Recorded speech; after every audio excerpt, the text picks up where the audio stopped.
customers, it's for the stores. According to Instacart, the tools they've built with Eversight can increase grocery store sales by 1 to... I'm a minority. Thank you for sharing, Zod. I've never seen that in my life. I go to Costco. I've never stepped foot in a Costco in my life, so I couldn't tell you what Costco's got going on. 3% and profit from additional sales by 2 to 5%. All of this being driven by an algorithm that is not only testing and updating prices and discounts. Well, you're rich. I still shop at Walmart. And profit from additional sales by 2 to 5%. All of this being driven by an algorithm that is not only testing and updating prices and discounts in real time, but it's also using our information against us. Which brings us back to our previous point on dynamic pricing. If you remember, dynamic pricing is based on non-customer specific variables. But to do what Instacart was doing, you need customer data like where they live and what they do for work, otherwise known as surveillance pricing. It is important to note that as of December 22nd, 2025, Instacart did announce that they are immediately ending all price tests and use of Eversight technology to run those price tests, but they are still allowing tests on promotions and discounts. Now, surveillance pricing really caught on thanks to social media. As we've shared more of our lives online and taught the algorithms what type of things we like to look at and buy, we're giving them the keys to our brains and how we shop. Not just that, but the brands have also found new ways to collect even more. Well, the AI's gotta be fucking glitching out on TikTok, brother, because the ads that I get on that fucking app are absolute horseshit. None of the stuff that I see, I have any interest in. The only thing that I will say is I get a lot of fidget spinner lighter ads, and I almost bought one of them. Data, and they've gotten really good at hiding it from us. All those loyalty programs you belong to, they're not really designed to reward your loyalty with free drinks and fries. Instead, they're just the bait to extract even more information from you. When you download their apps, you're giving up access to things like your location, the purchases you make on your phone, and some apps even include mini games that you'll play for extra points. But those mini games What app are you playing? It has a mini game for extra points. Are actually designed to study your psychological habits to learn even more about your shopping style. So when you're presented with an ad or you're looking to order your next meal, the app knows exactly what to put in front of you to maximize their profit. And that decision is made by an algorithm. These algorithms are constantly taking McDonald's. Yo, whenever I pull up, you ever pull up to a, I haven't been to a McDonald's in so long, but you pull up to a McDonald's, are you using the app? No. No. And new information and forming opinions on you and what you're willing to spend. And this gets really creepy when you start to think about it, because these brands have built these huge profiles on us. If I lived in Beverly Hills, I used an iPhone, I shop at Whole Foods, I make reservations at nice restaurants, and I typically take 2 to 3 vacations a year, my shopper profile would feed me higher priced goods every time. And I would buy them without... Yeah, because you're not reading the price. I mean, dude, that's the one thing that it's like... One of the most immediate luxuries of having a level of wealth is you don't you're not individually itemizing a receipt. You know, you're just looking at it and going, okay, this costs this amount of money, and then writing it off, right? Or not writing it off like tax purposes. I'm saying like pushing it off, moving it to the side. Like you don't give a fuck, right? Like if you're somebody that is living paycheck to paycheck or like middle class, how much the apples cost per pound matter, right? That's why to always see how in touch somebody is, they always go, how much is a gallon of milk? I don't know, not because I'm not in touch, but because I don't drink dairy, because Big Milk is a fucking con. I guess the price of my total every time I go to the grocery store, and I'm right within $5 every single fucking time. Every single fucking time I'm within $5 of that bitch. Went 2 days ago, and I'm telling you, I said, I'm looking at everything, I go, it's probably gonna be $150. Actually, 160. It was 163. Get me on the Price is Right. Without a second thought. On the other hand, if I only shopped at discount stores, I'm already saving coupons. How much are eggs? Don't know. I can tell you how much chicken costs, though. Chicken tenderloins. If you get the Purdue chicken versus the Walmart chicken, it's different pricing. But I usually get the Purdue chicken packets that are about like $6.30 a thing. And it comes with about 8 tenderloins.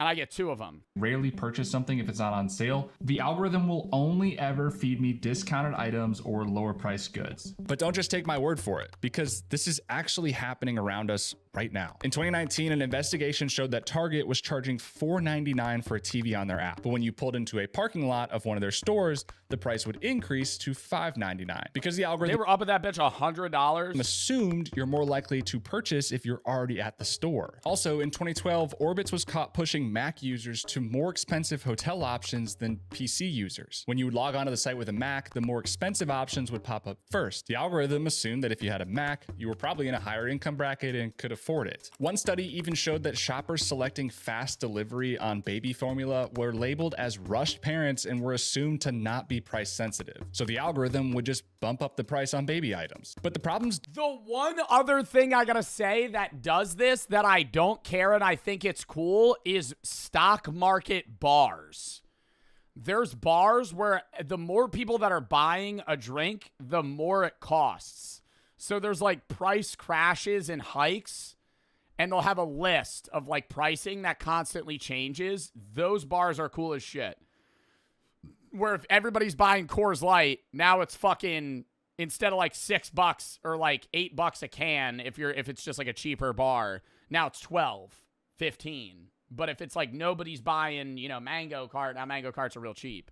Just buy the cheapest shit. Yeah, but then you buy the cheapest shit, then it gets expensive. Then you gotta switch drinks. these algorithms aren't actually owned by each individual brand you have an account with. They're typically third-party providers, which means your data is being collected by one brand, sent to another company, and then compiled and shared with who knows how many companies. And now they all have access to what makes you most likely to purchase and how much you're willing to pay. But because all these brands use the same third-party providers, the algorithm also knows what every other brand is charging for the exact same thing. And in order to explain why that's a problem, we need to look at a company called RealPage. They're a software company that landlords could use for a variety of things, but specifically, it helped them determine the optimal price to rent their units out at. Similar to Dave and Willie in their grocery stores, landlords used to set their prices with a ballpark idea of what the market was willing to pay. They did this based on things they saw, heard, or observed around them. They weren't allowed to do this through agreements with one another because that would be collusion. But by using RealPage, landlords were getting pricing suggested to them. That pricing was calculated using all of the confidential data that RealPage had access to, which included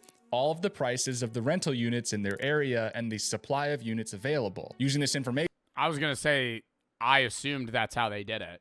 It's just like, how much are the other apartments around the same square footage in the same building going for? the algorithm learned that instead of constantly decreasing prices to compete with other landlords, it could just set a higher rate for everyone and give the renters no other options. In some cases, the rental rates run by RealPage software increased by over 25% in just 11 months. It's just like the conversation Dave and Willie had earlier about raising the price of apples to $5. If everyone raises their price, there's nowhere else to go and the customers have to pay it. But this brings us to the question. Well, isn't that part of the problem with like Section 8 housing as well? Section 8 housing is when you could get part of your rent paid for by the government, for the people that don't know. Part of the problem with Section 8 housing is places will partake in Section 8, but then up their pricing, knowing that a percentage of it is going to be covered by Section 8. So they're actually just making you pay more because they know the government's going to be paying for a percentage of what it is. I'm not a genius on real estate, though, so it's just like greed, though, of like real estate owners. If it's an algorithm determining the prices and the landlords or companies aren't actually discussing anything. Imagine a world where people aren't slaves to money. The problem is money's kind of needed. You could have different economies that run and have rules for how money is shared and how much things cost, but you kind of need money in a society for it to function. If you don't have money, then you need something that is an attributed asset or something that is valuable and can be given a price-to-price ratio. It used to be the gold standard, right? So like everything used to be based around gold. Now it's based around the US dollar or whatever currency that your country has. But you need some sort of centralized thing that is different from just trade items. You need something that just has value. Otherwise, you can't trade for certain items. Because like the older days, it was like, hey, I have a bunch of wheat. Well, I don't need fucking wheat.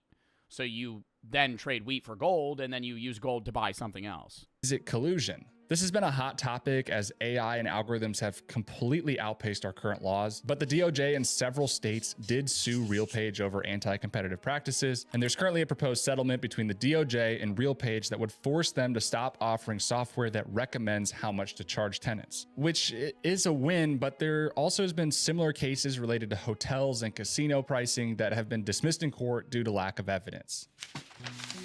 Which leaves us in this weird twilight zone, and is part of the reason this video was so hard to make. As AI continues to advance and we continue to integrate the digital world with the physical world, how far is this all going to go?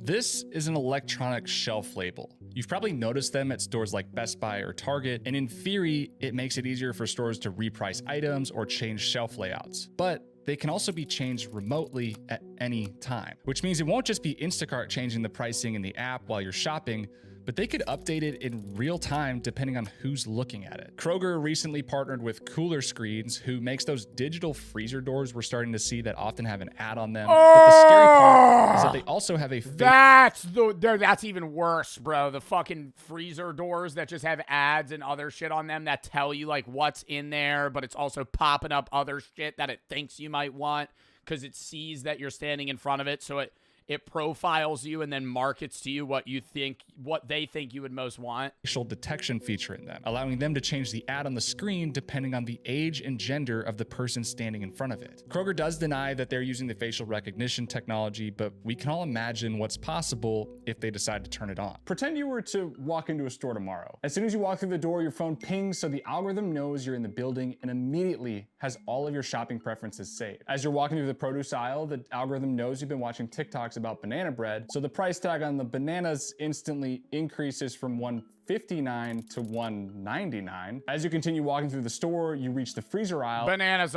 still aren't even that expensive, bro. Bananas are about the cheapest fucking thing you could buy at a grocery store, dude. Bananas are like 50 cents a pound. They're worth nothing. Bananas are fucking dog shit. Like, it's because there's so many of them and they're so easy to preserve that they could just fucking sell them for almost nothing. Or recognizes that you're with your 15-year-old nephew, and because the algorithm also knows you've been watching Netflix on your phones, an ad pops up for the new Stranger Things Eggo Waffles collab. Not only that, but the camera also sees your 8-year-old niece who always asks your Amazon Alexa to play the songs from Frozen. So it shows a buy one, get one half off of the waffles and a Frozen inspired ice cream flavor. Oh my God, the Stranger Things Eggo Waffles? And a Frozen inspired. Like, why is that a product? Fucking throw that in the garbage.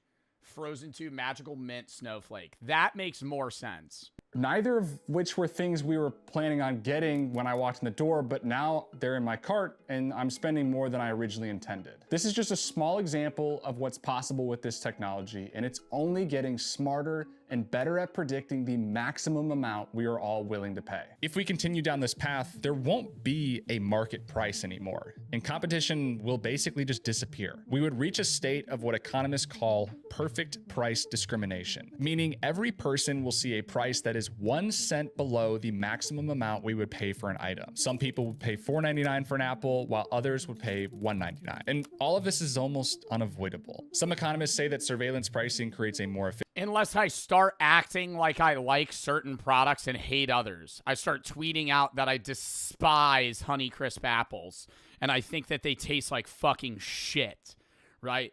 Then I go to the grocery store, I sneak a Honeycrisp apple into the cart.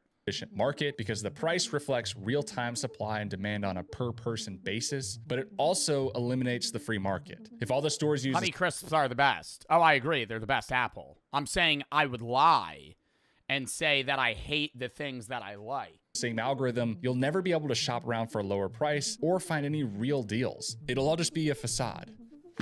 There have been some proposed regulations that would require online and in-person stores to label things more clearly and say that they were priced by an algorithm, but all those pricing decisions we talked about are meant to be hidden from us. So how would we know if we're actually getting taken advantage of, and would we be able to enforce these new regulations? Thankfully, groups like Consumer Reports are conducting studies and investigations to dig into this, but to a certain extent, we have no idea what's actually happening. And I don't know what the perfect solution is. Do we put a stop to surveillance pricing completely? If so, how would that be enforced? Do we set limits on price increases? Or do we force every company to create their own internal pricing algorithm? I'm not really sure, but I'd be curious to hear your thoughts. Thank you so much for I watching. don't know. I think just starting with the digital pricing system, I think if they want to have that to reduce the need to physically change every price tag, that's fine. But there has to be some legal rule that they're only allowed to change prices once a day, you know, like at the start of the day. Like once that is set, they're not allowed to change it at noon during rush hour when they know more people are going to be in and they're in a hurry and they're just going to pay more for the product. Like stuff like that. Outside of that, like the collusion of companies working together to determine prices, just fucking remove the capability for them to share information with each other.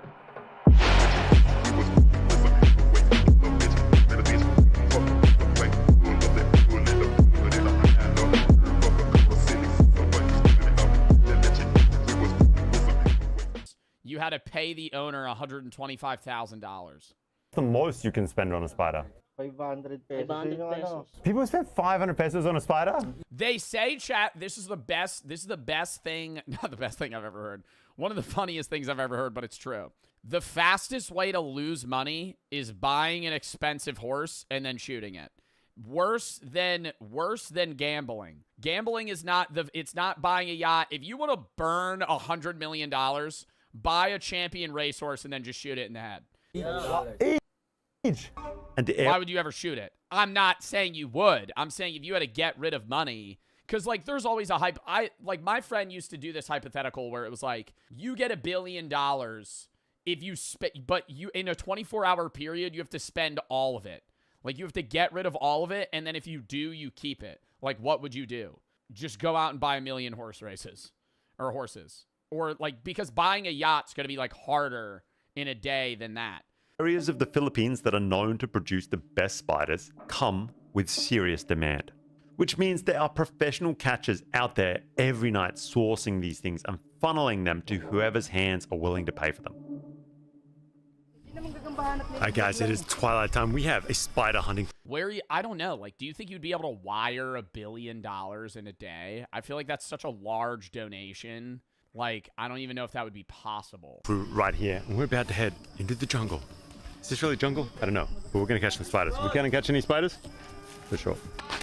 His name is Joseph. Joseph! Yeah, you would have to like buy $1 billion in Bitcoin. I think that's how you'd have to do it. You'd have if you were gonna like burn a bill and donate all of it in a day, you would have to basically buy a shitload of Bitcoin and then donate that Bitcoin to like wallets of charities. Spider Because you're not going to be able to wire $1 billion. Like that's not happening. Hunter. It's simple really, a flashlight and a lot of know-how on where to look. We also have this team of like local kids who kind of like coming along to help. I think that like pretty much everybody more or less knows a little bit about spider hunting in these areas. It's right on twilight, you can sort of see it fading away in the background, and you kind of got to wait till night because you want to see, from what I understand, the eyes and the sort of web flashing, like in the light, you know what I mean? Glinting in the light.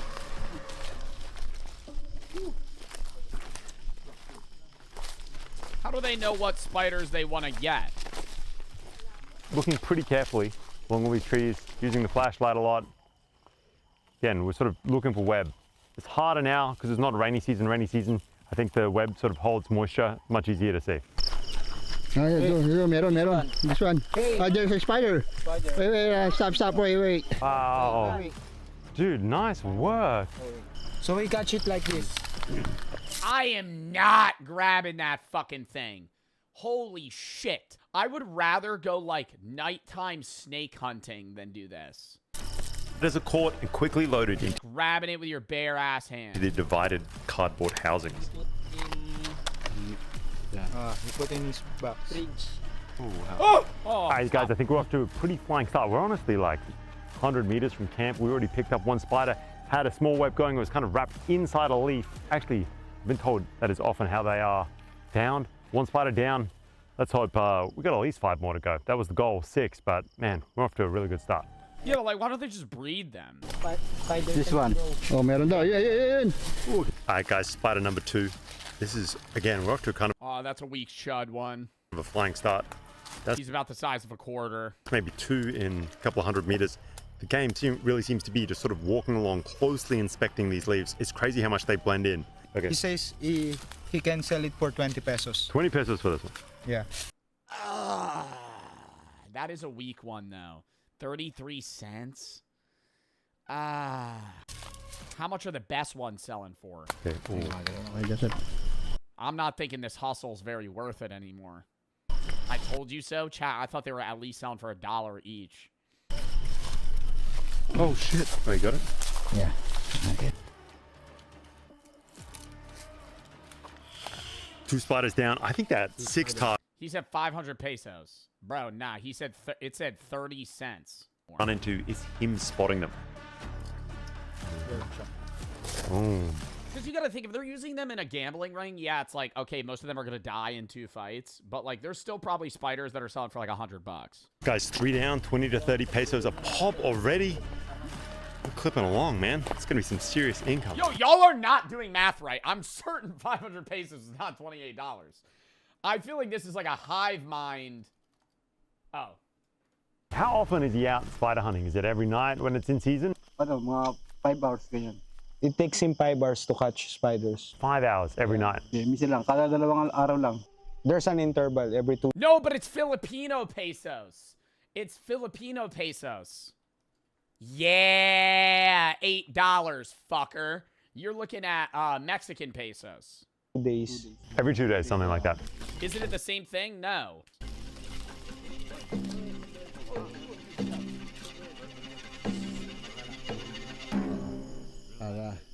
Native pig. Native. Kill it. No. Wow. That was... Whew. I'm saying, like... yo, if that... You could eat that pig. Native. Native-ass pig. We're already out in the wilderness getting spiders.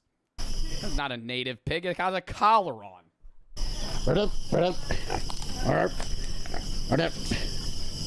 It has a leash! Never mind. I take it back. I was saying if it was like a wild boar, you could shoot it and eat it. It's a pet. Oh. There, there. This is where PETA goes. He just said to kill a pig. He hates animals. He hates animals. First he's racist by saying that if you play sports games, you're not a gamer. Itay, not Oh my god. too close. It's too far, huh? Trying to get this thing with a big ass stick right now. Oh. Oh, there he goes. He's dropping down. Easy pickings. You're advocating to kill horses and pigs. No, I said I would shoot a horse if I was given $1 billion and I had to burn it in a day. I would buy a $100 million horse and then kill it. Hey, that was kind of a smooth operation. Super strong. Super strong. All right. Derby quality spider, guys. Derby is like these big throwdown battles, money on the line. We'll be doing that later. Don't worry. They're saying that if it's off-season, just like right now, the spider is stronger. Oh, interesting. So there's less spiders, but they're better at fighting. Who's he selling these spiders to? Is he selling them directly to the guys who are gambling with them, or is there like an intermediary that's buying them up? Binibenta lang. Binibenta lang. Sa mga kakilala din na ano. He just sell it to his friends that does gambling. Oh, really? Yeah. So there's sort of like gamblers are buying directly from him. Yeah. When you sell them, they all sold at a flat rate, or is there different prices depending upon the size and stuff like that? May 10, may 20 ganyan. He's basing it on the sizes. There's 10 pesos, 20 pesos, 30 pesos. Oh, wow. Oh, yeah. All right, guys, we're in luck again. Here's another spider. Hey, guys, my first spider catch. I fucking hate spiders. Bro, that one looks so... Is that like a baby, though? I feel like you couldn't even sell that. Nice one. Oh, I can feel it. Fucking hell, stronger than I thought. Oh, I don't know how to do this. How's it going to come out? Oh. Oh. Oh, there he is. That was my first spider, at least here in the Philippines. I have a little bit of training because I just did an episode on Cambodian tarantulas. But by the end of that, those are kind of like big, What the fuck? and weirdly Oh my god, bro. That's the size of like a rat. kind of cute. These little ones, I don't know why they give me the heebies. After just 45 minutes or so, he's already racked up 6 or 7 spiders.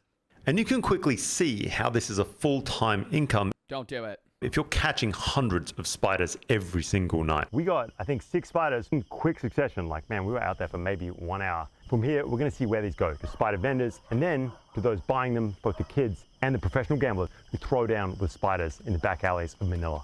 Let's go. They head to middlemen, these vendors who aggregate spiders from all across the country.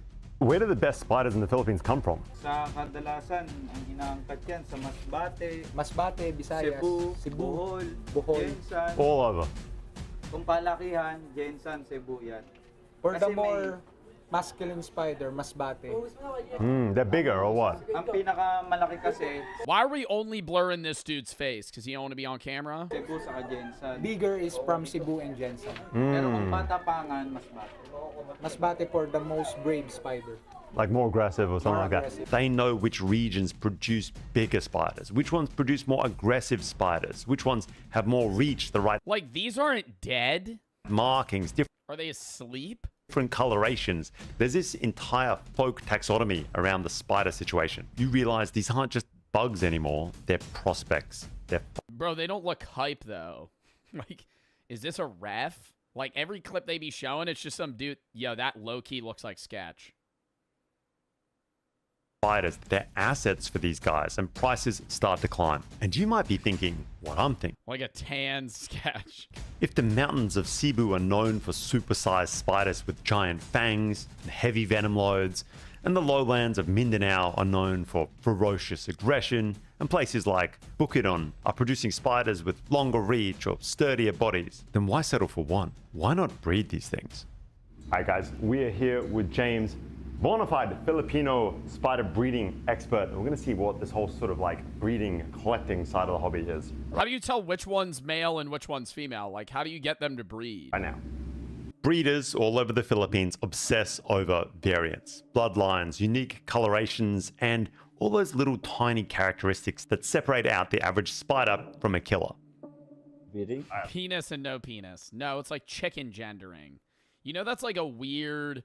If you want to go down a rabbit hole, go down the rabbit hole of chicken gendering. They have no way to tell what a male or a female chicken looks like when they're babies, but they have to separate them because they kill a lot of the males and grind them up because they're not going to use them for meat or eggs. And so when they chicken gender, they basically hire somebody and all they do is just trial and error for like months. And at some horror quiz, would you survive the night? We did the zombie survival quiz a few months ago. Crystal makes some pretty fucking fire survival quizzes where, you know, it's in depth. There's like 20 questions and there's right and wrong answers. Some are kind of right, some are really wrong. I mean, it says horror quiz. The one we did with the zombies, like some of the questions I thought I was right and then she said I was wrong. But horror quiz, I think if I had to survive the night in like a haunted house, I'm for sure fine. But I don't know what they mean horror quiz. Like, am I running from a serial killer? Am I like, you know, in some sort of fucking Stranger Things situation? This is a survival quiz. You're alone in a foreign place. The locals whisper. Would never be in that situation. Already. The locals whisper about something in the hills. All right, well. About something in the hills. Something old. They say it drinks blood. You don't believe them. Not exactly. I'm definitely not believing them, bro. What? If I'm in a foreign country and the locals start chirping to me about how, like, in the hills, there's some fucking Dracula, like, level creature, I'm going, okay, pal. But tonight something's wrong. This is a logic test. A psychological test. The questions start off easy, but they get harder. And each answer could be your last. For each question, you get 4 options to pick from. And after each question, I'll tell you the right answer. And I'll also tell you why the others would have been the last thing you ever did. Keep track of your score. And in the end... So if I get one wrong, I die? What? If I get one wrong, I die. And I'll tell you if you would have survived the night. So without further ado, let's begin. You're in a tiny town somewhere in the Balkans. You booked it on impulse. The town is barely marked on maps. The local currency is something you've never held. And the bartender in this pub doesn't speak much English, but he keeps refilling your glass. It's late. The pub smells like wood smoke and dried herbs. There's a fire burning. I'm loving the vibe thus far. Nobody speaks the language that I speak. I'm alone at the pub, and the bartender just makes like a bro eye contact with me and just fills my drink every time. So I'm a little drunk, okay? 4 or 5, maybe 6 beer in. I'm in Europe, right? Or the Balkans. Balkans, what country is the Balkans in? If I'm in the Balkans, I'm in like Albania.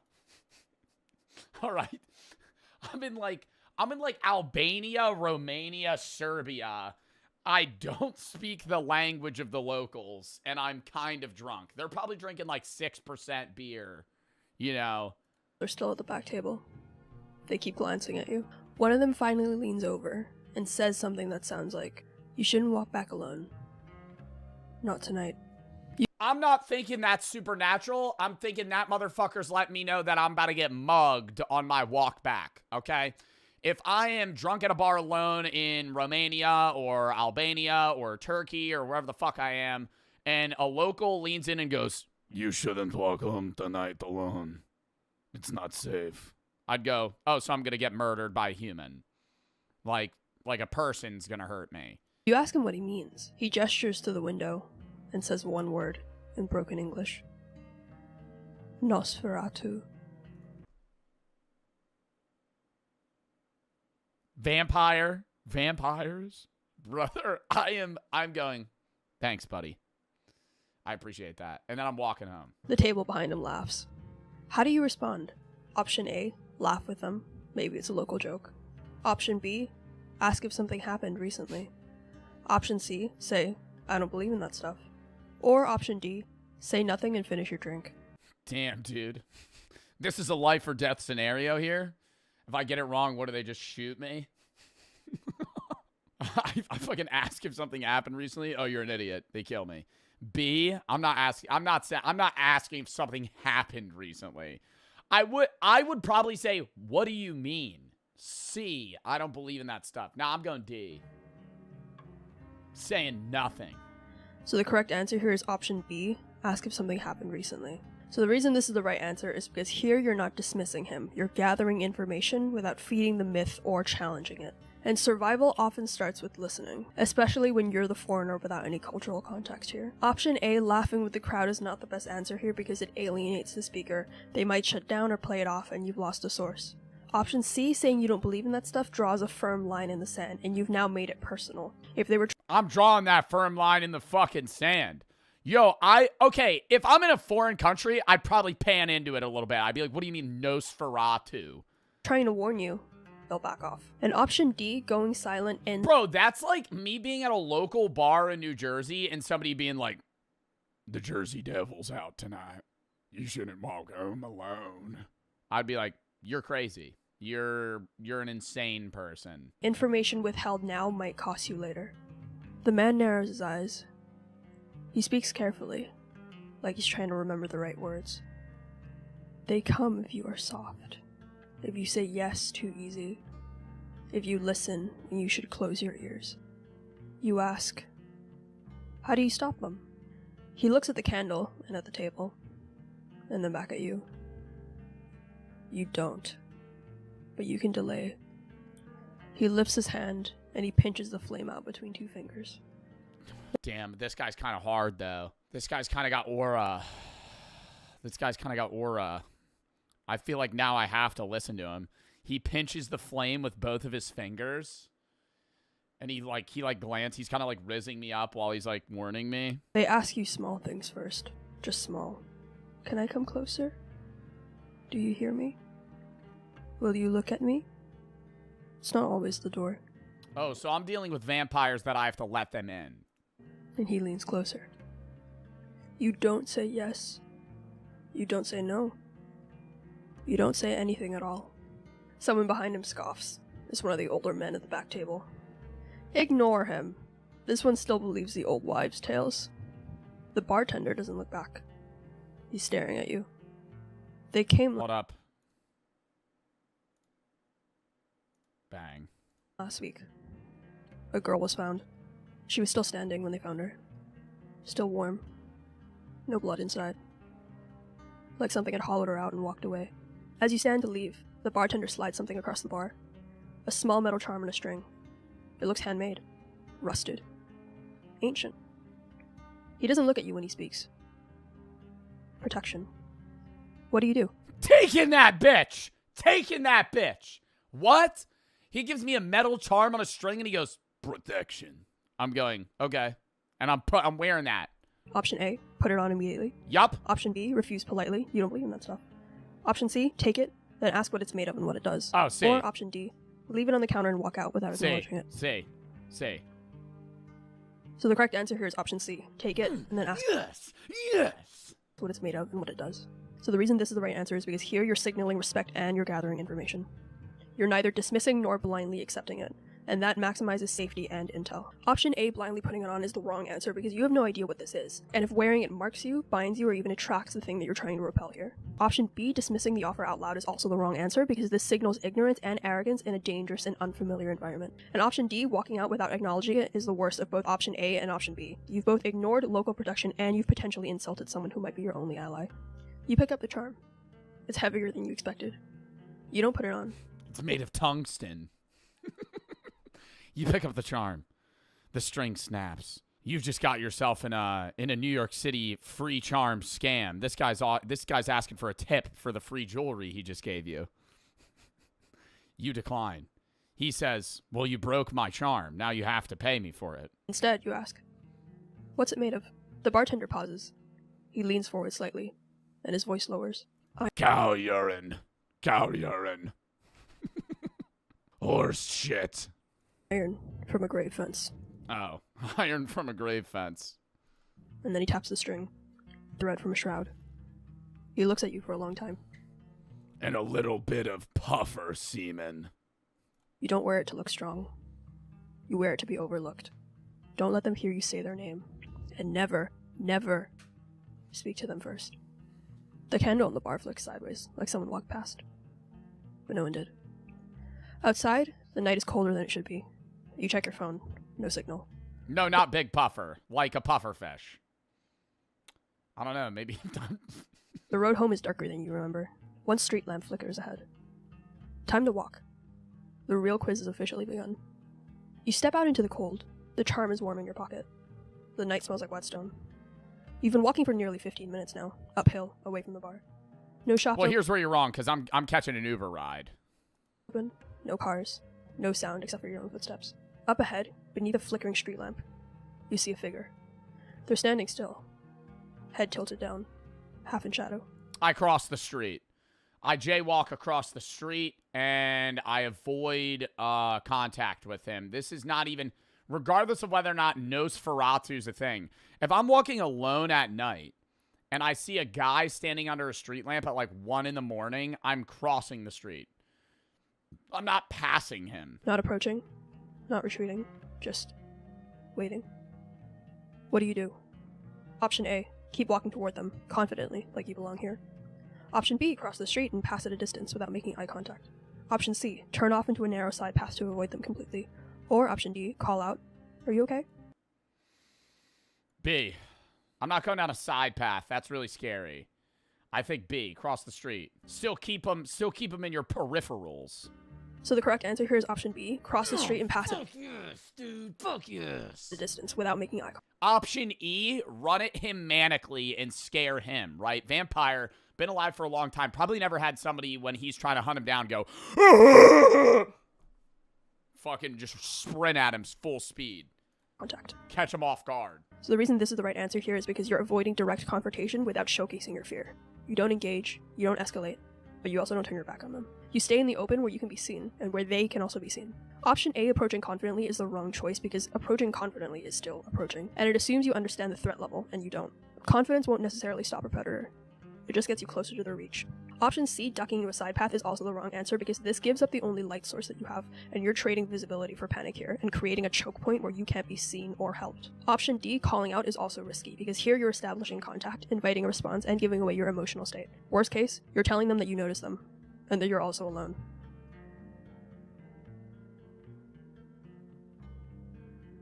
Copy this graph. What graph? So you cross the street, slow, steady, with your eyes forward. The figure doesn't move. You pass under the lamplight and glance back. Just once. And they're still there. Still watching.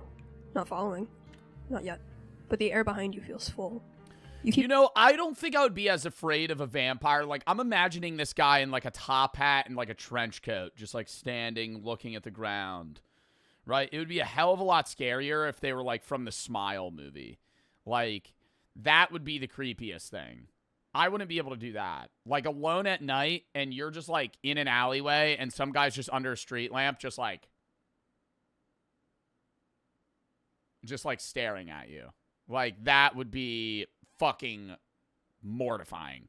Walking. The street narrows. You pass a door that's been left ajar.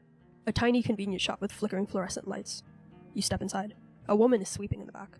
The figure who follows you lingers in the street opposite, watching. They don't enter the store. The woman in the back calls out in broken English. You're American, just shoot him. I don't have silver bullets. Dick. You're an American. Just shoot him. Huh. Just take out your gun. All of you have.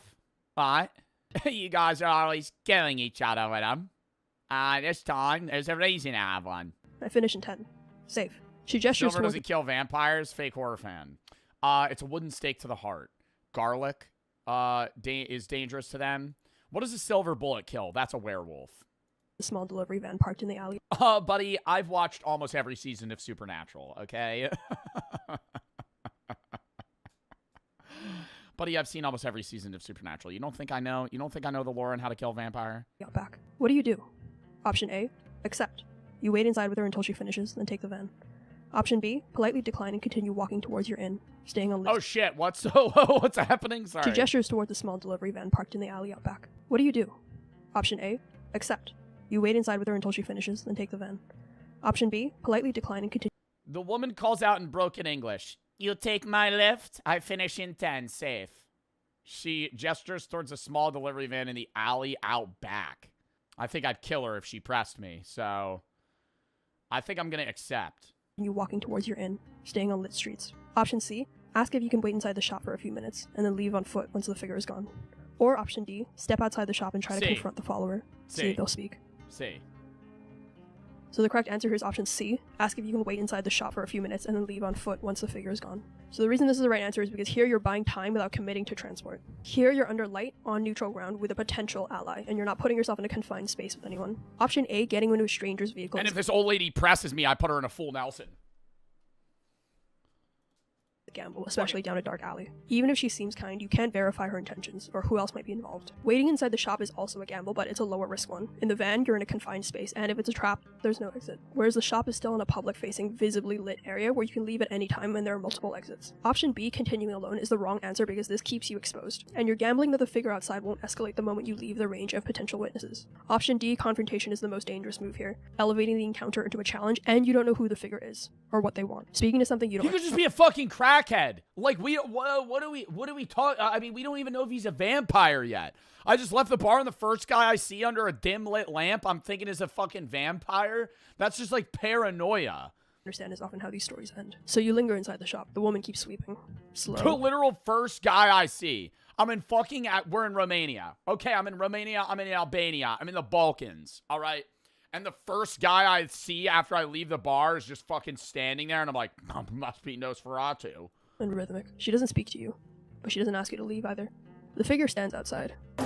What's the point of this? That'd be really funny if this guy in the video is in my chat. He's like, that's me. Because I don't like people. I was not letting them keeping me from the property. Dude, you're gonna go to jail, just walk away. Can you get them to contact the manager? No. It's not worth it. They want you to trust. Getting that pepperoni pizza meatball sub. Nuff said. Try to come up to Dude, I understand saying that I Nuff said. do something that I know not to do. Brother, dude. Chilling. On my YouTube, I watch a little water cup. I understand that. But they're saying you're stealing and taking best. And why you Dude, hear me out, man. Dude. Trespass is not I don't worth want. tell me y'all for firehouse subs. Pass and see what he does. Get the manager to contact firehouse. If he walks past again, we'll take him to jail. Great. Put your hands behind your back. You're under arrest. Well, I'm under arrest for Theft. I think I could put. I think if it came down to it, I might be able to tackle this officer. Take me to jail. He'll take me to jail. I think he's thinking in his head, what am I gonna do? Retweet? Yeah, I think. Fight. Do not Don't fight Don't us. resist. Don't resist. Don't resist. fight. Do not fight. I don't think that. I think this guy. I think I'm quicker. Now you got resisting arrest. I'm looking at his arms. I'm not body shaming. I'm just saying. I think you got to size somebody up. Stop. 2-footer when he's fighting. If I had to take one of them, I'm taking him. Leave the Sitting down property. outside the firehouse sub. You can go stand over there. 2-footer No, when not the metal firehouse subs table. he's fighting. Yeah, I never actually stolen anything. You can go stand over there. You cannot go on any UWSP properties or this building. But as soon as you contact the No, manager, I'm not firehouse doing subs is when anything I that leave. you request. You don't get that As right. soon as you contact them, put me in jail.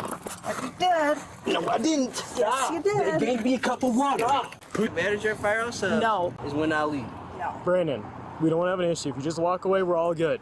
Like, but if you try walking back, you're gonna go to jail. Contact the manager. You That's can't not make- how it you can't- works. Yo, and this ain't even like, I get it if this was like a town that had no other fast food places. You know what I mean? Your hands behind your back. Do it now.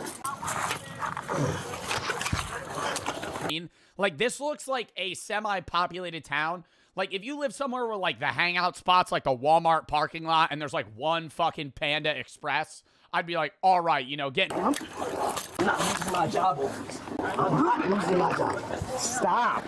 Trespass, that sucks. You know, because it's like, now you can't eat there anymore. You're seeing a Popeyes? What is that what is that?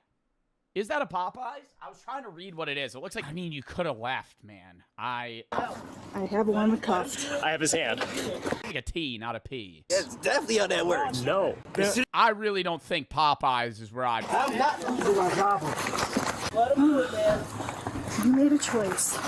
want to eat though. Like, I'm not really. I think I'd rather chill by the Firehouse Subs than a Popeyes. The manager says I have been. It says Toppers. Been banned from. This here. I've got one. Firehouse Subs is when I'll be banned from Firehouse Subs. Get off the never property. said I've been banned from Firehouse Subs. Does it help if the employees don't want you there? Because the employees don't want you there. It's better with the employees when Okay. I'm sitting outside of. Yo, on God, I'm kind of like, I'm kind of siding with this guy now. You know, he's kind Off the his left hand. he keeps saying I'm not losing my, kind of convincing me right now. He's got a bit of aura to him. It doesn't matter what the employees want. That's true. That's a valid take. Hey, who gives a fuck what Karen at the desk wants, right? You're out on bond too, You ain't the owner. aren't you? Can you contact the manager so we can No. situate this? Okay. 223 com. What are his bond conditions? Do you understand what bond conditions are? I'm agreeing with, okay, see, my job, bro, like, what are you gonna run away? I'm not losing my job. Like, I agree with both sides in the sense that, like, I don't think he should be trespassed unless the manager was Steal anything. Give me a cup of water. That's what I did. I didn't steal anything. just an undercover cop come out of nowhere, wants him trespassed, but at the same time, if the cops are there, leave. No. Okay. Where? You put me in jail over this. Where'd this third guy come from?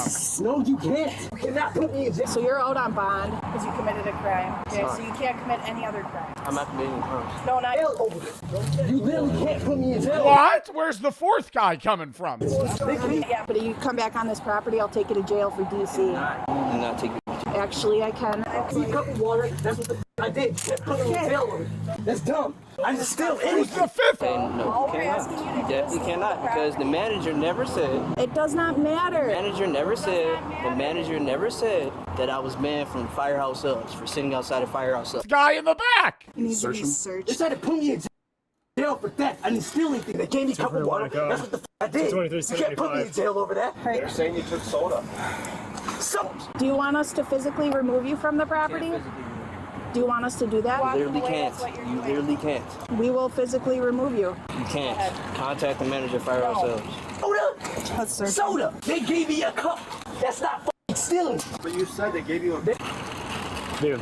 Well, we'll see where he goes. If he wants to go to jail, he'll keep going. They gave me a cup. That is not stealing. That is not stealing. You can take him to that squad. Hell no. You're making a choice. Go ahead. Go ahead. I can go to I jail. told you you're trespassed. I told you to walk away. You're not. Put me in jail. Hell no. Okay. Hell no. Listening. They never said I'm trespassing. It don't matter. You're a random police officer. It don't matter. My key fob doesn't work. Wow, they really patched the water cup thing. I'm not going to jail. Said they want you to trespass. It's control the firehouse. Stay there with that officer. You're not free to leave yet. Hello. Hey. The manager? I am. I'm the one that The cop comes in. By the way, can I get a water cup? By the way, can I get a water cup? called. Yeah. Over this. They gave me a cup. I'm not going to jail for this. I'm not going to jail. Brandon, stop resisting. They gave Let's talk over here. While you're outside. She can give you information too, because he's coming on nights that she's here. If you need, He stole soda? he sold soda today. Yeah. So we gave gave. me a cup. It is not fucking stealing. It would be stealing if I took the cup. It would be stealing. Gave him a water cup. I walked right up to the machine. I said, "The water's right here." He went back and took something else, and Took a soda? took a soda. Yeah. Dude, they said they want you to Bro, like, I just, like, I'm not going to the lengths of being like, I'm gonna call the cops on you. If I... Thanks, guys. Sure, we're just coming here for salt. I think for that, you know, like, but he did, like, that is stealing. Trespass. It's not that big of a deal. It's not that deep. That's what I'm saying. Like, it's not allowed. Like, he's trying to say because they gave him the cup, whatever he fills that cup with, has the right to do that. But I'd be like, damn, I'm really gonna go out of my way to make this like a scene. Don't come back. Why does that matter, dude? I'm just chilling. I'm just watching my YouTube. Yeah, I understand that, dude. Dude. Talking about some... Is allowed, but that's why they have a water and soda cup differentiation. Like, You bad for firehouse subs. You're trespassing. You gotta get the fuck up out of here. He's refusing to leave. that logic doesn't pan. Like, by that logic, I could just be like, let me get a beer. So I'm gonna take him to jail. Perfect. Actually, I'm gonna come back in with some paperwork. I'm gonna take him to jail for theft. And then I just drink the beer and I go, I'm not gonna pay for that. Okay. Did he cause any disturbance in here? I wouldn't say disturbance, but there was an incident where like he made a few people feel uncomfortable because he stood up and went really loud. It was a beer. If I stole the mug, that's stealing. You just gave me beer. Maybe his parlay hit. You know, you don't know. On Sunday. Like, Okay. I'm not going to jail. I'm gonna get shot today. Oh, Jesus Christ, I'm getting shot. I'm getting shot. Yeah, so he screamed a oh yeah, it was maybe like a Sunday football game, you know? little bit. Oh, but that was on Sunday. That was on He Sunday. just stood up and just screamed. That was not today. Stole soda. Today he took soda again. And the funny Okay, so no, this guy repeatedly comes. Firehouse Subs is his hangout spot. I'm not going in there. Hell no. I'm not going in there. I'm getting shot today. Anybody want to? thing is not funny, but if you look at the table that's out there in one of the chairs, there's a clear Solo cup. That's literally the cup he used to come in and take soda on Saturday. All right, I'm gonna get him tucked away and I'll be right back. Perfect. We're all good. Are you the assistant manager? No, I'm not. Okay. I'm her mother. She's the general. I appreciate it. What's the point in this? That'd be really funny if this guy in the video is in my chat. He's like, "That's me." Because I don't like. I was not letting them keeping me from getting that pepperoni pizza meatball sub. Enough said. Try to come up. Dude, I understand that. Oh man. He'd rather die. Yeah, can I talk to her real quick? You were the one that got the earpiece knocked out. Enough said. Do something that I know have to do. Brother, dude. Chilling. On my YouTube, I watch a little World Cup. I understand that. But they're saying you're stealing and taking You did good. something else knocked out. I was trying to bring it to the ground, but So you look kind of young, so yeah. Tell me I'm bad for firehouse subs. Great. Put your hands behind your back. You're under arrest. I'm not under arrest for Theft. not too bad of an experience. That's all right. Next time, call me out there, man, because I'm 62. I ain't got much life. Fight. Do not Don't fight Don't us. resist. Don't resist. Don't resist. fight. Do not fight. I would never do this, but I always do wonder, like, how many it would take. Like, I wonder if I could. All right, we're gonna stand here. Now you got resisting arrest. Eat a taser. You ever think about that? Like, I would never want to do it, but like, part of me is like, damn. Stop. 241, he's fighting.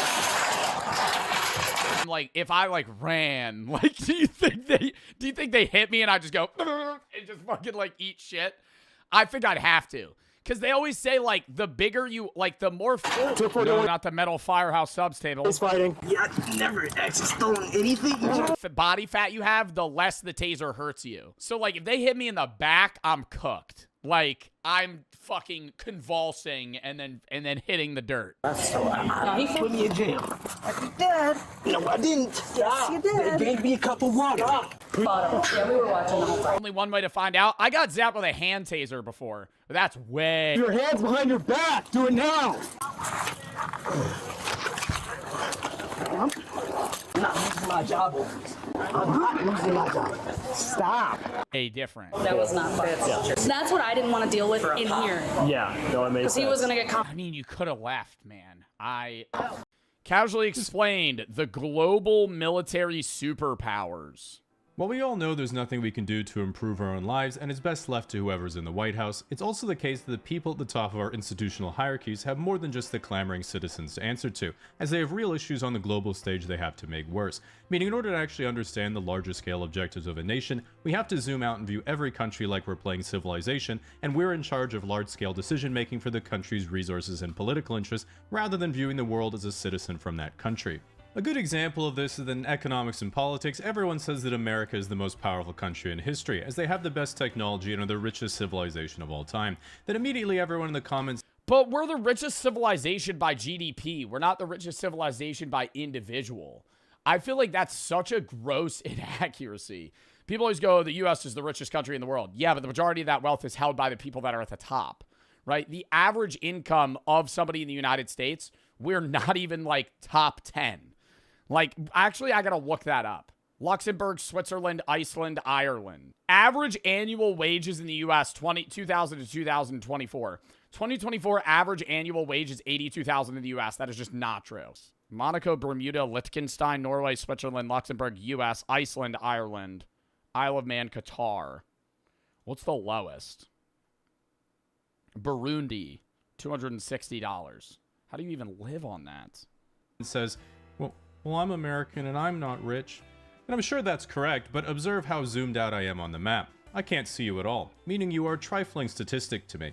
Similarly, what's clear both in real life and in video games is that the most significant threat to your empire is other nations enacting military force toward you while you're just trying to get your supply chain together to make light bulbs. For this reason, I wanted to look at the most powerful nations on Earth in terms of military might, which means looking at all 7 nuclear powers in the world, starting with the weakest and moving up to the strongest.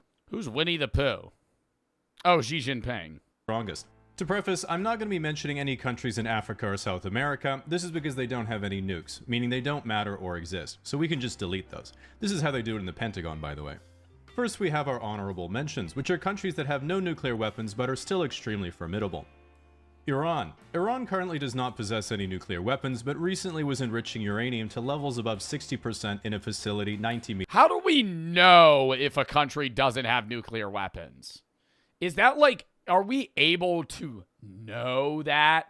Like, couldn't a country have nuclear weapons and hide it?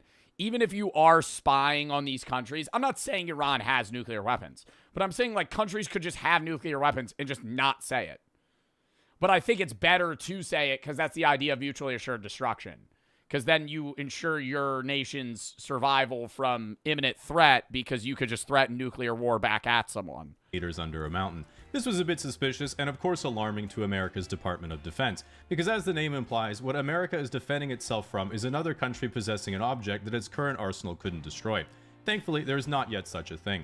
Just so you know, I wrote that description before they rebranded to the Department of War, which, let's be honest, if you thought America was ever defending itself from anything, the only— Oh my god, and that jackass right now that's just fucking big. Dude, he's like a social media influencer.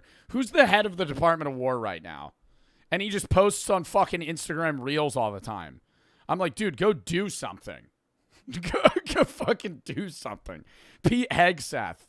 Go fucking do something, bro. He's an influencer. He posts more than I do. Technology they would need is an Iron Dome that shoots down Boeing 767s.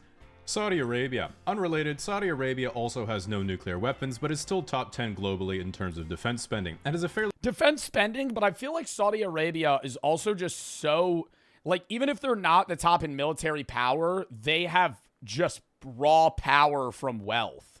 Like, the amount of money that the Saudi families have is more than like billionaires combined. Like the Saudi families are like so fucking rich. Quote from the ruler of Dubai, which was, My grandfather rode a camel, my father rode a camel, I drive a Mercedes, my son drives a Land Rover, his son will drive a Land Rover, but his son will ride a camel. This statement might sound like he's humbly stating from shirt sleeve to shirt sleeves in 3 generations, but he's really saying, yeah, I'm just built different. Which pissed off his kids in the House of Sod, and now they all get chauffeured in solid gold Phantoms. Nevertheless... Wow. Gold Phantoms. Nevertheless, they've recognized they can't just print money from selling oil forever, and their current grand strategy is to transition their economy from a gas station to the hub center connecting Africa to Eurasia and become the economic center of the Middle East. Plus, after hyping up their plans to build a 170-kilometer-long city that is... Yeah, didn't they just give that up? I feel like Saudi Arabia starts so many, like, trillion-dollar projects that they just fucking shit out for 6 months and then go, never mind. Like, they'll just, dude, work at 24/7 on it, and they go, never mind. Taller than the Empire State Building and was getting me excited for someone to actually do something cool but really stupid for once. They shockingly paused construction and were then like, maybe we can turn it into an AI data center instead. Oh, is that what they really did? 7 as the weakest nuclear superpower is Israel. This is because Israel has no nuclear weapons, as it has committed to keeping the Middle East denuclearized. But they have stated that while they have no nuclear weapons, if they were to come under a mortal threat, they would be forced to use them. After turning the Gaza Strip into the Gaza Strip of all previous civilization, their current geopolitical objectives are to deal with international social outrage over their use of brutal force over a weaker territory by using their enormous political and media influence to convince radicalized Americans that they don't have enormous political and media. Yeah, going on the Nelk podcast. So, Mr. Benjamin Netanyahu, what is your favorite hamburger? Number 6, North Korea. North Korea is estimated... North Korea's the number 6 military superpower. I feel like that's just because they constantly threaten nuclear war. Like, there's no way North Korea is the 6th strongest nation militarily. To have about 50 nuclear warheads, although they're far more powerful and effective than any other nation's nuclear warheads because Kim Jong-un personally guides each of their targets, always knows where they'll land, and never makes a strategic mistake. Their current geopolitical objective... Yo, the shit that was really funny was when they launched that. You see when they launched that military boat and it sunk in front of Kim Jong-un? It's not funny because he probably killed people after that. But what boat was that? Slipped into the water, bow remained on shore. Hull damage and compromised the boat as a whole. Wow. Objectives at home are to continue launching ballistic missile tests over South Korea in order to further refine their capacity for strategic inaccuracy. Meanwhile, abroad, the soldiers they sent to the Kursk region to help... Addicted to porn. Addicted to porn, dude. All the North Koreans they sent over to Russia and to fight in the Ukraine war. Oh my God. They got immediately addicted to entertainment and corn. Russia wouldn't stop peacefully gooning to dancing girls after seeing the internet for the first time. And TikTok. And have been sent home, likely undermining North Korea's credibility from the inside out with their tales from the free world. Number 5 and 4. Bro, what? Because they don't have internet. Well, they have internet access, but we watched that one video where they actually had somebody with a North Korean phone. And, dude, it's like all monitored. It randomly takes pictures of your phone. You can't access the majority of things. You can't download VPNs. Only approved apps and things are even downloadable on your phone. You constantly have to get it refreshed. Like, if you're on Wi-Fi or a phone in North Korea, that shit's about as useful as, like, a Leapfrog tablet in 2010. So when they went over to Russia and they had basically unmonitored internet access, they shit their pants. 4. Pakistan and India. While even bigger in population than China with 1.45 billion people, India doesn't yet have anywhere near the wealth nor industry. Pakistan is much smaller in terms of population with about 250 million people, and even with half the GDP per capita at $1,500, it's still more than enough to secure strong borders around India, as both countries have about 200 nuclear weapons. Pakistan has significant trade and alignment with China, which allows China to strengthen their access through continental Asia and into the Middle East, whereas India is more aligned with the West, securing maritime trade and allowing them to bring you DoorDash anywhere in the world.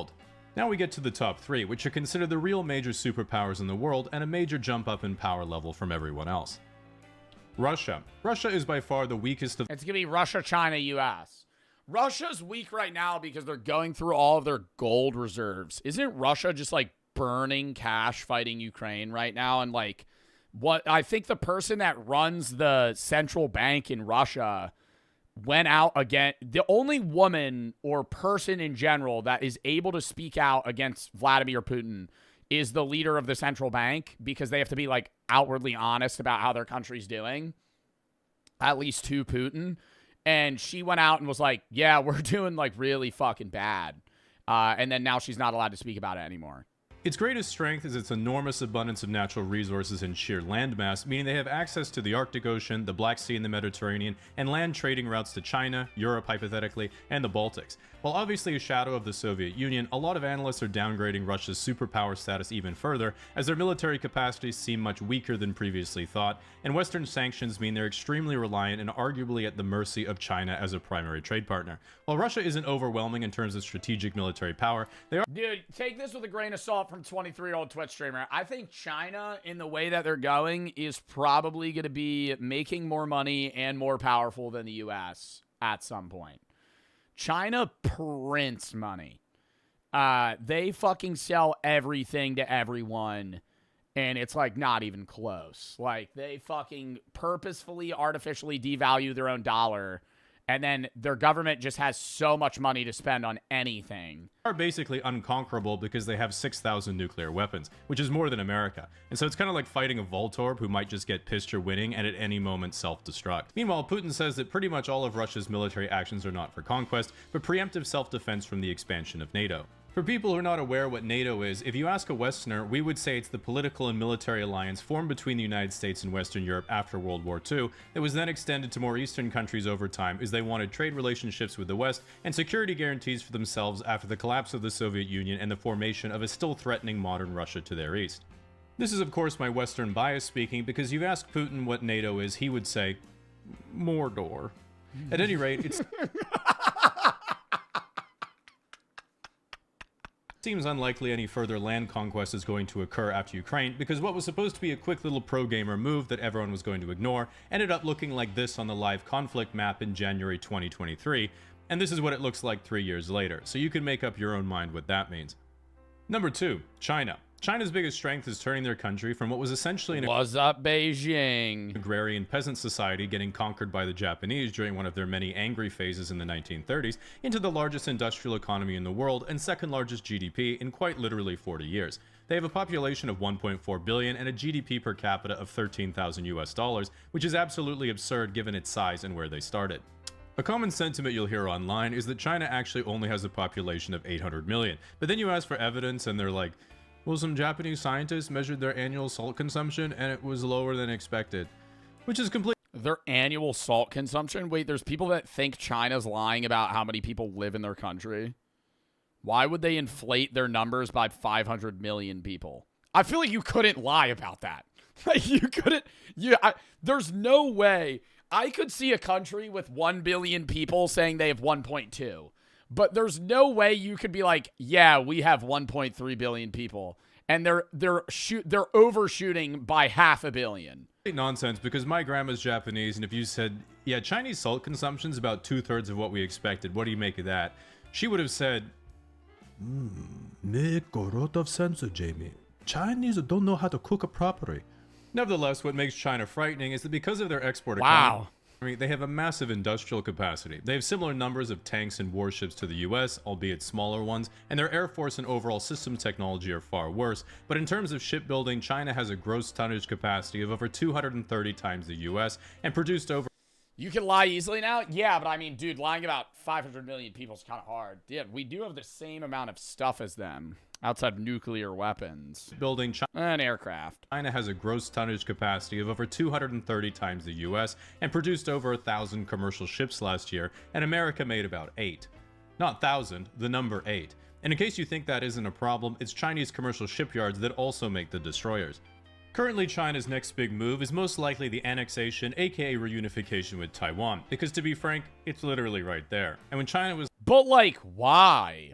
What is with, like, this still needed idea of countries and conquest? Like, the world's been discovered. Why not just try to make the current country better than try to acquire more land and space? Like, when we're like, we need to acquire Greenland, that's making your life harder. I know China and Taiwan have had strains for years, and it's a very long historical conflict. But I'm saying, like, with the U.S., we have so many problems. Why are we trying to get more problems? I know it's oil. U.S. is also a war-based economy, so it's its own thing. You want Greenland for oil. You want money from that. You want to have more of a military holding there. Joe, do research. Yeah, it's a lot of strategic shit, chat, and it's also like an ego thing of like, if we acquire Greenland, that would look great for Trump. I'm saying from the average person's perspective, like, if you just threw a random guy in power, they'd do pretty bad. But I don't think they'd go, we need to start taking land. They'd go, why don't we solve part of the problems that we have here? Why don't we fix the problems that are going on here, right? Rather than acquire more of them. Well, obviously not. That wouldn't benefit us at all. But like, imagine if Vancouver Island was its own country and had the best oil reserves in the world, and America was like, hey, can I buy some? And Vancouver Island was like, no, we use Chinese wellheads, so we only sell them the good stuff, but you can have the shitty oil we sell to everyone else. If that happened, I can assure you that I would be getting bombarded with freedom and democracy against my will well within 24 hours. So while I'm rooting for Taiwan, if you add on the fact that there are American military bases in Japan and South Korea, and they have access to bases in the Philippines, China's only way of securing clear access to the Pacific Ocean is Taiwan. Meaning, it's not looking so great for the little guy right now. Yeah, but Taiwan, I know it's not looking great, and people say the rising tensions and shit, but doesn't Taiwan make, like, so much of, like, hardware for computing today? Which doesn't seem like that big of a deal with war, but it's like, Taiwan's such a valuable country for tech. And CPU usage, which is like, yeah, semiconductors, like, you need that. And so other countries wouldn't want, not even just the US, other countries wouldn't want China to have hold of that. And partners. You already knew we were number one because I don't want to become the 51st state. The Western alliance of NATO and its homies post-World War II is essentially what everyone watching this video will have grown up and experienced and is likely currently living within. Our greatest strength is by far our enormous wealth and prosperity gained from free trade and cooperation. This came about because post-World War II, once everyone basically agreed to get along with each other instead of making world wars in every 2-decade tradition, this allowed the proliferation of the American global banking system called the Eurodollar, which was kind of like a banking telecom network throughout the world, allowing the proliferation and trade of the US dollar in Europe, Japan, and then basically everywhere else. Because of the West's perception as a liberal, rules-based democracy centered around free and fair trade, everyone trusted the currency and began using it, then saving it to use later. That's part of the fear, though, is that if our dollar crashes, like, the world economy fucking plummets. Because everything's not, like, we're not based on the gold standard anymore. We're just kind of artificially, like, believing this value of the dollar is the value that we say it is, versus us actually having something tangible that it could be tied to. Later as a reserve, resulting in what people call the US dollar reserve currency system. Even today, 58% of all global reserves are in dollars, 50% of all trade is done in US dollars, and 90% of all foreign exchange is in dollars as well, which allows immense privilege in terms of global influence. You can sort of think of it like how the global language of business is English. Europeans speak to Europeans in English, except Italians. Educated Chinese students learn English, and if you want to have a successful international career, you essentially must learn English. That means for people born into it, you don't have to do any work, and you get all the rewards. If your hopes and dreams are to be successful in music, film, tech, finance, business, or professional political streaming, you have access to the largest markets right away. When you're thinking of your dream career, the first step for nearly all Westerners is thinking, but what if I fail and people make fun of me? But for everyone else, the first thing they have to do is learn a completely different language to fluency and then move to a different country. This is essentially the same privilege as the US dollar in that it has a global monopoly on banking and trade, meaning the currency that you create is the currency everyone uses, not just your citizens. So you can pull the levers in not just national, but global monetary and fiscal policy in your favor if you hypothetically had any idea what those levers did. With that said, currently the geopolitical grand strategy of the West is in complete disarray, because prior to Trump 2.0, both the Democrat and Republican plan was essentially to maintain the pre-existing Western rules-based order in conjunction with its allies in Europe and Asia, with only pocketed military intervention as fires needed putting out, or some perhaps slightly imaginary threats emerged. Even now, it's still not clear what the new hard-right grand vision is, or if there even is one, but if you read some of the partially human thinkers that seem to be whispering in Trump's ear, and you really interpret it generously, it would seem the basic premise is, We have to stop languishing and twiddling our thumbs as China becomes a threat to our position as global superpower. We need domestic industrial capacity to come back because we have no way to build our critical industry technology in volume if they decouple their economy from us. America shouldn't use our resources to be the protectorate militarily of Europe. They have the resources now to do it themselves. And America will establish political security over Central America, locking down a soft border for the entire northern continent, while using bases on Greenland to secure the Arctic shipping lanes, which are now open nearly year-round since polar ice has retreated in the last 50 years. Oh my God. Fuck this. Fuck this. Not because of climate change, though. That doesn't exist.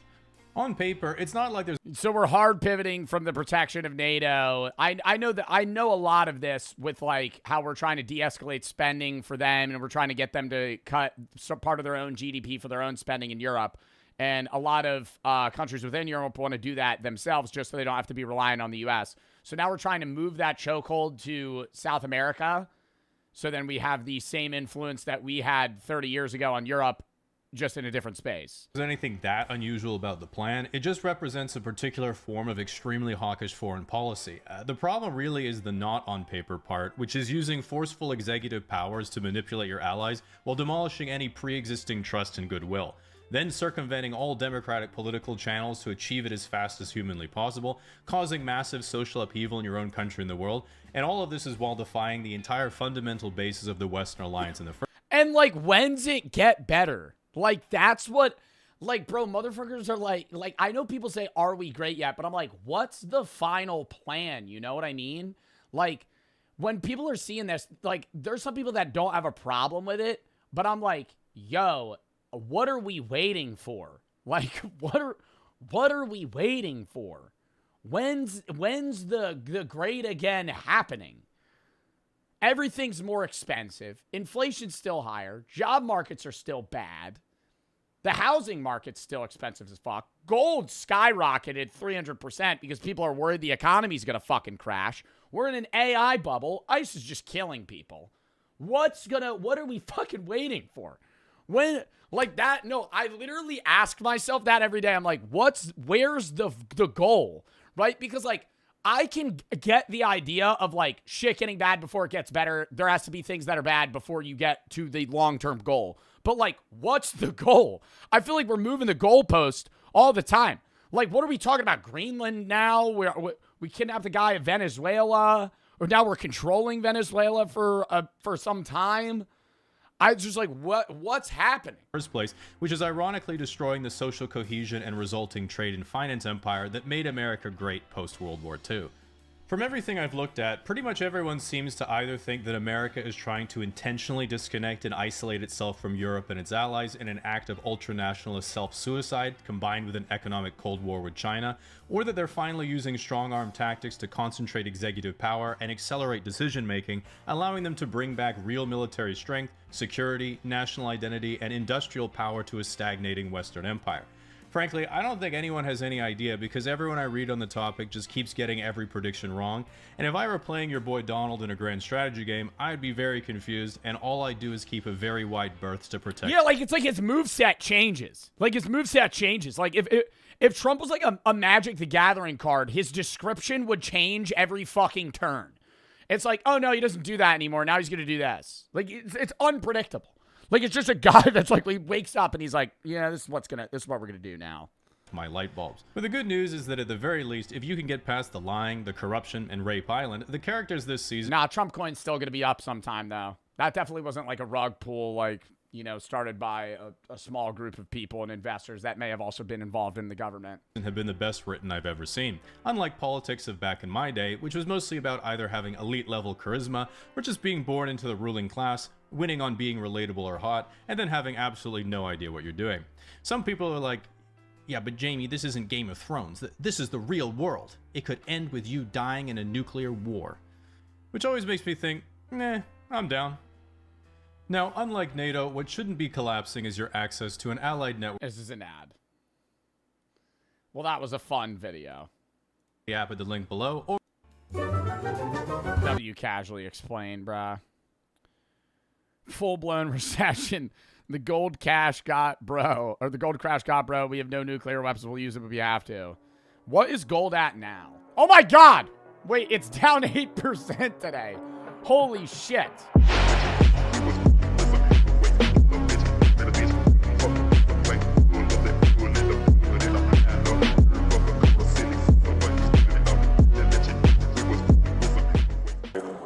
Facial recognition system, and that's what it's telling us.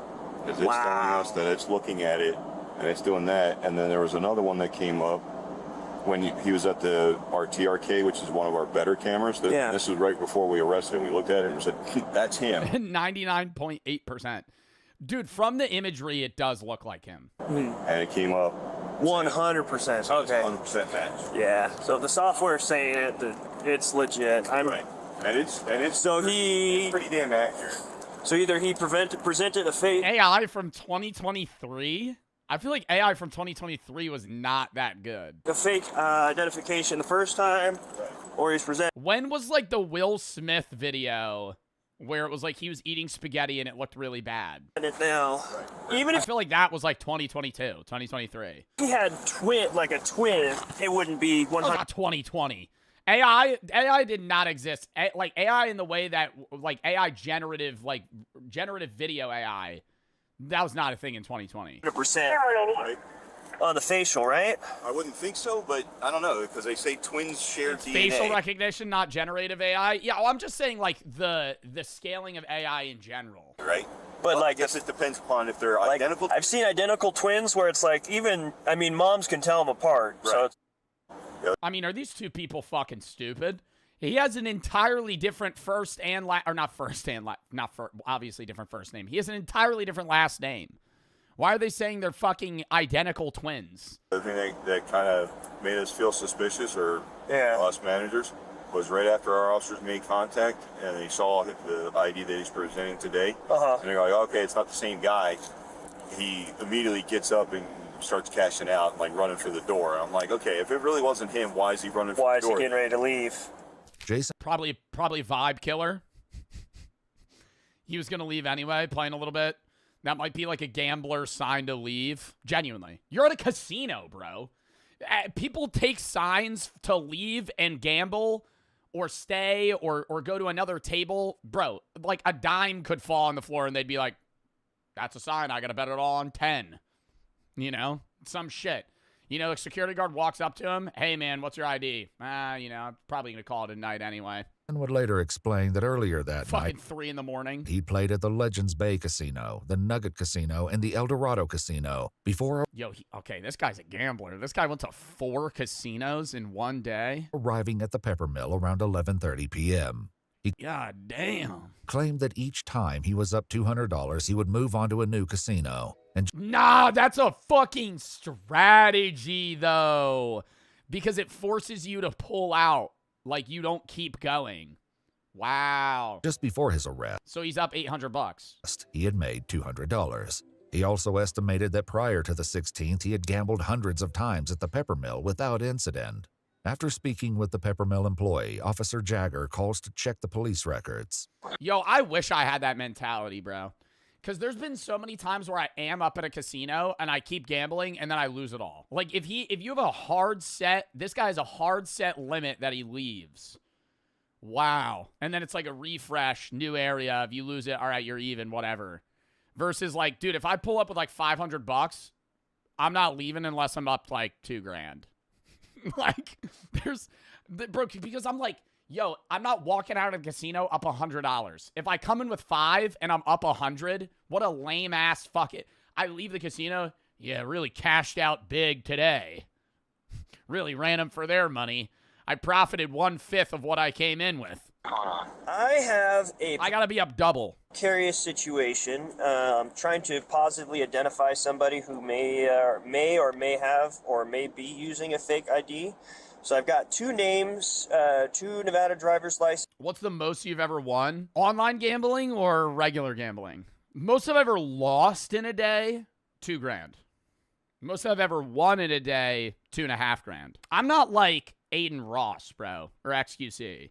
I'm not like going out there fucking throwing $100K on the table. I'll be up or down like $1,000. Numbers and all that. If there's a chance. You lost $8K to Jason. That doesn't count. That's not, bro, I'm saying casino gambling. Yes, okay, all time, yeah, I lost $8,000 to Jason the Ween. All right, fucking, yeah, we gotta always bring that up every other fucking day. Yes, I lost $8,000 to Jason the Ween. On a bet. It was a bet. It was gambling. Yes. Fine, sure. I lost $8,000. So I could have you run both and see if any of them come back and maybe send me And the YouTube video did terrible, so I didn't make the money back. pictures. I did not make that money back. In an email of what their IDs come back as? Yep. Huh. That is super weird. Do you see resemblance in those? Yeah. Yeah, that is. But yeah, they're CA 83. Are you up or down all time? What a stupid question. Buddy, down. Down. Are you kidding me? I don't even know how much I'm down. Down. Surely. Fucking what the hell? If I go into a casino, if I gamble, there's like a 1 in 4 chance I'm going up. Like I'm leaving up. There's like a 1 in 2 I'll be up at any point, but then I'll keep gambling and lose it. Yeah. That's super weird. So I have a feeling these are both the same guy, but he has different IDs. That's crazy. Because their software here, they have this facial recognition software here at the Peppermill. Why would he go through all of it? If he got trespassed for, like, cheating, I would get him having a fucking fake ID to, like, scan the system, go back into Peppermill, and keep gambling. Why the fuck would he get a fake ID so he could go gamble at a casino that he got kicked out of for fucking falling asleep? Why would anyone do that? And he came back as a 100% match for the character who was previously trespassed. Yeah, So this is definitely a weird one. So I have a feeling he's somehow making some fake identification or something, but I mean, if you're pulling them up, then they're legitimate. Yeah, they're both through the DMV at least. He's somehow able to get them. Because it's 2 different people. Oh my God. Yo, these people should not be cops. Holy fuck. What? Yo, because they're 2 different people, bro. Yeah, dude, these are both 2 real IDs, both registered at the DMV. You can't fake that shit. If they're both at the DMV, bro, you have to fucking borderline do a blood sacrifice to get a fucking ID at a DMV. Are you kidding me? You go into a DMV, you need every fucking thing you've ever done in your entire life on a fucking pen and paper to hand that over so you can get a fucking ID. This discovery that both Michael and Jason's IDs are legitimate, Officer Jagger calls his supervisor, once again explaining that the Peppermill's AI technology came back with a 100% match that Jason and Michael are the same person. Then this guy that they have now detained presents a different ID with a different name, Jason Killinger, and that has a matching photo for him now. I mean, the photos are different photos, but they look like the same exact guy. The only difference is one has a chin goatee. One has a chin goatee, bro. They look so different. In this, they look so different, bro. You think if you shave, bro, this guy looks at least 15 years older. At least. That both But definitely super weird. So all of these driver's licenses are both valid. So either he is who he says he is, and he's not actually ever actually trespassed, which I doubt because their software is pretty cool. And Yo, this guy's got fucking money into AI stocks. This guy has money in AI stocks. There's no way. There's no way. Yo, the AI is pretty cool, so you know it can't be wrong. And the fact that he's acting super suspicious. Two. How is he act? The entire conversation they had, he was like, "I'm not that guy." I just have a feeling somehow maybe he's got a hookup at the DMV where he's got 2 different driver's licenses that are registered with the Department of Motor Vehicles with different names and dates of birth. So, yeah. Yo, he would be a criminal mastermind. If he had if he was able to register 2 different identities and have different photos of himself that he's using, like, bro, this guy would be doing other shit than fucking gambling at the Peppermill Casino. Yes, I'll arrest him on that and then just list him as a John Doe and then have him booked in for a wins check. Alrighty, well, that solves that.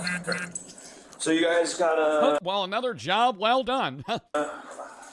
Time to go watch Quebble Cop AI when I get home. Came out with a new Minecraft video. And then we got the statement and all that good stuff. Statement already done. Easy peasy. So right now, because I can't identify you, man, it's weird. Because essentially it looks like you have two names. I don't know, man. He's laughing. So I can't identify you. Unfortunately, that means that they can't cite you. Officer Jagger collects Jason's things, which includes his driver's license, a Peppermill Casino chip, player's card in the name Jason Killinger, and a debit card from his credit union in the name of Jason Killinger. If you can't be cited, then you are arrested. So all of his cards, all of his fucking debit cards and credit cards also have his actual name. Bro. I'm arrested? Yeah. At some point, they get good at it. And if you ask them, like, how are you telling which one's a male and which one's a female? They just go, I just know. What do you mean you just know? Welcome. I don't think it's color. It's like something. They like look at them. Like I remember going down a rabbit hole of that. I'm like, how are they telling? How many spiders do you think you have right now? When I full time, it's almost thousands. 1,000 spiders. Yeah. And what these guys are doing is crossbreeding different lines, trying to engineer the perfect super spider. Bigger, more venomous, more aggressive, harder. They're venomous? To beat. I infused different location, different fighting style on the location. It starts when the female spider is mated on the wild. First, a male and female with desirable traits are paired up. They're often from different regions of the Philippines, and they're left together until they mate. These are the breeding units. Yeah, the breeding here. This is the breeding area. During or shortly after mating, the female spider will eat the male. His job is done. She then spins a silk sac to lay her eggs inside. So you get the egg sac. Oh, yeah. Why does that happen so much in the bug world? They mate and then the guy gets eaten. And it will... Praying mantises, they like cut their head off or bite their head off or some shit. Like, what the fuck? Will naturally hatch? Or do you have to do it will naturally hatch. When these egg sacs hatch, there's hundreds of spiderlings sitting inside one bubble tea container. This is their eggs. Well, that's spider eggs? Yeah. You breed them? Yeah. They're gonna hatch. Stop. 2 weeks, 1 week. 2 weeks or 1 week. Then I fed them. So you see, there's a small insect. Right. So I put manually the insect there. Right. So that the sling eat the insect. Because it's harder to get food? Well, no, I think the female eats the male because it enables them to already be nutritionally filled, which ensures the survival of the offspring. It's like the male basically sacrifices himself to get cannibalized because that ensures that the female spider or praying mantis or whatever animal it is has enough energy to give birth and help them. And they'll grow out together until they're big enough that they want to start eating each other. At this point, it's time to rehouse them. Why don't they just stockpile food before they have sex? So they're gonna get All right, we're done. Eat me. moved to these What the hell? repurposed medical pillboxes, each one getting its own compartment and fed daily until maturity. What do you feed them? Where do you get these insects? Okay, I have 3 feeders. Small one, I have this kind of beetles here. I have superworms. Oh, wow. That's for the big one. And also, I have cockroach. Cockroaches? Here. Oh my God, dude. Oh my God, guys. Guys, that is crazy. Dude just has like a whole box full of cockroaches, beetles and worms, and then sort of smaller worms sitting in this corner. I just wonder I want to know the logistics here, bro. Like, how much do you think US dollar-wise this guy makes? You got to keep in mind the cost of living's lower and the sale price of stuff is lower in general. Like, when they found that spider and they were like, oh, this sells for 30 cents. If they were doing this in the United States, it would probably cost more. Like, everything would just be more. Dude, he's making more than 20K a year. Like, I feel like he's probably got to be making like 5K a month from this. It's kind of a gnarly hobby. If he's a breeder, maybe not one of the guys that's just like going out and hunting them, but this guy is like syringes and like... This dude's like sciencing the fuck out of this. I have one more to show you. Sorry for that. Sorry. What is that? So when they die, you just preserve them? Yes, I preserve them. So this is my 5 years. 5 years of spiders. 5 years of spider breeding. So I already. Why? Why do you have that? Why do you have that? And the whole thing starts to feel like you're looking at some little That has to smell so bad. backyard mad scientist. How much for you to drink that water? The juice. You don't have to eat anything. You just got to drink the juice. Oh my God. $50,000. The kind of spider you can't lose money on when you bet. And the prices people pay for these mutants, it's not chump change anymore. I infuse different location, different fighting style on the location. It's like chicken, right? You go to the other breeder, collect the fighting style, then crossbreed it. So for you personally, there's like a dual interest. You're interested in the color variants, the marking, the patterns, but also it does feel good for you when you talk with one of your buyers and he reports back, look, this thing performed excellently. Yes. Can I buy more? Yes, actually. Yeah. But really, why stop at genetics? Because once you've bred the perfect mutant champion, the next question is, how do you push this further? Recently, no medicine, right? But right now, there's a G-load. That the G-load makes the spider aggressive more. That is where... As I was going to say, how are you feeding them steroids? I feel like you could make a spider OD so easily. Like the amount of stuff you're able to give them so you enhance their performance, I feel is like literally like one droplet of liquid. Recently, no medicine, right? But right now, there's a G-load. That the G-load makes the spider aggressive more. That is where G-load comes in. Their own little Captain America serum for spiders. A homemade super mix designed to turn an already dangerous spider into something way nastier. 50 pesos. I'm just giving it meth, bro, if I'm being honest. Like, if I was like, I need my spider to win the fight, my life's on the line, like, I'm going to a corner, I'm buying, like, crack pellets, and I'm, like, crushing it up and giving it to it. Load. We're going to see exactly how it works right now. I bought this spider right now. I'm going to spar It would die. Against one that... They actually did an experiment where they gave a bunch of spiders different drugs and see how they would spin their webs, and some of them it, like, did okay, and other ones, yeah, they would, like, fucking die. RS buys. It's going to be Andrew Fraser versus We the Future. What's in the serum? Hitting that shit like we're about to shoot We have up. 2 spiders just warming up, just sucking down their G-load. It's going to take about 10 minutes till they're all, like, fired up, apparently. They look pretty chill to me. And the spider will survive after eating G-load, or it's like a one-off thing? Depende sa paggamit. Meron kasi pag nasobran, namamatay. Overdose and OD. Oh, so some people will like OD their spiders by accident. What is like the Gatorade bottle? What is in it? What's down there? What's in it? You're saying G-load, it's in a fucking Gatorade bottle. It's in a Gatorade bottle.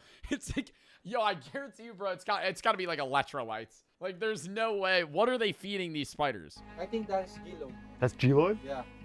This is a ready-made G-load, but he has to mix. Hindi lang natin sinama yung talagang mga gamot. Wala ba?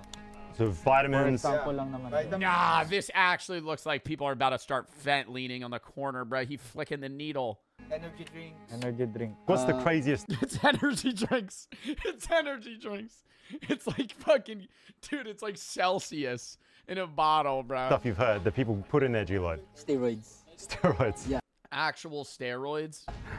Just straight up. And is it like a well-known recipe, or is it kind of like a private thing each? In each handler, there's so many types of G-load and so many ingredients. Are people protective of their G-load recipe? Yeah, it has their own. Every seller has a different approach of G-load. Can you let me in on some secrets? What kind of stuff do you Uranium. like to put in your G-load? Or is it secret? Antibiotic hindi nakalagay nila. Steroids, antibiotics, energy drinks. That's right. Red Bull will give you wings. Maybe Red Bull could sponsor this. Coffee. Caffeine. Ganun. Caffeine? This actually seems like an event Red Bull would sponsor. All right, I'm starting to get it. There you have it, guys. G-load, ready to get some spiders, just super jazzed up. Gotta admit, it does seem to work. Like, you feed these things to them and they're all flying all over the place. Once you've got the right spiders, the right bloodline, the right homemade super serum running through them, the next step is obvious. You bet on them. But how much money do you think they're throwing into these matches in a given day? Like, that's what I'm so curious on.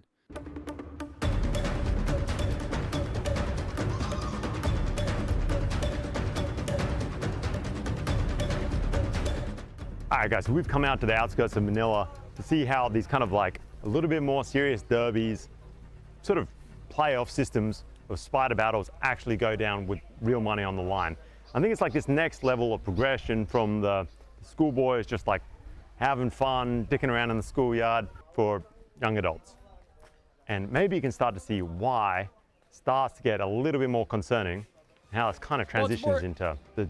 Yeah, it's more concerning because if you get obsessed with spider fighting, you're more likely to train, even though spider fighting's like not as bad as like cockfighting or dog fighting by any means. It's like you're open to the idea of having living things kill each other and bet on them. And then you're more likely to get into like other shit. darker world of Filipino animal blood sports. And these derbies, these gambling derbies, are way different from what you see with the school kids. They have mini stadiums, whiteboard brackets, knockout rules. Bit of a step up from the school kids we saw yesterday, but they're already kind of taking this a bit more seriously. They've got their own sort of boxes that they bought from home. This tournament, I'm told, is a 2-spider each tournament. There's referee, kind of ringleader. There is genuine money on the line. I don't know if that's making it to the final edit here. Hi guys, I'm not exactly sure how this is going to work. They're sort of matching up by size, like proper like weigh-ins. I'm told that at the big tournaments, they're actually using like jewelry scales to ensure that these spiders are almost identical in size, just like you're weighing in for a genuine boxing or MMA fight. But here they kind of like just match them up. They're already sized by coin, sort of by eye, so they should be roughly the same shape. And given that it's all one big knockout tournament, I'm sure that there ends up being mismatches. But I guess at least in the early rounds, these things are pretty evenly matched. This still doesn't seem like a very big tournament, though, no? This kind of looks like a backyard event. Like they're doing this on the side of the road. We're going to fight? Yeah. All right, boom. You can do it for me, yeah? No, you will put. No. You got this. You got this. I don't know how to do it. I'm an amateur. I need like a help. Why are they so calm on this stick? I need a trainer to do this for me. I'm just kind of like... Place your spider here. No. I don't trust myself. You got this for me.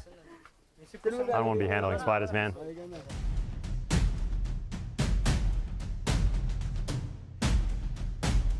Bro, that shit's definitely just piss in that one bottle. That fucking G juice or whatever. That shit was not, that was just, no, actually, I feel like, no, that's the color of Red Bull.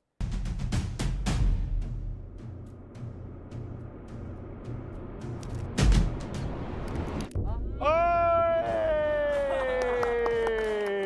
All right, there we go. She's never let me down. What a pick. I was mocked yesterday by the sort of... Yo, I feel like I'm more hype about Beyblades, bro. I'm not even gonna lie. I feel like when I see a motherfucker let it rip and he just spins that shit fast as fuck. Yeah, I feel like that's like more skill. Professional spider vendor. What's happening just there? We use dead spider, so before the fight, the spider will get angry and too much. They will go aggressive. So you sort of like stroke one spider with a dead one. Yeah, like this one. It's not always huge money, not here at least, but it's enough that you can immediately see the hook. And the bigger tournaments have big money on the line. All right, guys, we're up. Second spider. This is the one that's never fought before. We're 1-0, thankfully. So even if we lose, we've still got one horse in the race, so to speak. Spider in the race. All right, here we go. Oh! All right, at least we got one more spider in the race, but that did not go well the second time. We got one spider that's just, I mean, just not into the game, you know what I mean? It's all right because we're gonna release it.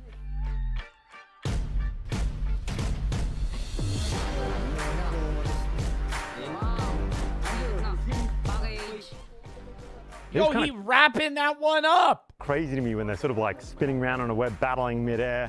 Got to admit, you can kind of see. Holy shit! See how. Oh my god! Yo, he actually just boxed that one. How kind of like, I mean, when you think about it, it can be a bit disturbing.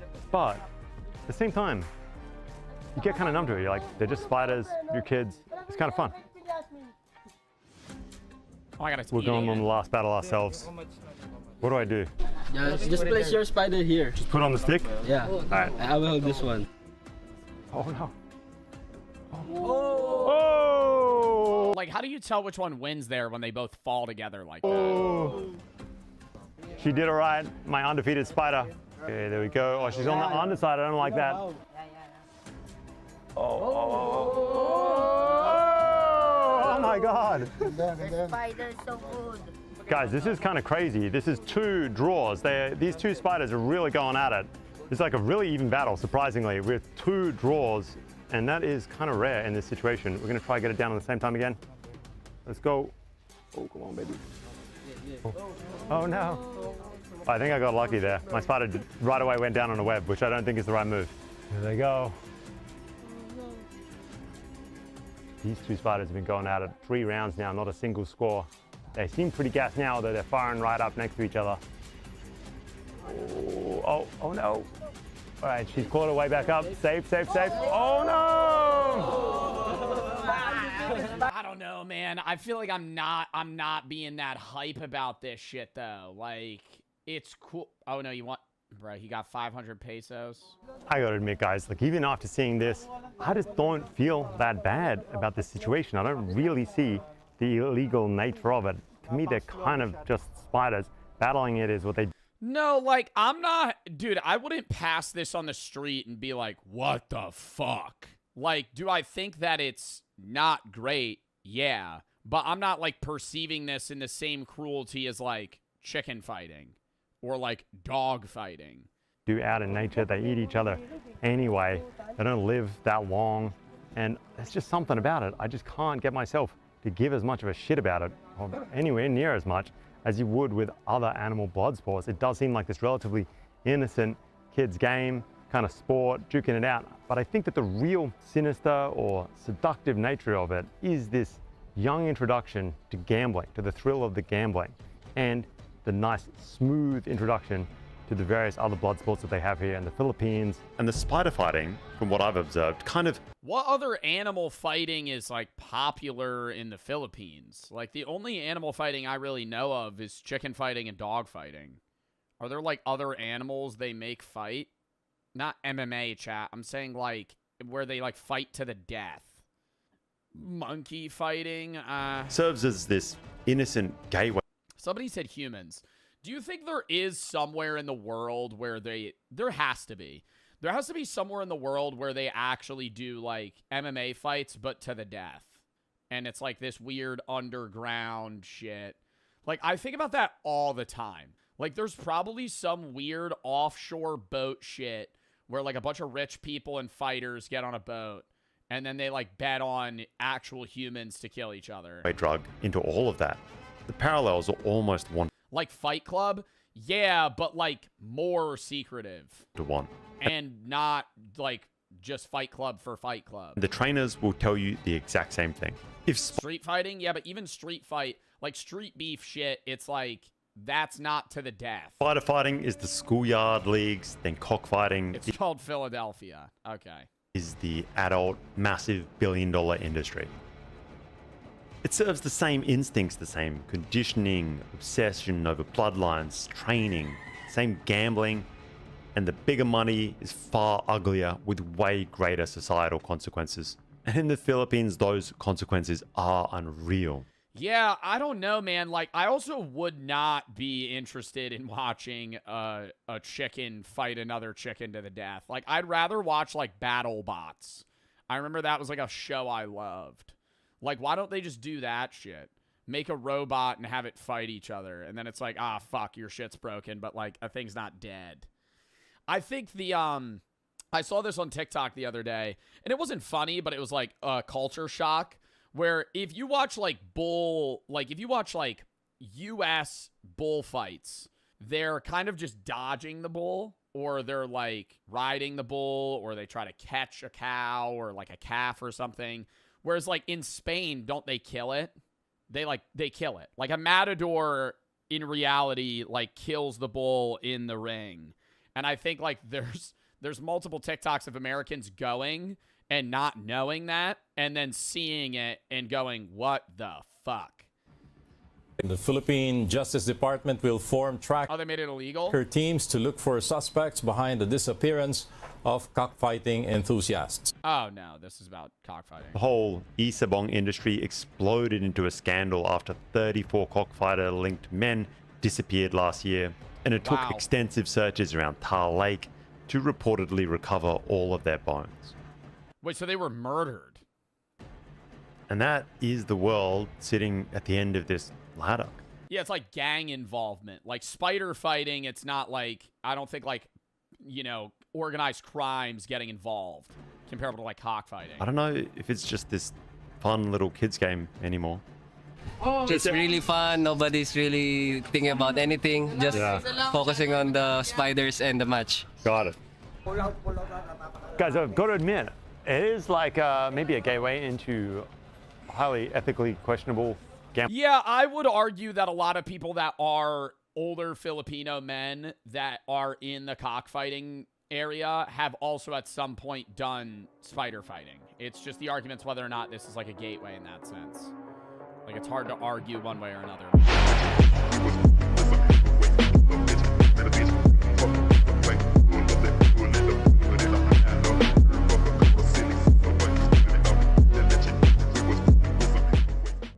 Still watching? Minutes pass, and then, finally, they step backward into the dark.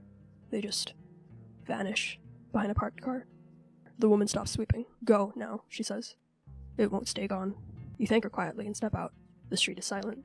You walk fast. You reach the guest house gate.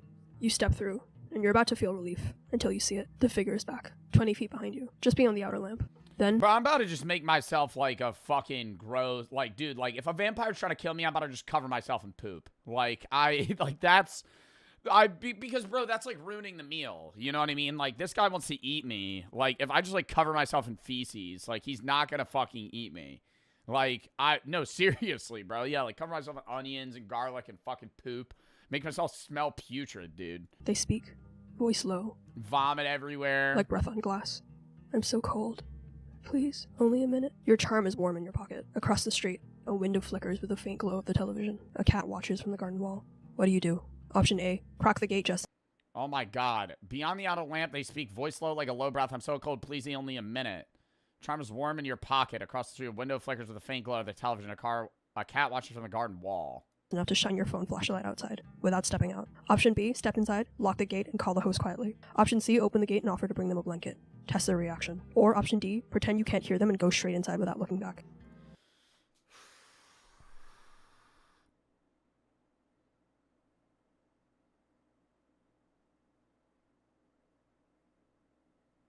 Crack the gate just enough to shine your phone flashlight outside. That's a bad play. Step inside, lock the gate, and call the host quietly. I'm thinking, like, it's probably B or D. But you're not supposed to just, like, ignore them. Open the gate and offer to bring them a blanket. That's the worst one.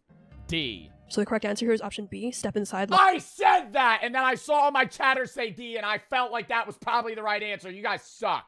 Lock the gate and call the host quietly. So the reason this is the right answer is because here, this is barrier control. Don't trade your physical threshold for a moral test. The correct move here preserves your strongest defensive asset, which is the locked gate. Calling the host quietly will also record your situation and possibly produce a local authority figure, or at least flags the interaction. Option A, cracking the gate and shining the light, is the wrong answer. What if I just start fucking screaming, dude? Like, why is that not an option? Me just be like, help!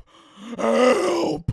Because any opening here Make a commotion. Leverage. A small light leak shows that you're present and reactive, and it might also reveal your silhouette, which might leave you vulnerable. Option C, offering a blanket, is also the wrong answer, because you've just invited proximity and possibly rewarded a manipulative plea. Even if it's genuine, you have no idea whether the person is alone or if they're baiting you. And you and it was a homeless woman. She froze to death.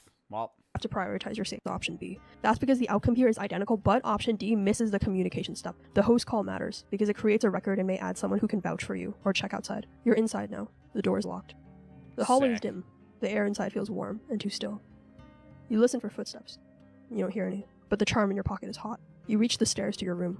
Then, a knock. Not at the front door, but the back one. You freeze. Then, a voice, low and calm. It's the guest house owner. We saw someone outside. Just checking that you made it in okay. It's not responding.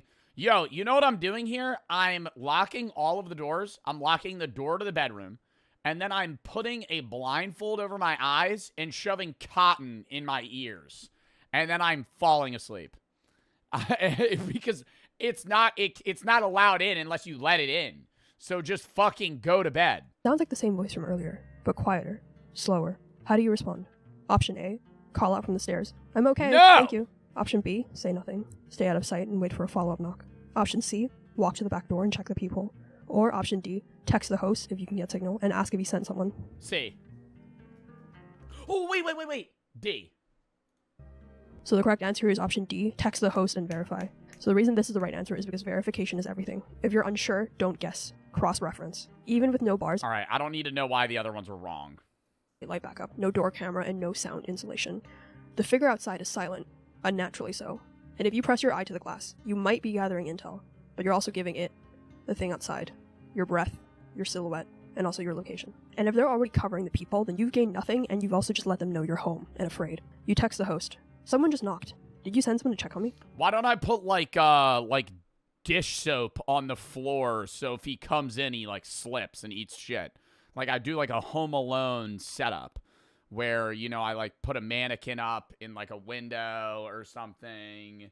You know, like, yeah, like set up like a booby trap. There's no reply. You stay quiet. You don't call out. You don't open the door. You wait. A banana peel. I only have one banana. I just put a banana peel in the middle of the fucking room. Well, he's got about a 5% chance of slipping on that. 5 long minutes. Finally. No one should be there. You lock the door. Move upstairs. As you reach your room, the charm around your neck suddenly pulses. A sharp heat, like it's reacting to something. Through the window, you can see a figure standing across the road. Not moving. You can't tell. Dude, that's terrifying. Any horror game you're playing, you look at the window, there's somebody just across the road under the street lamp, just like looking. It's the same one. What do you do? Option A, close the blinds slowly. Control what they see. Option B, keep the lights off and monitor them from the shadows. Option C, step into view just briefly and then vanish. I'm straight up mooning that motherfucker. What? Bro, that motherfucker follows you, and you know he's a vampire. You just fucking straight moon his ass. No, you're not afraid. Or option D, shift away from the window and try to track them using the reflection in the glass. Oh shit, wait, I gotta pick an answer. Close the blinds slowly, control what they see. Yeah, mooning them's not an option. Close the blinds slowly, control what they see. Keep the lights off and monitor them for the shadows. Step into view just briefly, then vanish. Shift away from the window and try knocking your track to use the reflection of the glass. I'm gonna go B. So the correct answer here is option B, keep the lights off. I need to know why the other ones are wrong. If I get it right, I'm just moving on. No lights, no blinds, no speaking. You stand there in the dark, watching them watch. The figure shifts, almost imperceptibly. Then, very slowly, it turns its head. Not toward you, toward the window of the house next door, the one with the TV glow. And then, it vanishes. Charm in your neck cools slightly. Only slightly. You exhale. And then, 3 light taps on your window. You're on the 2nd floor. There's no balcony, just glass. What do? Option A, speak softly through the wall. I'm calling police. Option B, approach the window with your phone flashlight. Option C, stay exactly where you are and count 60 seconds. Or option D, throw your charm against the window to test the reaction. Bro, I'm going, freeze! Freeze! And I'm going, and he's going to hear that noise, and he's going to go, maybe I should leave. Maybe I should leave. Refund those push-ups. Not doing channel point redemptions today. Speak softly through the wall. I'm calling the police. Approach the window with your phone flashlight. Stay exactly where you are and count to 60. Why the fuck would I do that? I'm not throwing the charm. I feel like the charm is a good thing to have on my person. It's kind of like a totem of undying in Minecraft. I think it would keep me alive in case it attacks. I don't want to speak. I don't want to approach it. I'm going to go C. So the correct answer here is option C. Stay still and count 60 seconds. So the reason this is the right answer is well, actually, I kind of do want to know why that's the right answer. Because here, psychologically and tactically, you're in information denial mode. Do not react to lures or tests. Counting time helps you regulate your panic, it keeps your breathing slow, and it allows external movement patterns to surface. And it also tests them. How long will they wait? Option A, threatening to call the police, is the wrong answer. Yo, but I'm, like, waiting with a vampire right now. Like, how do I know that they're not going to, like, just fucking break the window? Like, they're not allowed because it's vampire rules? Phone lights up, unknown number. You answer, calm voice says your full name first and last. You answer. A calm voice says your full name, first and last. And then, please open the door. We need to verify you're okay. This line is being monitored. We're with police dispatch. Cap. What do? Option A, say, what's your badge number and station? Option B, hang up. Text your host again. B. Option C, say nothing. Listen for mistakes in what they say. Or option D, say, I'm not home, and pretend you're somewhere else. B. It's B or C, but B. So the correct answer here is option C. Say nothing. Listen for mistakes in what they say. So the reason this is the right answer is because silence here is your strongest tool. They already have your name, but you don't need to give them anything else. Speaking gives away stress, alertness, and possibly your location or your accent. Option A, demanding ID, feels like the smart answer, but it's ultimately wrong because without an official callback... Start screaming and slapping my belly like drums. You think that would scare them away? Number, it's meaningless. Option B, texting your host is good, but premature. You need to assess the threat first. And option D, lying is the wrong answer because this shows panic. And once you speak, you've already revealed your voice. What's really happening with price tags? This apple and this apple are the exact same, except for one. Well, here's the first problem. You're buying a Granny Smith apple, which is disgusting, okay? We're not even going to get into the price tag bit yet. The fact that you are purchasing willingly a green apple from a grocery store is gross. The only thing worse would be like you being somebody that's buying a Macintosh or like a mushy red apple. One thing. I only paid $1.29 for this apple, but for this one, you paid nearly 3 times that. Not because yours is any better, it's not organic, and I didn't get mine on sale. These are exactly the same, but the algorithm decided that you would pay more than me. Let me explain. Listen, folks. Yeah, well, it's really any store that has digital price tags, don't shop at. I think with the I guess advancement of technology, one of the only things that should never change is physical price tags, because that ensures that they can really only change them like once per day. Like unless it's like one singular product that they're up pricing. Like when you see paper, that's how you know that like that's been there at least today. Start having a rush hour price to it. These price tags started updating right in front of me. Just stick it to your customers just a little bit more. What a wild concept. Carnegie, Rockefeller. Do you guys have places with digital price tags though? I'll see them, but not to the point where like Walmart has everyone a digital price tag. Just stick it to your customers just a little bit more. What a wild concept. Carnegie, Rockefeller, and Vanderbilt. What do they all have in common? They owned monopolies.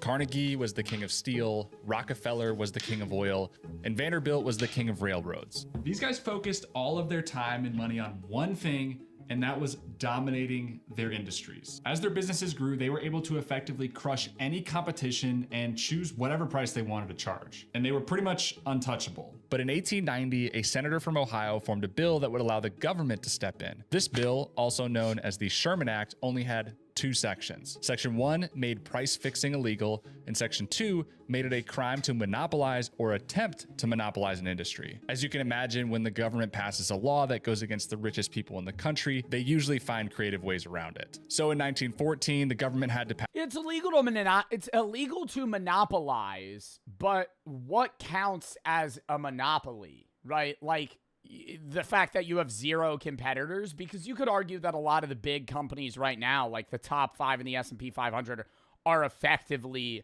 monopolies of their own trade. Like, is Amazon not a monopoly in some way? Like, obviously, the Amazon Prime Video portion of Amazon is not a monopoly.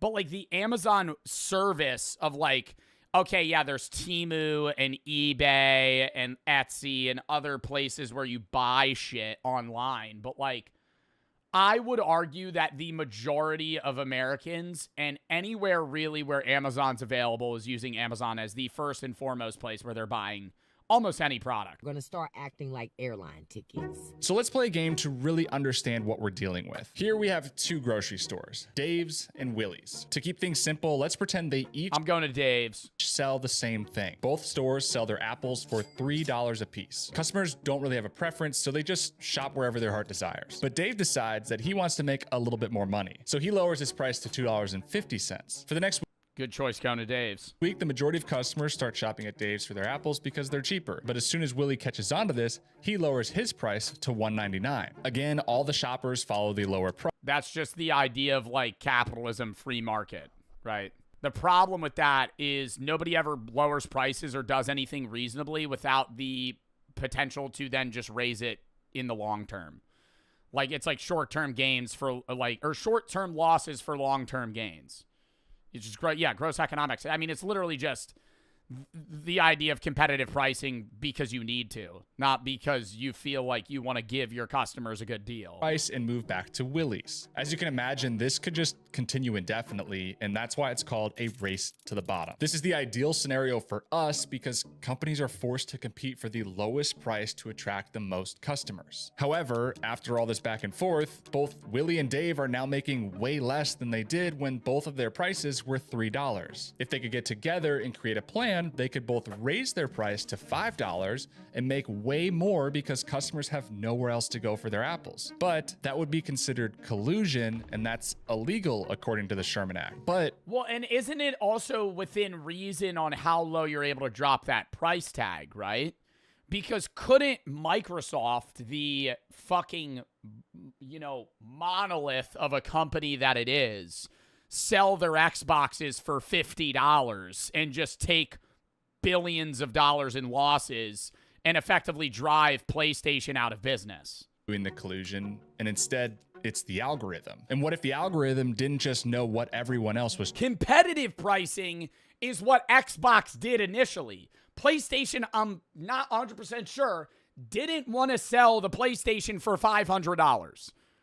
But when Xbox, it got leaked that they were going to sell it for that, PlayStation had to match competitively.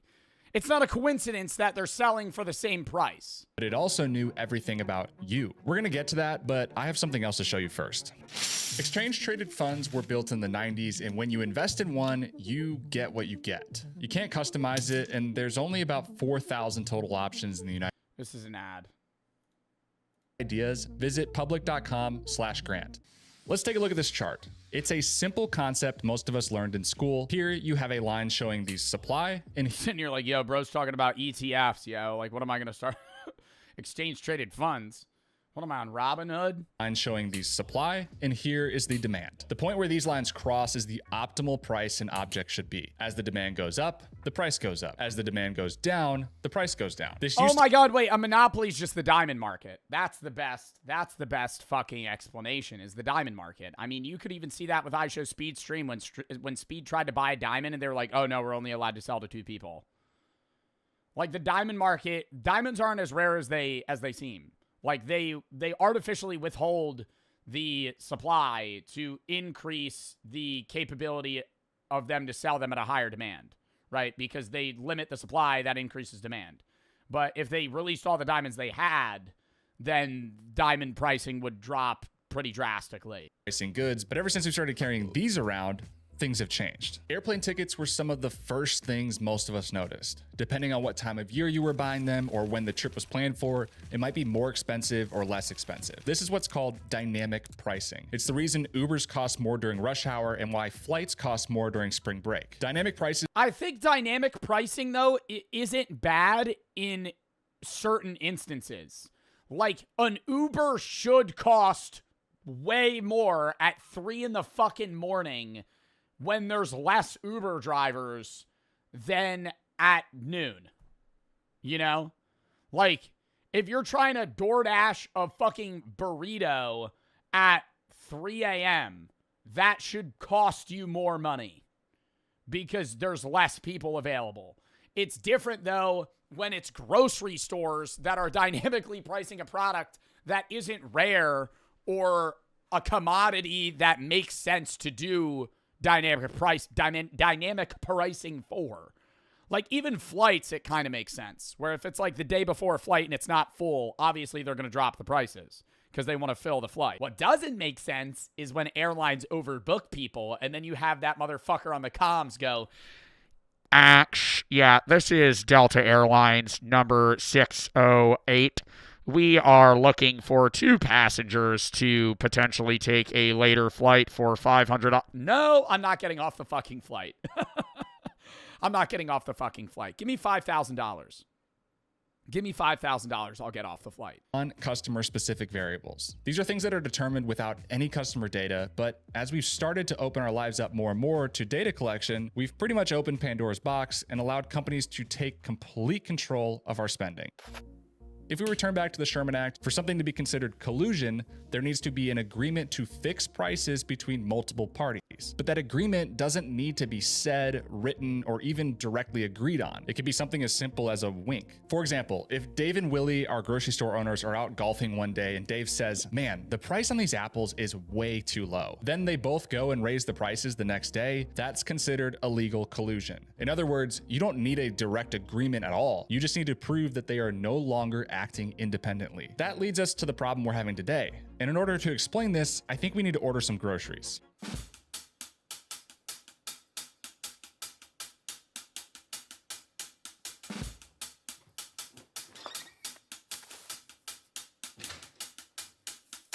Now, Instacart has been getting... Bro just Instacarted 2 apples and a fucking box of cereal. Are we dead ass?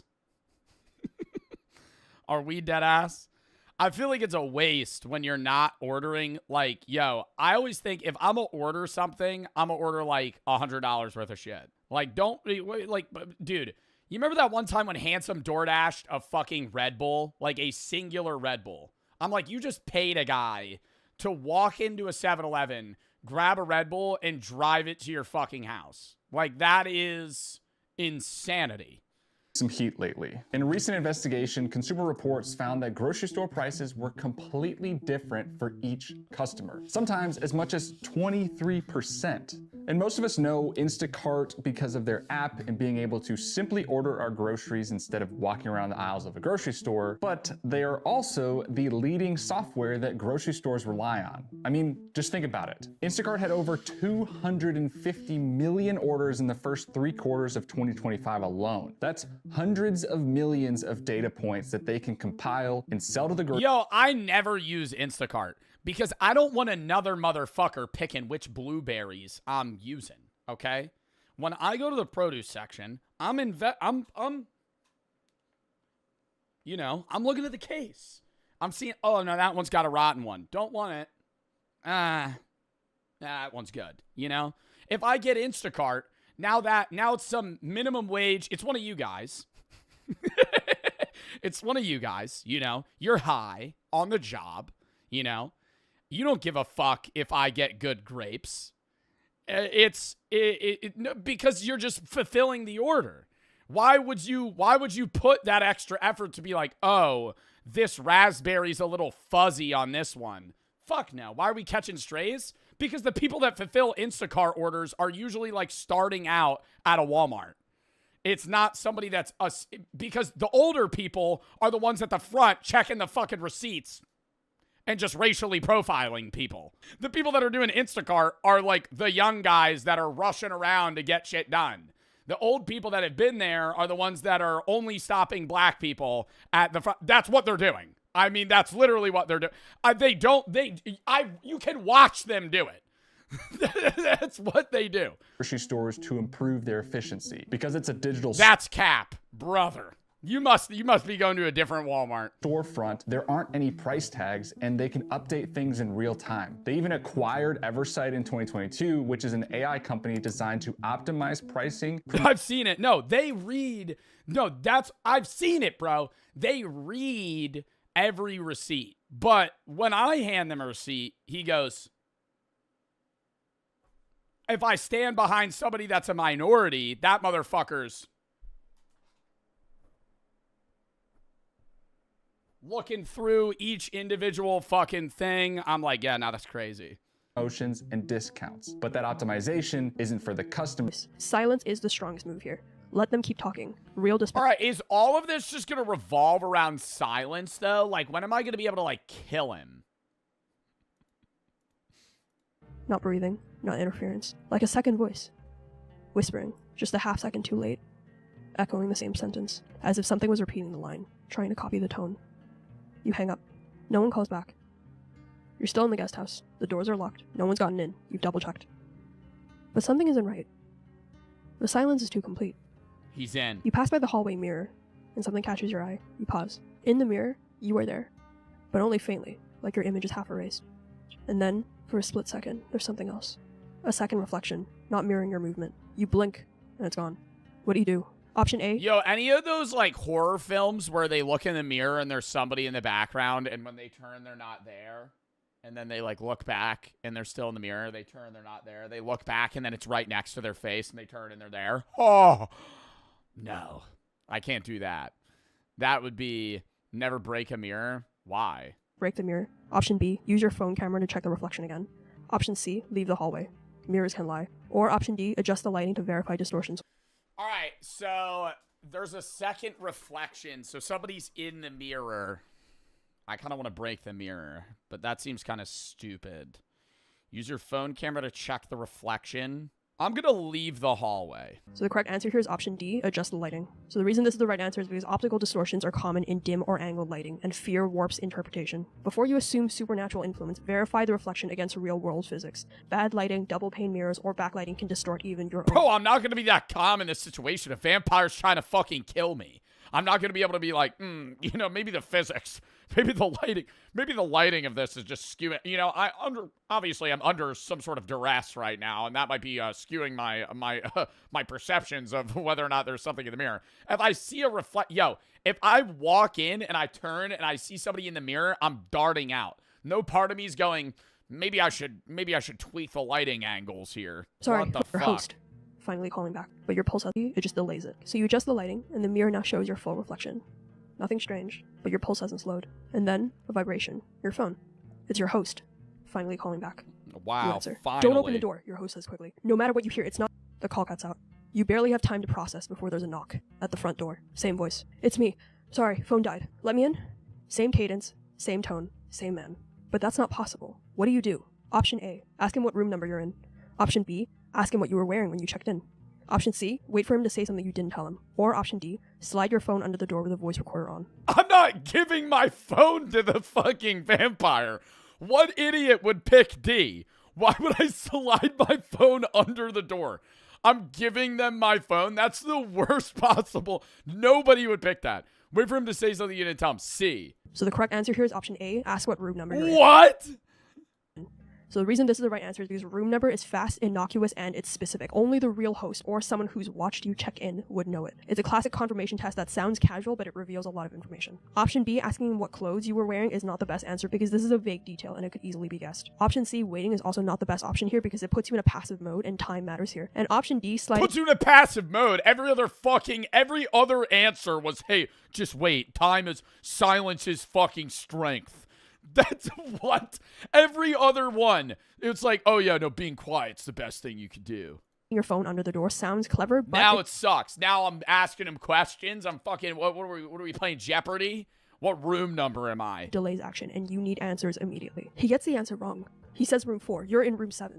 You don't speak. You don't move. And eventually the voice stops. You back away from the door. That's when you smell it. The air inside is shifted, and there's a new scent in the guest room hallway. And what if he got it right? What if you just got lucky? What if I go, what room number am I? He goes, 7. And I go, oh. And then that motherfucker eats me. Wet soil. Iron. No open windows yet. You checked earlier. It wasn't here before.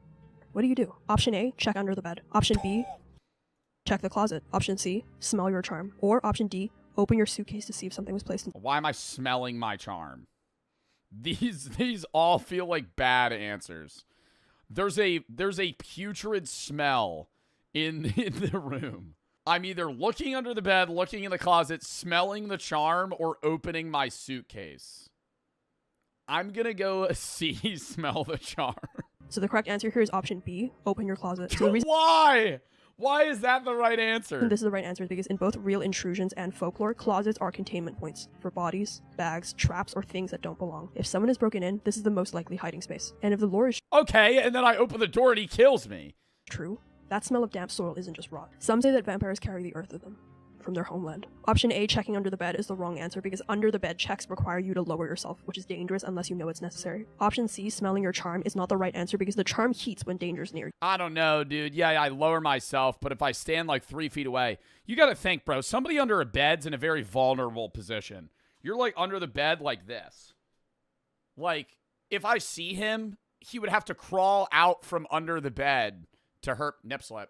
He would have to crawl from out under the bed to hurt me. You know this, but it doesn't speak. It doesn't tell you where or who, just that something's wrong. And option D, ripping open your suitcase, is not the best answer because this wastes time and it's not the logical origin point for the smell. The closet is empty, but the smell lingers, so you shut it. Slowly. And then something calls you back to the mirror. You glance at it once more. You see yourself again. Fully this time.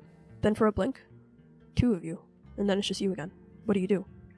Option A, cover the mirror with a towel. Option B, take a photo of it. Option C, touch the glass. Or option D, pretend it didn't happen. Not D. There's 2 of me. I'm going to cover the mirror or take a photo. I'm going to cover the mirror. I'm not touching the glass. So the correct answer here is option A, cover the mirror. So the reason this is the right answer is because mirrors are psychological vulnerabilities. Yup, knew that. Next. For a reason. It gives them invitation. And option D, ignore from outside. Slightly better. And then you hear something. Low. From outside. A growl. You look out the window. 2 dogs. I growl back. Are across the yard. One stares up at your window. The other is tense, ears flat. They don't bark. They don't blink. And then, both bolt into the trees. What do you do? Option A. 2 dogs are across the yard. One stares at the window. The other is tense and ears are flat. Ignore it. Dogs are random. Option B. Watch where they run. Option C. Close the blinds. Or option D. Move to a room without windows. Bro, what? This is getting so hard. She said it was going to get harder, but now I have no idea what to do. I see 2 dogs in the yard. One of them's looking at me, and the other one's tense, and then it runs into the trees. Dogs are random, ignore it. Watch where they run, close the blinds. Where they run, they're running away. That's stupid. Dogs are random, that's also stupid. Close the blinds or move to a room without windows. Move to a room without windows. D. So the correct answer here is option B, watch where the dogs run. So the reason this is the right answer is because animals react to what we can't sense. In both real-world encounters and... So why the fuck would I look where they're running? Would I want to look at what they're running from? Why would I go, where are they running? They're running somewhere safe. Why? I feel like I would be like, okay, well, they saw something they didn't like. Supernatural door, dogs and cats often alert first. Their direction of escape tells you where not to go, and maybe where it is going next. Option A, ignoring... What? Their direction of escape tells you where not to go. Wouldn't it tell you where to go? They're not running where it's going next. That doesn't make any sense, right? Them is wrong because here you're just ignoring a warning system. Option C, closing the blinds, is denial and blindness. You know something's going on. And option D, retreating to a blind room, is also wrong because this just removes all visibility. You watch the dogs. They didn't bark. They just ran. Away from the gate. Past your house. Like they were avoiding it, or something near it. That means whatever scared them is close. It's watching. You move to the far room. Smaller. Fewer windows. Quieter. Until it isn't. A noise inside the wall. Scraping. Wet. Like something breathing through plaster. It moves an inch at a time. Closer. What do you do? Option A, knock back, test if it responds. Option B, turn off all lights and listen. Option C, bang hard, scare it away. Or option D, leave the room quietly and lock the door. Bro, why can't I have an option where, like, I stab a knife through the fucking drywall? Like, that's exactly what I'm doing. I'm shooting through the wall. The sound seems to move closer an inch at the time. Knock back, see if it responds. Turn off the lights. Bang hard to scare it away. Leave the room quietly. Lock the door behind you. D. Get away from it. Kind of so the correct answer here is option you. D. Leave the room Easy. quietly and lock the door. Easy. See, like, some of them are very predictable. Banging the wall is wrong because the scrape doesn't follow. You close the door. You turn the lock. The house falls silent again. The air temperature drops. Your breath fogs. And then the charm around your neck burns once. Sharp. And then it goes cold. You turn around. There's someone in the far corner. Not moving. Knees pulled to their chest. A woman. Her hair falls across her face. You didn't see her arrive. Dude, UFC fight. UFC fight. She's just in the room. She's just in the room. I'm going, wham! Wham! Right to the jaw, dude. When I tell you I'm killing her instantly. She whispers, "Don't let them in. They follow the lonely ones." And then she says your name. You never told her your name. What do you do? Option A, ask her how she knows you. Option B, back out of the room without responding. Option C, offer her the charm. Or option D, demand she proves she's alive. Back out of the room without responding. So the correct answer here is option B, back out of the room without responding. So the reason this is the right answer is because here you're facing an unknown person who somehow knows your name. In this setting, that's a huge alarm bell. If it's a real... How'd she even get in the room? It's not even that she knows your name. She's just like a random woman. Out into the hallway. The door frame is cool against your shoulder as you pass through, and you shut the door. The whisper stops. Nothing follows. Then, through the thin wood, you hear the faintest flutter, like paper folding in on itself. You risk a glance through the crack at the bottom, and there's no shadow. No feet. No one. Only carpet. And dust. And then your phone buzzes. It's an unknown number. Not international. Local area code. You answer. And the voice that answers back is yours. You have to let me in. I'm still out here. They took my place. You don't remember speaking those words. You're holding the phone. You're sure it's real. What do? Option A, hang up and turn off the phone. A. Option B, say, where are you, and wait for a location. Option C, put the phone on speaker and keep listening. Or option D, say, I'm not home, and pretend you're somewhere else. No. Don't put it on speaker because then that alerts them of your location. A. So the correct answer here is option A, hang up and turn. Because if you put that bitch on speaker, then they're going to yap. They don't know where you are. Turn off the phone. So the reason this is the right answer is because earlier, listening quietly was smart because you were gathering intel about an unknown person. But now they in the But house. Here, this isn't a stranger trying to prove your identity. This is your own voice on the line, telling you things that you've never said. That's not information, that's intrusion. Every extra second risks... Yeah, knew that. Long, slow footsteps. Shut off the phone, screen stays black, no signal, house is silent, too silent, faint sound in the hallway, slow footsteps. The figure doesn't knock now. It scratches. Long drags of nail across the wood. The frame groans. The lock trembles. You can hear voices now. Not one, several. Whispering your name from different directions. The front, the back, even the roof. There's a pack of these motherfuckers coming for you. Oh no, I thought it was one vampire. Your clock reads 5:41 a.m. Dawn is close, but not here. You have to choose. Option A, bolt through the back exit. Option B, move upstairs. I use a UV light and shine it at the vampires. To put more barriers between you and them. Option D, confront the door, brace it with your body in the charm. Or option D, open a window upstairs and call for help. All right, so if I reach daytime, I'm chilling. Bolt through the back exit while they're still outside. My hangover's starting to kick in a little bit. Okay, so my head's pounding a little bit. I'm thinking about Advil. Adrenaline's rushing now. I'm a little dehydrated from the amount of drinks I've had at the bar. Slightly out of breath. I kind of have to poop. Bolt through the back exit while they're still outside. Move upstairs to put more barriers between you and them. Confront the door. Brace it with your body in the charm. Open a window upstairs and call for help. B. So the correct answer here is option B, move upstairs and put more barriers. Easy. And option D, yelling for help, is them. So you climb the stairs, 2 at a time. The voices rise behind you, scraping, rattling. And then they fall silent. You bar the upper door. The first shaft of light cuts across the floorboards. When you risk a glance through the window, the street is empty. The house is silent now. No whispers, no scratching. Just the groan of old beams under the first light. Your clock reads 6:02 a.m. The sky is pale blue. You step carefully to the window. The street is empty. The figure is gone. On the floor by the door, you see it. The charm, snapped cleanly in half. You survived the night. Or maybe you were let go. Oh. So that wraps up the last of the questions, and... Fire, dude. We survived the night. Oh, wait, no, there's a graph to see, like, how well I did. If you How many did I get wrong? 7 to 10 points, and you survived, but just through the skin of your teeth. You lasted until dawn, but only because the next time you home, and when silence was permanent, you didn't hesitate. How many did I get wrong? Like 4? 5? I was 11 to 14. I feel like I got most of them right. 6? Okay, I still didn't get 7 to 10. I survived, but something followed you home. You made enough good choices to see daylight. You missed something. A window left ajar. A word spoken with the silence safer. And now the figure knows you. Survival's temporary. No, because I'm not staying in fucking Albania or Algeria for the rest of my fucking life. I'm hopping back on that fucking Delta Airlines flight and taking the fucking 15-hour flight home. Okay? And that vampire ain't getting on a goddamn airplane. I'm sure of it. Okay? So I'm dipping. Right? And then I'm going to deal with the Jersey Devil. Not Algeria. Albania. Sorry. You shut every door, you killed every channel, and you gave nothing away. When dawn came, it found you whole. And for tonight, at least, you won. Thank you for watching this video. I hope you... Sick. I love those survival quizzes. They're so fun. Fucking sub to Oddly Specific Crystal. The zombie one was really fun, too. All right, we'll save this actor one for another day. We'll watch this Mr. Beast video and the philosophy one, and then we'll play a little bit of games.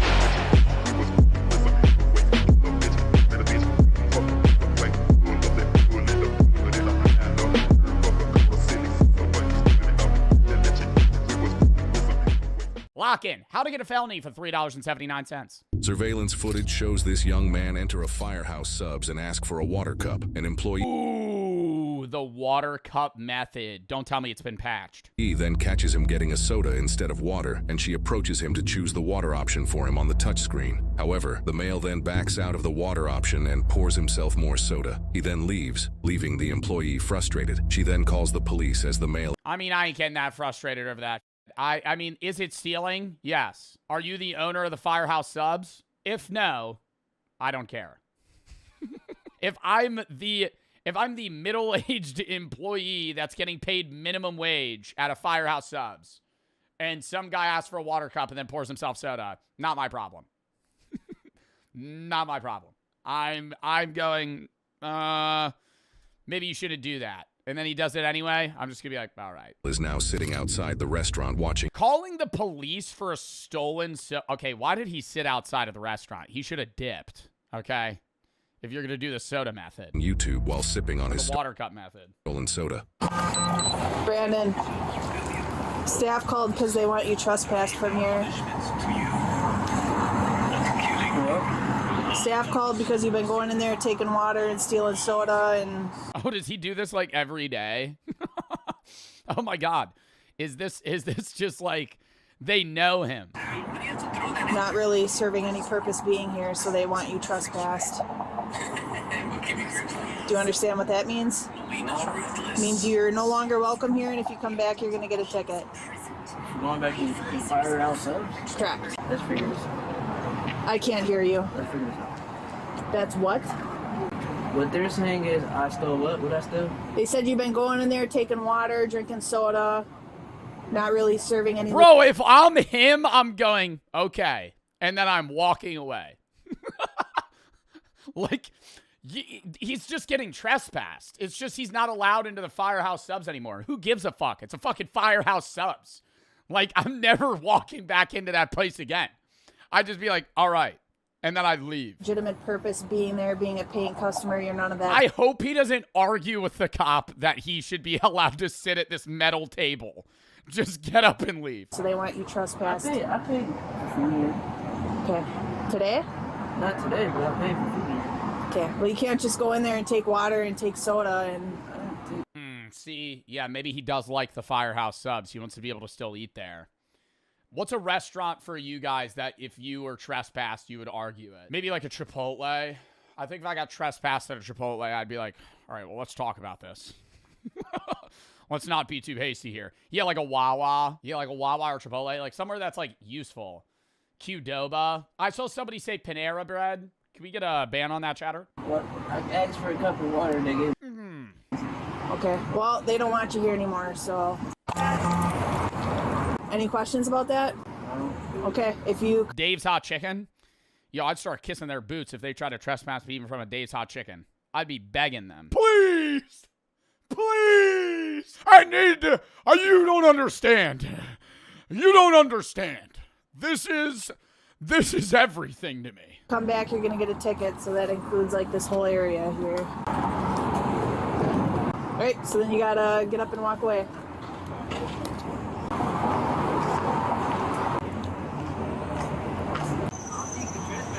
What's up? You gotta talk louder. I don't think you're trespassing unless it's the manager. I can trespass you. That's the manager. Why are we arguing this? It's a Firehouse Subs. Why are you trying to dispute this? You're just not allowed in the fucking Firehouse Subs. Bro, leave. Bro, leave. That's all this is. Just walk away. You're not getting a ticket. You're not getting arrested. Nothing's wrong right now. They're just like, hey, you're not allowed to come here anymore. Or I can. That's what I'm doing. This is a serious situation. Oh, I'd escalate it if this was a Dave's Hot Chicken. If I was at a Dave's Hot Chicken, they're like, you're trespassed. I'd be like, bitch. They want you trespassed. Oh, the manager. No, it doesn't matter who. Yeah, an employee here. Definitely does. I'm telling you to leave now or you're going to get a ticket because I've already trespassed you. Give me a ticket. Yes, I can. Oh my God, what are we doing? Oh my God, this feels like Mordecai and Rigby. Are we just like rage baiting right now? I don't understand. Why are we doing this? I'm going to give you a ticket. No, you're not. Are you the owner of Firehouse Subs? It don't matter. Are you the manager of Firehouse Subs? It does not matter. It definitely does matter. Get off the property. Okay.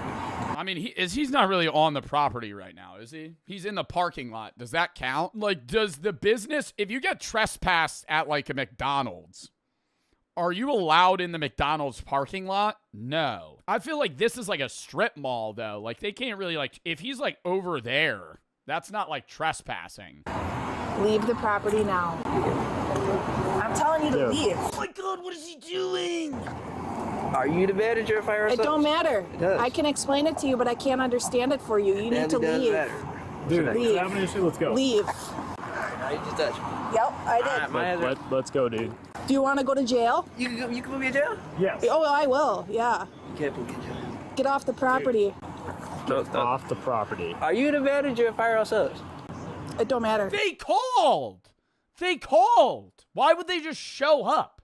I understand the point that he's making of like the manager has to kick me out, not you guys. But if they called, why would the cops be there? What do you think? They just saw you fucking take soda when you asked for a water cup? It does. Get off of the property. Dude, you're gonna go to jail. Just walk away. Can you get them to contact the manager? No. It's not worth it. They want you trespass.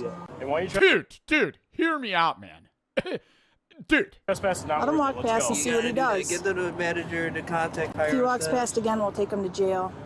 I think I could put. I think if it came down to it, I might be able to tackle this officer. Take him to jail. Can take me to jail? I think he's thinking in his head, what am I gonna do? Retweet? Yeah, I think this guy. I think I'm quicker. I'm looking at his arms. I'm not body shaming. I'm just saying. I think you got to size somebody up. If I had to take one of them, I'm taking him. Leave the property. Outside of Firehouse Subs. You can go stand over there.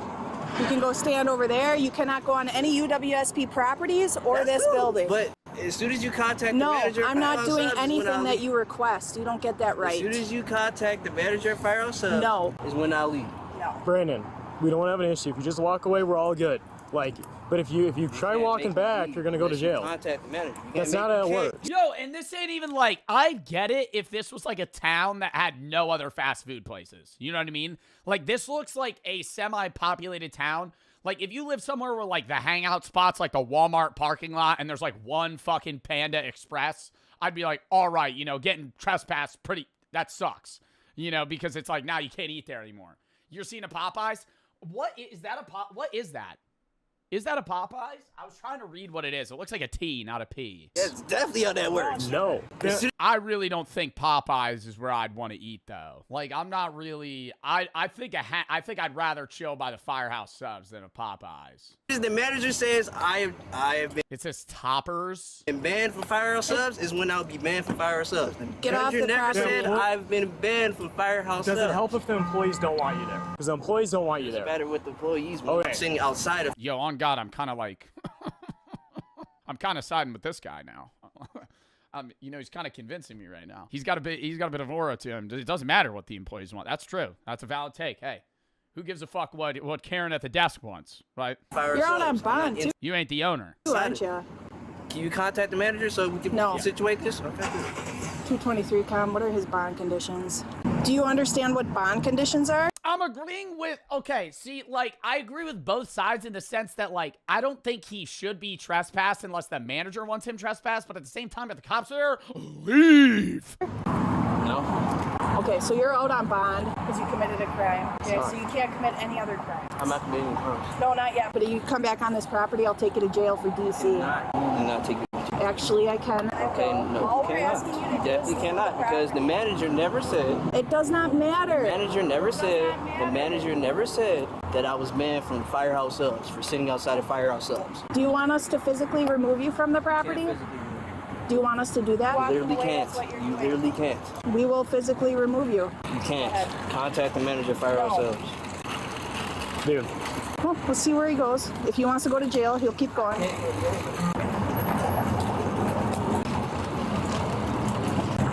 You're making the choice. Go ahead. Go ahead. I told you you're trespassed. I told you to walk away. You're not listening. They never said I'm trespassed. It don't matter. You're a random police officer. It don't matter. They said they want you trespassed. It's control the firehouse. Stay there with that officer. You're not free to leave yet. Hello. Hey. Come on. The manager? I am. I'm the one that. The cop comes in. By the way, can I get a water cup? Called. Yeah, let's talk over here. While you're outside. She can give you information too, because he's coming on nights that she's here. If you need. Today, he stole soda? He stole soda today, yeah. So we gave him a water cup. I walked right up to the machine. I said, the water's right here. He went back and took something else. And took a soda? Took a soda, yeah. Okay. Dude, they said they want you. Bro, like, I just, like, I'm not going to the lengths of being like, I'm gonna call the cops on you for that, you know? Like, but he did, like, that is stealing. It's not that big of a deal. It's not that deep. That's what I'm saying. Like, it's not allowed. Like, she has the right to do that, but I'd be like, damn, I'm really gonna go out of my way to make this, like, a scene. Don't come back. Why does that matter, dude? I'm just chilling. I'm just watching about YouTube. Yeah, I understand that, dude. Dude. Talking about some, you're bad for firehouse subs, you're trespassing, you gotta get the fuck out of here. He's refusing to leave, so I'm gonna take him to jail. Perfect. Actually, I'm gonna come back in with some paperwork. I'm gonna take him to jail for theft. Okay. Did he cause any disturbance in here? I wouldn't say disturbance, but there was an incident where, like, he made a few people feel uncomfortable because he stood up and went, really loud. Maybe his parlay hit. You know, you don't know. On Sunday. Yeah, so he screamed. Oh, yeah, it was maybe like a Sunday football game, you know? A little bit. Oh, but that was on Sunday. That was on Sunday. He just stood up and just screamed. That was not today. Today he took soda again. And the funny. Okay, so no, this guy repeatedly comes. Firehouse Subs is his hangout spot. Thing is not funny, but if you look at the table that's out there in one of the chairs, there's a clear Solo cup. That's literally the cup he used to come in and take soda on Saturday. All right, I'm gonna get him tucked away and I'll be right back. Perfect. I appreciate it. What's the point of this? That'd be really funny if this guy in the video is in my chat. He's like, "That's me." Because I don't like. I was not letting them keeping me from getting that pepperoni pizza meatball sub. Nuff said. Try to come up. Dude, I understand that. Nuff said. Do something that I know how to do. Brother, dude. Chilling. On my YouTube, I watch a little water cup. I understand that. But they're saying you're stealing and try to tell me I'm bad for firehouse subs. Great. Put your hands behind your back. You're under arrest. I'm not under arrest for theft. Do not fight. Do not Don't fight us. Don't resist. Don't resist. Don't fight. Do not fight. All right, we're gonna stand here. Now you got resisting arrest. Stop. 241, he's fighting. No, not the metal Firehouse Subs table. He's fighting. Yeah, I never actually stolen anything. You just put me in jail. You did. No, I didn't. Yes, you did. They gave me a cup of water. Put your hands behind your back. Do it now.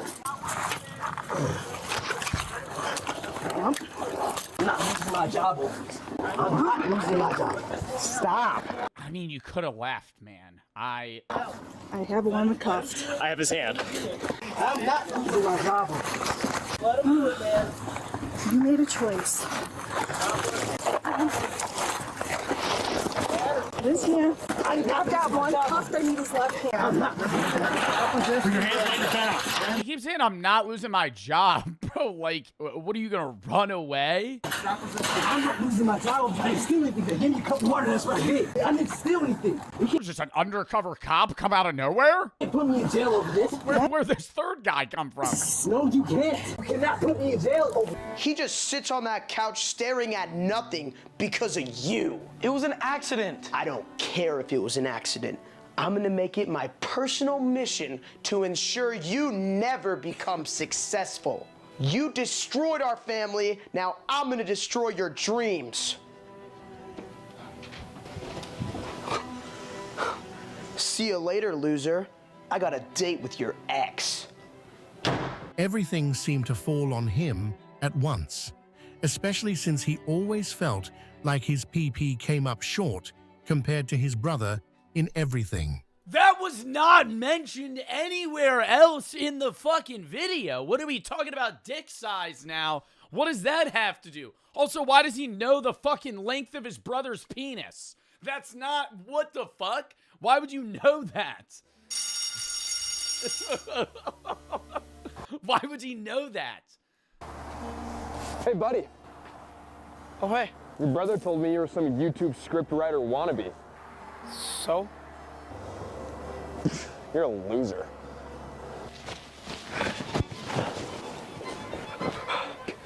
script writing? You're such a loser. Why don't you get a real job? So what? That face was looking real punchable in third period. Smell that? No. Piece of poop. Why is there just poop everywhere? There's just fucking shit everywhere. Now he just keeps getting shit rubbed in his face. Please don't. You're gonna eat this. Oh my god, bro. I'd rather die. I would rather die. A bully tries to force you to eat fucking feces, bro. I'd go, no. Just kick my ass. If you don't, your sister's gonna eat it. No, Bobby, don't. Oh my god. What are we in a saw trap? What the fuck is this? Is this Jim? I talking to Jigsaw when he was in high school? If you don't eat the shit, your sister's gonna have to. Do it! Bobby, no. Eat up. She could just walk away. Like, she could just leave.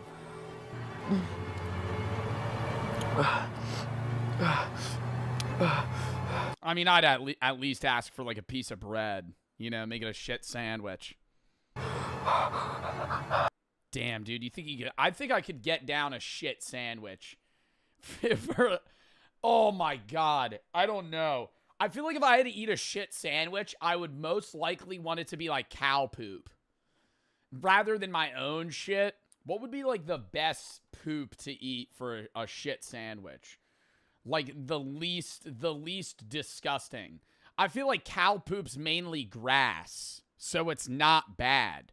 You know what I mean? Have you ever been in cow poop? Okay, have you ever walked in a field that has cow poop?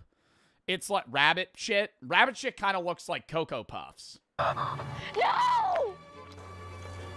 No, don't do it! Bobby! Bobby!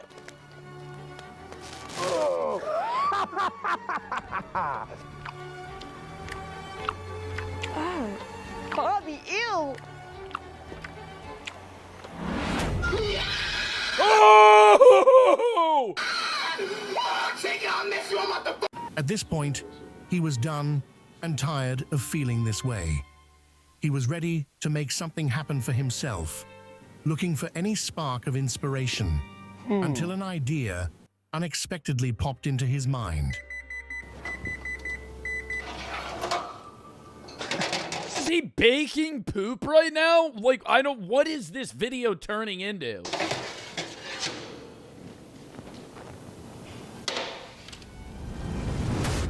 Kind of looks like a cosmic brownie.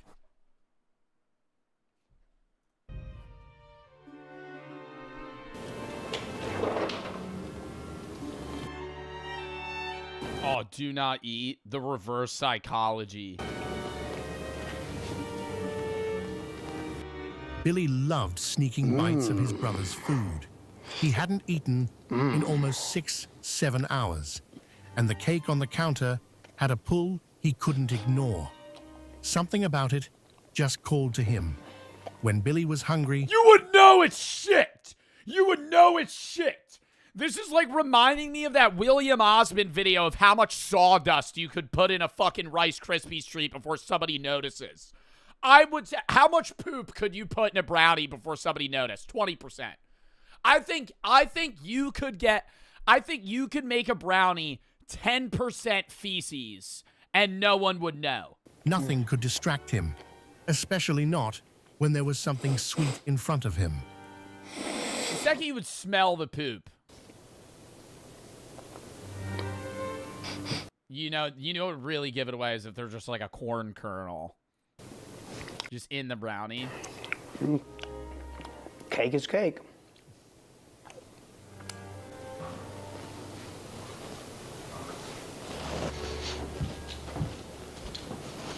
How's the cake, Billy? Sorry, little bro. Sigma's gotta eat. Tastes a little funny, but cake is cake. Yeah, that's probably because it's made of the same ingredients you put on my script earlier. Billy,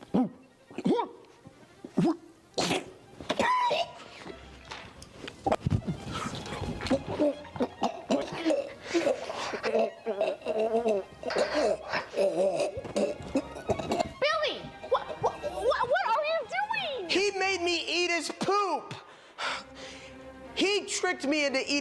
actual human feces. He did what? Yeah, only because he pooped on my work first. He defecated on it. He ruined everything.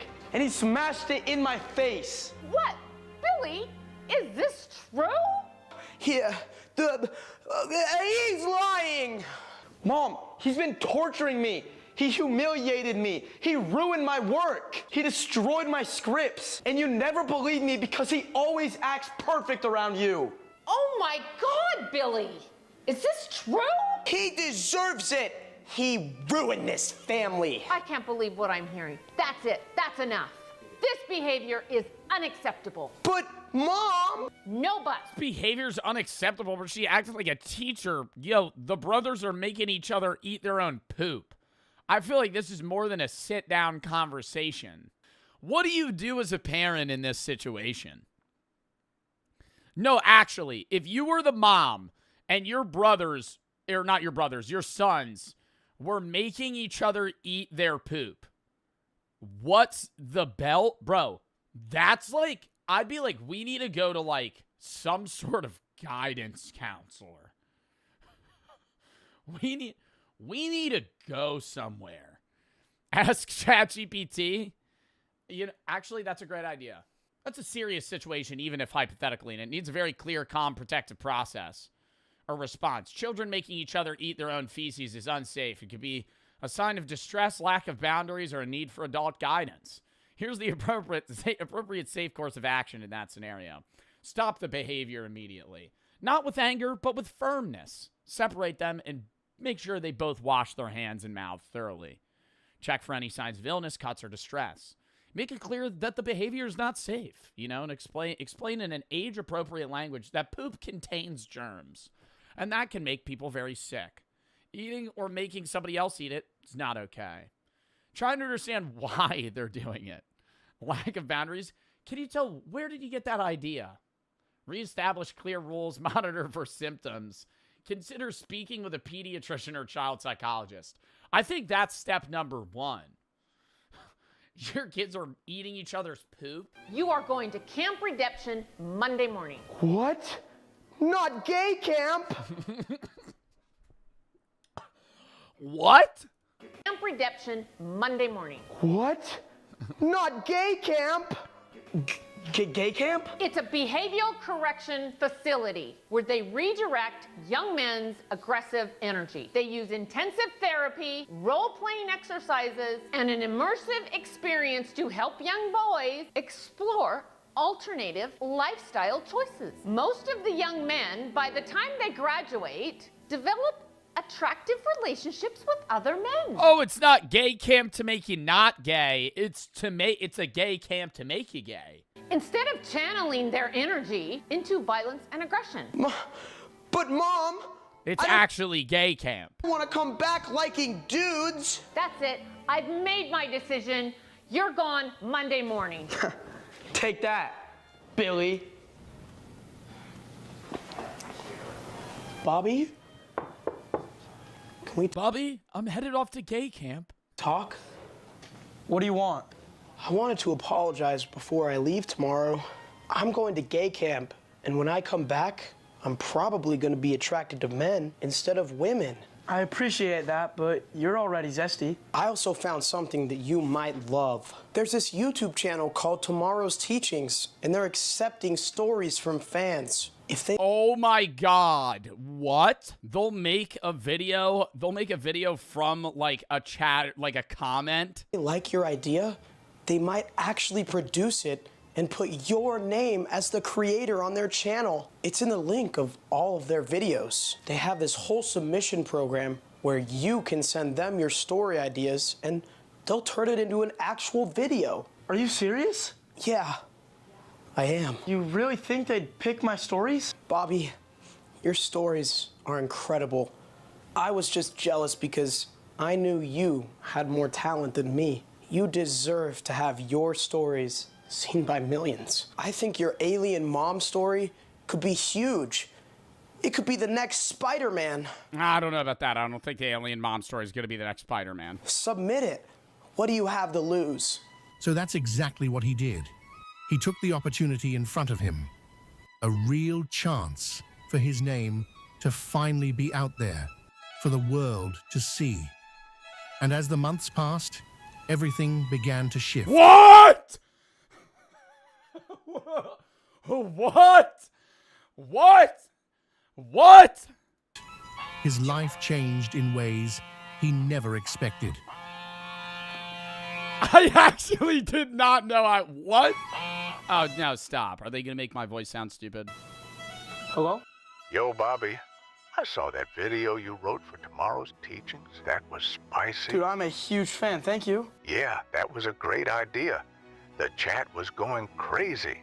Why don't you hop on my stream one day? Yeah, for sure. Why do I sound like an AI Morgan Freeman? Man, just hit me up. I'd love to. Thanks, Joe. You're the best. What's up, guys? Steak here. What you just watched... What the fuck?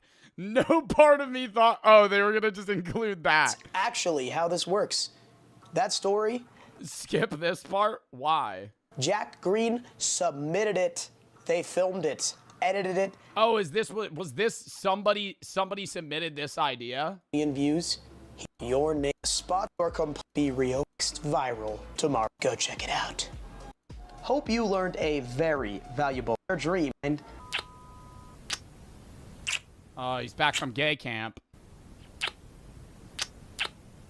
Monday survival mode on.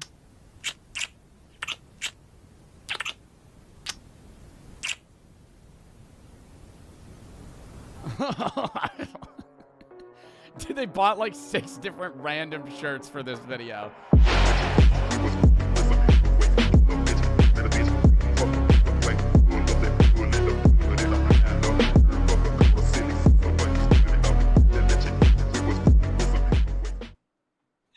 It's just like, bro, I thought it was gonna be a video of the dog just talking.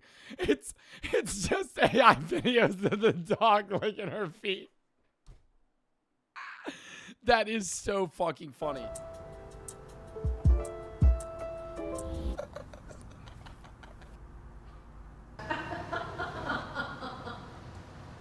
Are you thinking about peanut butter? Oh, you little rat. All right, Sam, printing out tofu. Oh my god, she believes it. I would be like, bro, you're giving ChatGPT prompts to fucking make this. Whose thoughts now? Okay, here we go. So this is gonna print out whatever his thought was with that. I am so. Oh my god, no, that would be really funny if they just kept like they should do it where it's like semi-realistic, where it's just like them running in a field or chasing a squirrel to like the toes, and then it's like, okay, no, this is an image of what the dog's thinking about. It's just like an image of fucking Will Smith. Or just some random actor. Like fucking nothing to do with anything the dog has knowledge of. Lonely and want to feel. I'm so lonely and want to feel something. Something. I am so lonely. No one talks to me. No one wants to be my friend. They think I am unstable. Well, that makes sense. Sam, let out tofu, then crawl in the cage real quick. I got something good for you. Oh no. How great is that? Okay. Okay, come on, tofu. Okay, let me fix some of the wiring in here. Oh no, like it's gonna flash what he's thinking of. If it's him licking her toes, I'm going to. Yes, no. yes.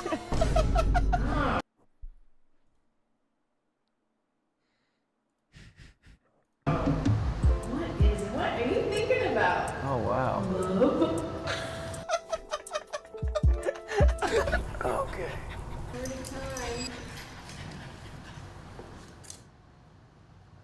Oh my god, she's like getting up to leave. Oh my gosh, it's so awkward in there. All right, let's get out of here and move on. Holy shit. To the better stuff. What's up, Foreskin? We on the move. What up? We're bringing in a LeBron James superfan who thinks he's here for a random Lakers fan survey. What's your name? David. Oh my god, and they're gonna fucking map LeBron James' face over his body for like a video call. No. Good. And how long have you been a Lakers? Oh no, and he's gonna get so excited. That would break me. You're gonna be like, LeBron! I love you, man. It's just some random 23-year-old guy that's just like, what's up? Heard you're a big fan of basketball and me. And who's your favorite player? LeBron James. But really, he's gonna be surprised with LeBron James himself. Well, sort of. Whoa, this is crazy. Look at me, foreskin, I'm the GOAT. Bro, that looks so fake. No, that doesn't look like a Sora video. That looks like some... Nah, this guy they're pulling random people off the street that have never had a fucking iPhone a day in their life. Like, you're telling me you're watching this, you're like, oh my god, that's LeBron James speaking to me. I'll be in a completely different room speaking to the fan virtually while the AI genius is turning me into the king himself. Will the superfan catch on that it's AI? Bro, they gotta dumb the video footage down and make it look like a box of a Zoom call. Wouldn't that be better? Like, zoom the camera real close, have it just be chest up, and make it like 480p. And then it would look like LeBron James. That would be so obvious. No, I feel like this is more obvious. I don't have a line. All right, I'll be in the trailer reacting to this because Johnny said he'll break character if I'm in the room with him. The goal is to keep David on the phone for 5 minutes with Johnny, and if Johnny's able to pull that off, I owe him $20 because I say no way. I got you. What's up? I heard you're a big fan of me. Like, what is he gonna say to him? Phone, Johnny, the 5-minute timer starts now. Well, I have a little surprise for you. That's enough. No, the surprise is enough for me. Go ahead, cue LeBron. Cue LeBron. Wow. Hey, what's up, David? It's me, LeBron James.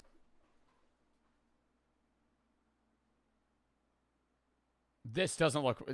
Dude, I hope that he doesn't fall for this. Hey, LeBron. Wow, you know my name. Calm down, calm down. Oh my gosh, he believes it. No way. How, bro? Is he talking to me? Yeah. Wow. Hey, I'm David. Where you from? Second. What the fuck? Why would he be standing like that? What, he's just like, hey, David, heard you're a huge fan of the Lakers, man. Really appreciate the support for the team. Love that you're repping my jersey, by the way. What? Where are you from? I'm from California.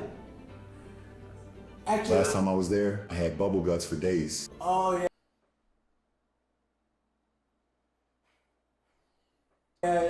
Yeah, of course. Let me ask you something. Johnny, stop cutting David off. My boy Sean treating you okay? Yeah, I'm good. You good? Yeah. I'm treating you okay? Yeah. Now tell me, what makes you my biggest fan? What makes you his biggest fan? I like to play basketball. I watching NBA, and my kids all love Lakers. Oh, yeah. I love you too. You're a handsome guy. Oh, thank you so much. He didn't even say he loves you. This is like fully making me understand why like the scammers that we were watching about in like fucking Myanmar and Bangladesh just rake money out of people, bro. Holy fuck, man. Like they're like, I feel bad. Like what? Like this guy's like actually thinking he's talking LeBron James but it's like it's not even a good. I honestly, I wouldn't not necessarily feel bad, but I would be like, okay, I get it with Sora. Because, like, since Sora came out, those videos look so real. But, like, the fucking standstill, like, VO videos where it's like, dude, it looks just like a new age fucking Instagram filter. Like, the voice sounds off. Thank you for the Jason. I never imagined today it would be happen. Yeah. So, David, you like basketball? Bro, no. Yeah, I do. Because I got 2 balls your chin can dribble. Oh! Bro, why are you this person? What possesses you to say these things? Too ball for me? He said what? He said I think he just asked if you're good at basketball. Nice save, Sean. Good at all. Yeah. Actually, not that good, but not that good. Yeah, but I love to play, and I teach my kids. You teach them, but you're not that good. Huh? Never mind. Hey, LeBron, do you remember you broke $1 dollar? Of course I do. That's the greatest moment of my life. Blocked by James. Iguodala to Curry, back to Iguodala, up for the layup. Oh, blocked by James. Hey LeBron, do you remember Kobe? Of course I do. That's the. Oh no! You can't. No! No! You can't. No, you can't fucking. No, that's where you gotta cut it off. That's where you gotta cut it off. That's where you gotta be like, all right, no, this is AI, man. Start because now he's gonna come up with like a fake story about Kobe. Legend, man. Long live the Mamba.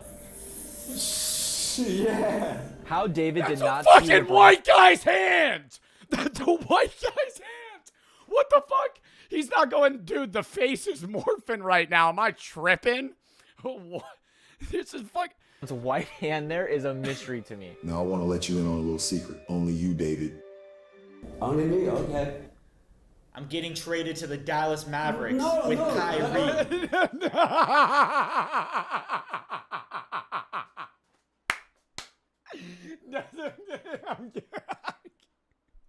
No, you can't. No, you can't live. I'm getting traded to the Dallas Mavericks. You sad? Sorry, dude. The Lakers runs over, man. The Mavs, bro. They're just picking up players left and right. Dude, Yeah. you just broke David's heart. This is David's 9/11. Please stay with us. Please. LeBron, you can't leave me with the Luca. You don't like Luca? He's a fat.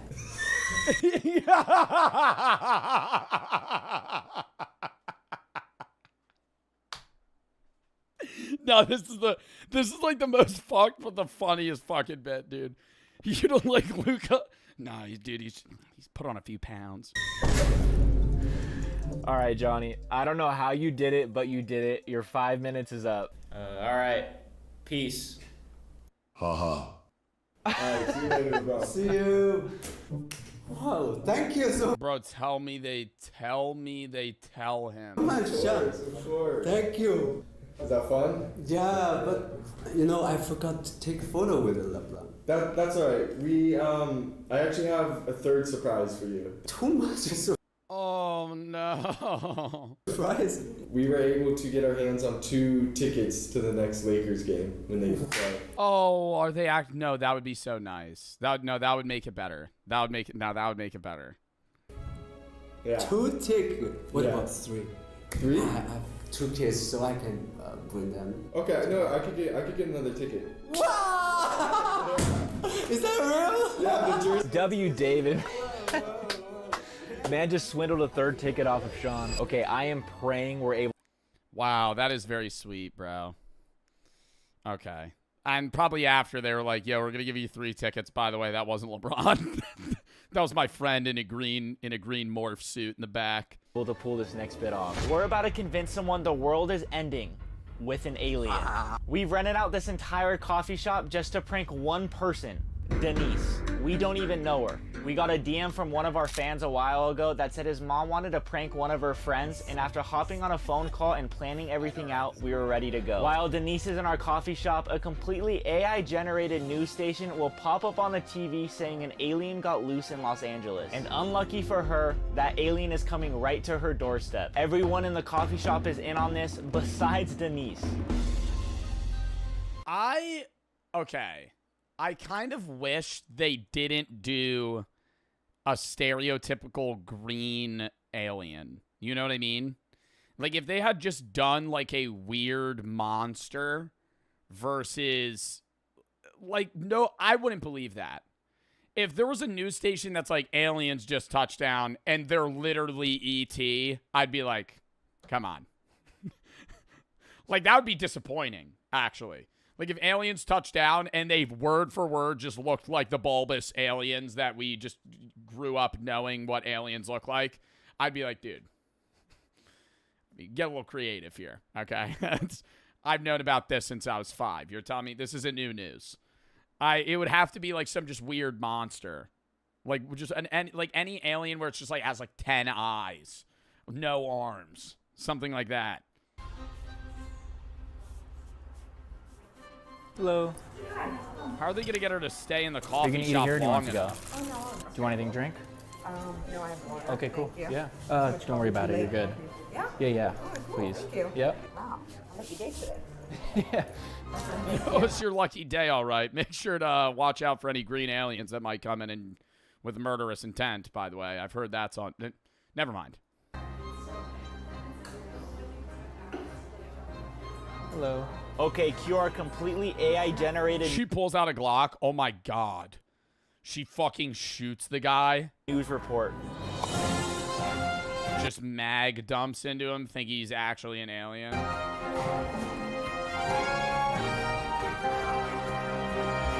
I swear, if this is like a VO3, if this is like as bad as the LeBron one. Breaking news with Ron Burgundy.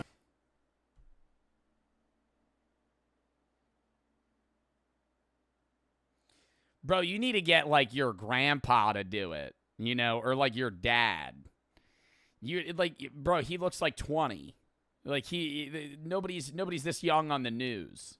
Here, we're coming to you live with a terrifying update out of the. Or do like a fucking AI video of like a known newsman, who's like a known news guy, like somebody on NBC, not like individual like weatherman guy. Like I'm talking like national news, CNN, NBC, Fox. Like you need to get somebody, somebody to fucking run on Jimmy Kimmel. Jimmy Kimmel does late night TV.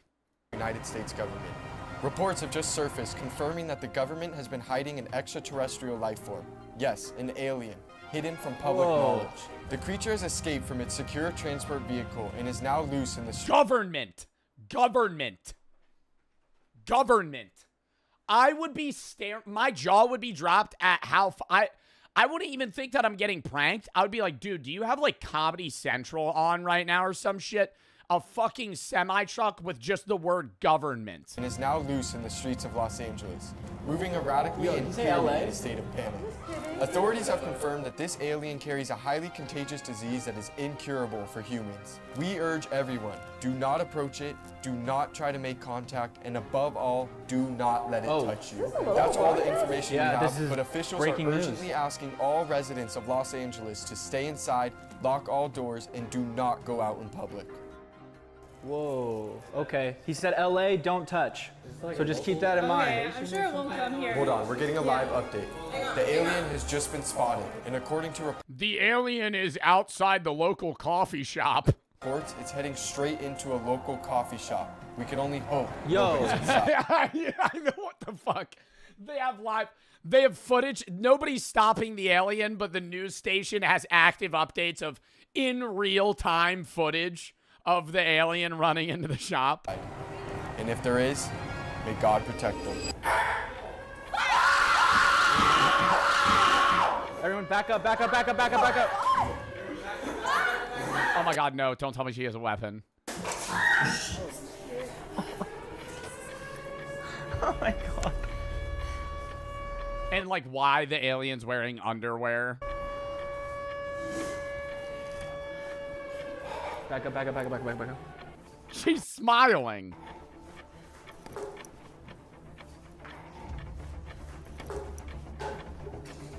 Oh shit. Oh my god. This is so good.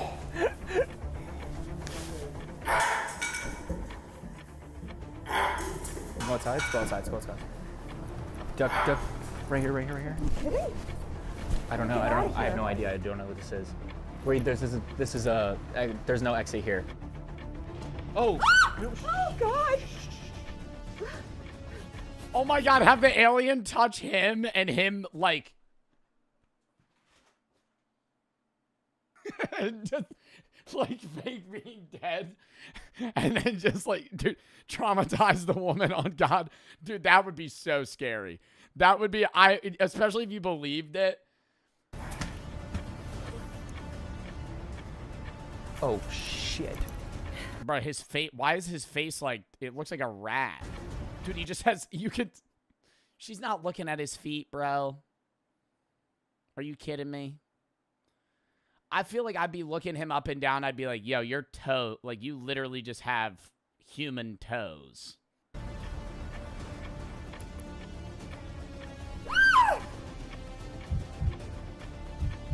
No way she's falling for this. I don't know. Like, you can't know unless you're in this situation. Do you think you would fall for this?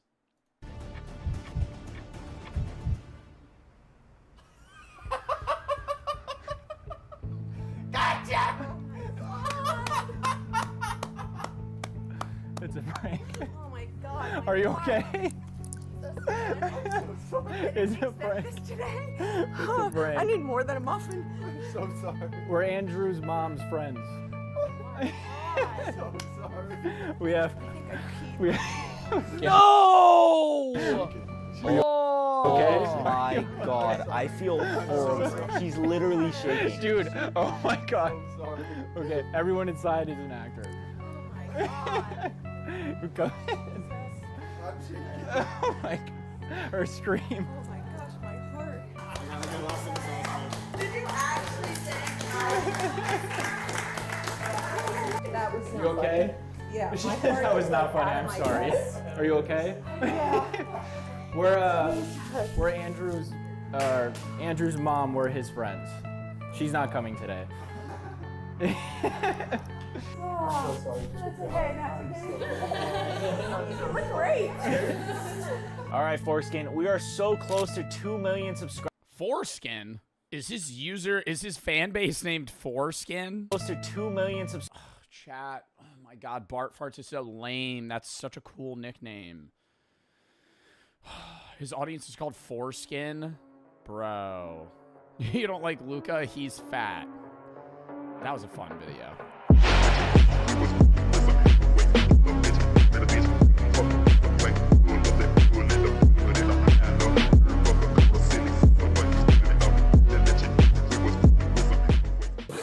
You literally can't put me in jail. What? Where's the fourth guy coming from? They gave me a cup of water. That's what the I did. They put me in jail over it. That's dumb. I'm still Who's the fifth guy in the back? Search him. They tried to put me in jail for theft. I didn't steal anything. They gave me a cup of water. That's what the I did. You can't put me in jail over that. They're saying you took soda. Soda? Soda. They gave me a cup. That's not fucking stealing. But you said they gave you a They gave me a cup. That is not stealing. That is not stealing. You take him to that squad? Hell no. He's not put me in jail. Hell no. Okay. Hell no. My key fob doesn't work. Wow, they really patched the water cup thing. I'm not going to jail over this. They gave me a cup. I'm not going to jail for this. I'm not going to jail. Brandon, stop resisting. They gave me a cup. It is not fucking stealing. It would be stealing if I took the cup. It would be stealing if I... Thanks, guys. Sure, we're just coming here for salt. I think he's trying to say because they gave him the cup, whatever he fills that cup with is allowed. But that's why they have a water and soda cup differentiation. Like, that logic doesn't pan... Like, by that logic, I could just be like, let me get a beer. And then I just drink the beer, and I go, I'm not going to pay for that. It was a beer. If I stole the mug, that's stealing. You just gave me beer. Like... Okay. I'm not going to that jail. I'm going to get shot today. Oh, Jesus Christ, I'm getting shot. I'm getting shot. I'm not going in there. Hell no. I'm not going in there. I'm getting shot today. Anybody want a soda? All good. Are you the assistant manager? No, I'm not. Okay. I'm her mother. She's the general manager. He'd rather die? Yeah, can I talk to her real quick? You were the one that got the earpiece knocked out. You did good. Something else knocked out. I was trying to bring her to the ground, but... So you look kind of young, so Yeah. this wasn't too bad of an experience. That's all right. Next time, call me out there, man, because I'm 62. I ain't got much life left. I would never do this, but I always do wonder, like, how many it would take. Like, I wonder if I could eat a taser.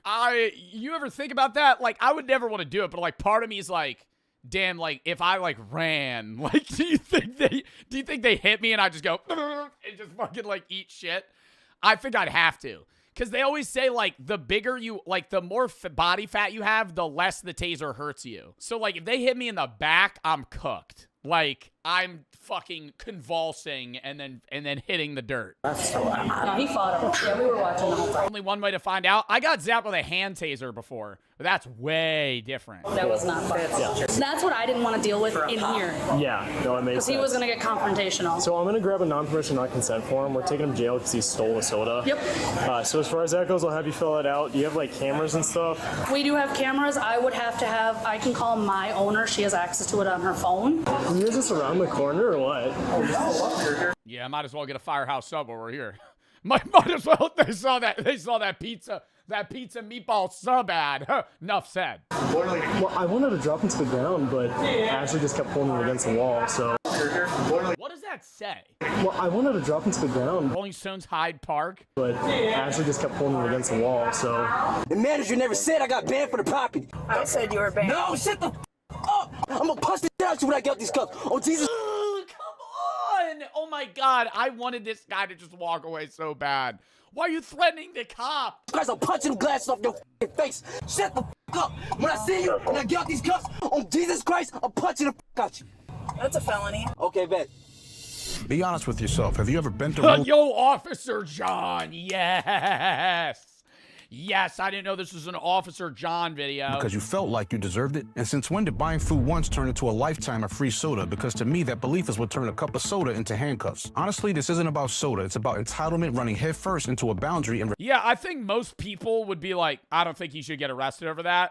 They were just like, yo, just walk away. refusing to back down. Rewatch the clip because he's told to leave, but he argues. He's given space, but he creeps back in. He's warned, but he continues. Acting like the rules owe him some sort of debate. That's not confusion. That's someone seeing what they can get away with. This is where it goes sideways for a lot of people because it's not the first step that gets people in trouble. It's refusing to slow down. Always remember, every mouthy response cuts off another exit until compliance isn't offered anymore. It's taken. In the end, that soda was free for him for about 30 seconds. After that, it cost him a life. This suspect, That was a free soda, actually, though. Then he got trespassed. That would have just been $3 in the pocket. Damn, he got felony bail jumping, misdemeanor, resisting arrest. Brandon was charged with misdemeanor bail jumping, felony bail jumping, resisting obstructing, felony battery or threats to a law enforcement officer. What is bail jumping? Oh, he didn't appear in court. No, it's not skipping bail. Criminal offense that occurs when a person released from custody with or without bail knowingly fails to appear in court at a designated place for a scheduled proceeding. And then you lose the bond.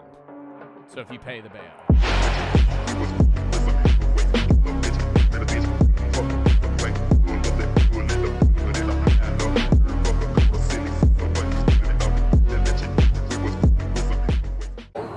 Dude, I understand that. Enough said. Do something that I know how to use. Brother, dude. On my YouTube, I watch a little water cup. I understand that. But they're saying you're stealing and tell me I bad for firehouse subs. Hey, put your hands behind your back. You're under arrest. I'm not under arrest for it.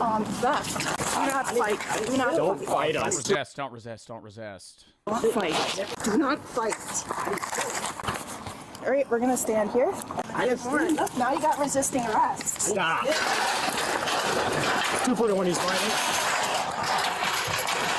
No, not the metal firehouse subs table. He's fighting. Yeah, I never actually stolen anything. You should put me in jail. You did. No, I didn't. Yes, you did. They gave me a cup of water.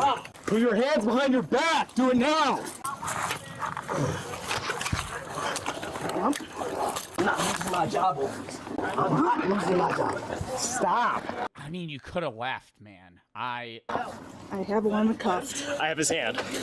I'm not losing my job over this. Let him do it, man. You made a choice. This hand. I've got one cuffed. I need his left hand. Put your hands behind your back. He keeps saying I'm not losing my job, bro. Like, what are you gonna run away? I'm not losing my job. I didn't steal anything. They gave me a cup of water. That's what I did. I didn't steal anything. Was just an undercover cop come out of nowhere? You can't put me in jail over this. Where'd this third guy come from? No, you can't. You cannot put me in jail over this. You literally can't put me in jail. What? Where's the fourth guy coming from? They gave me a cup of water. That's what the I did. Put me in jail over it. That's dumb. I just steal anything. Who's the fifth guy in the back? Search him.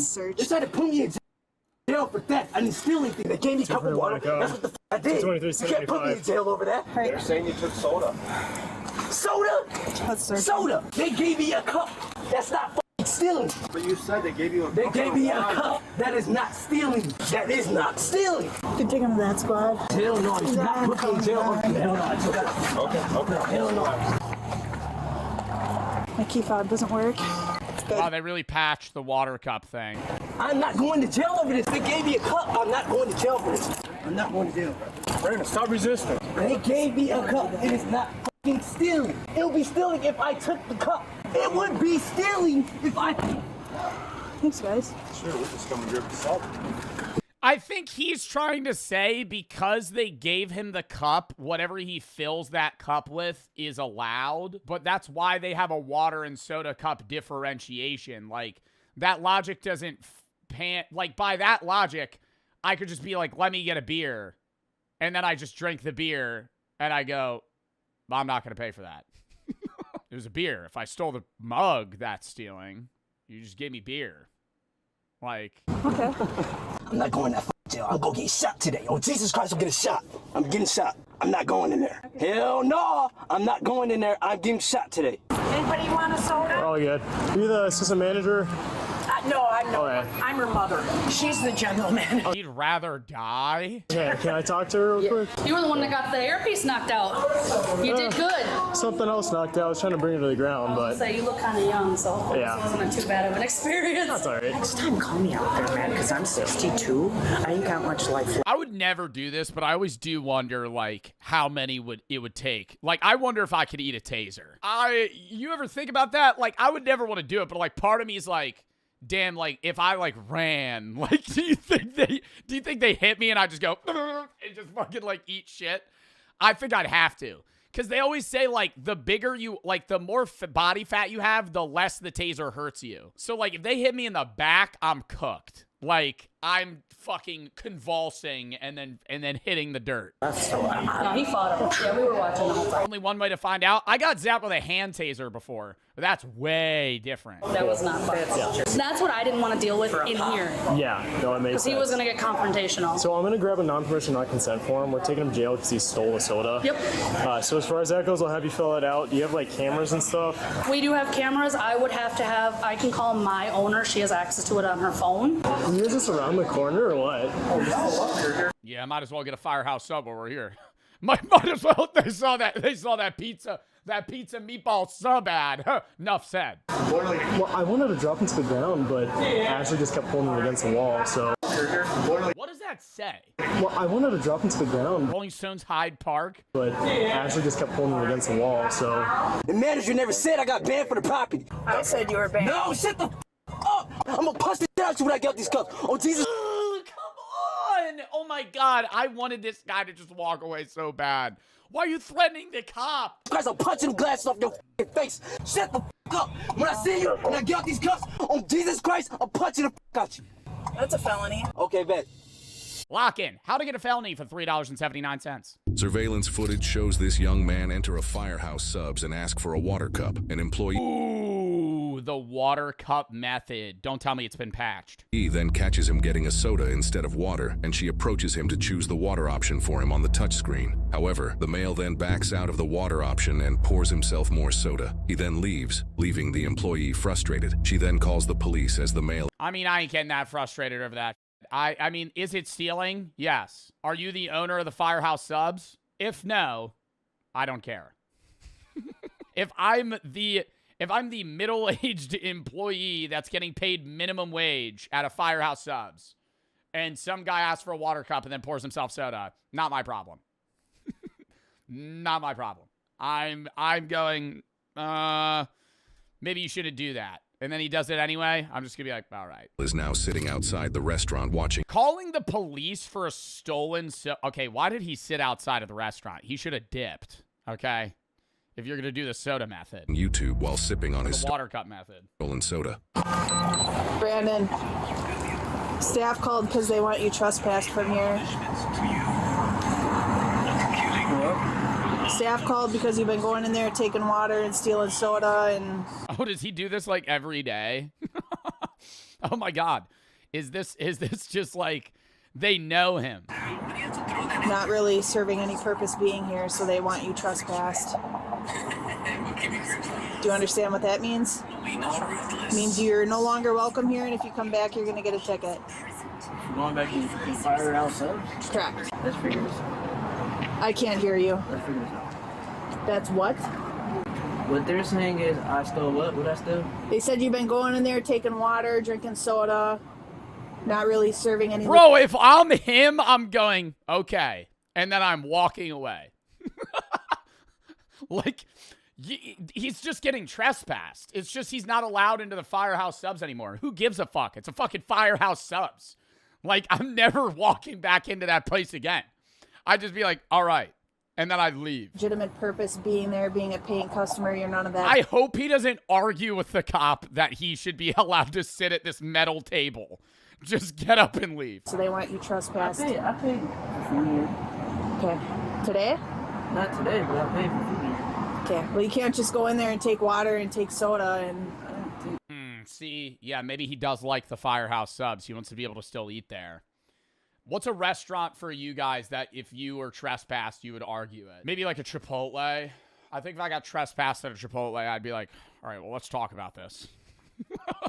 Let's not be too hasty here. Yeah, like a Wawa. Yeah, like a Wawa or Chipotle. Like somewhere that's like useful. Qdoba. I saw somebody say lock in. First video of the day. They're fighting spiders on steroids in the Philippines. All right, guys, what we have here is a Filipino fighting spider. It is a fun game amongst kids, but it all starts with these guys in schoolyards. Let's go. It reminds me of like Beyblades. Does that make sense? Like, this is like the equivalent of like schoolyard kids Beyblade fighting. Like a 1v1. Instead of that, they're using like real or hex bugs. Nah, hex bugs suck, bro. There's no way. Bro, what the Oh my God. Are they actually killing each other, though, or just knocking each other off the stick?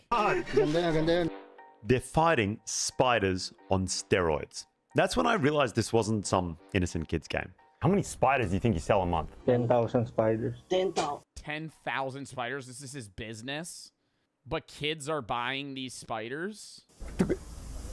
Guys, 10,000 spiders a month. Oh my God. Here in the Philippines, kids catch spiders. Oh my God, I hate that. Oh my God, I hate that. Holy shit. Do they bite people? What type of spider is that? In the bush and keep them in matchboxes and battle them out in the schoolyard. We have like a crowd of kids. I'm like the irresponsible adult in the room. Up right away for more aerial battles.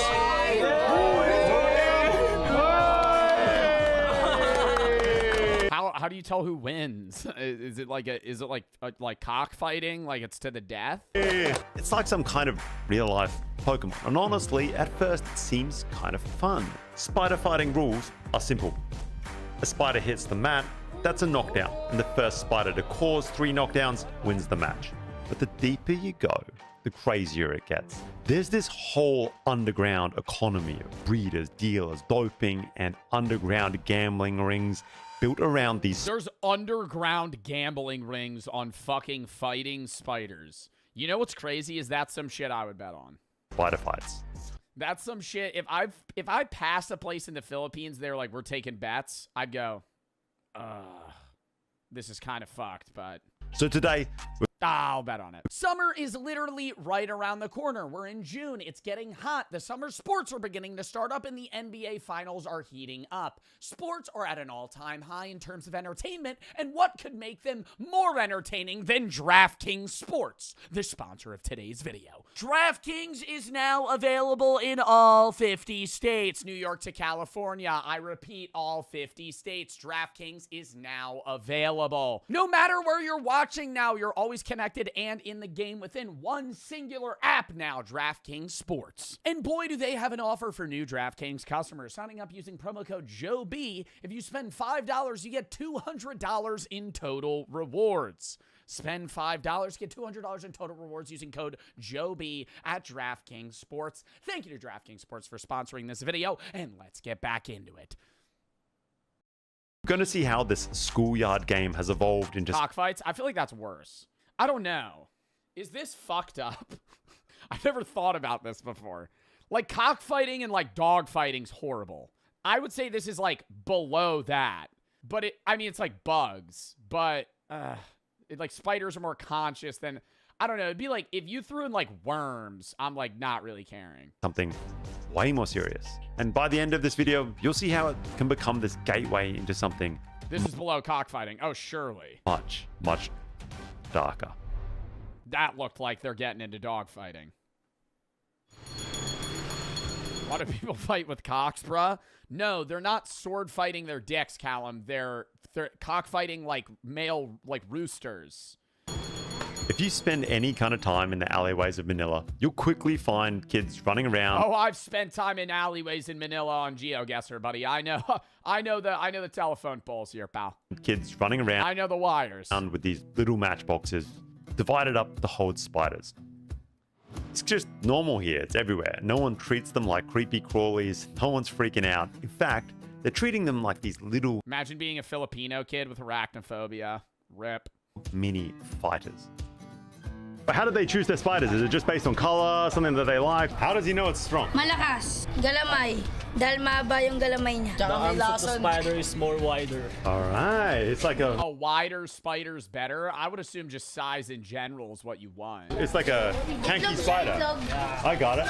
They pull them out, match them up with their friends by size, weight, and they line them up on sticks and let them battle it out. All right, Dark Tiger is moving right across. Black Dot seems like super scared, hiding at the end of the stick. Yo, how many Filipino kids do you think going home crying after their spider gets murdered at lunch? Holy shit.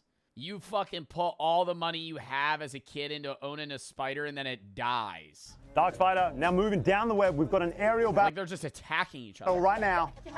And Black Dot running away once more. These kids, they do not care. They are loading these things up right away for more aerial battles. Oh, it is thrown down. Oh my God. They are totally entwined in a mid-air battle. It's already over? That one spider already died? Oh my God. Oh my God, it's dead? What the fuck? And the kid's not upset? The kid's not upset, bro. His spider died.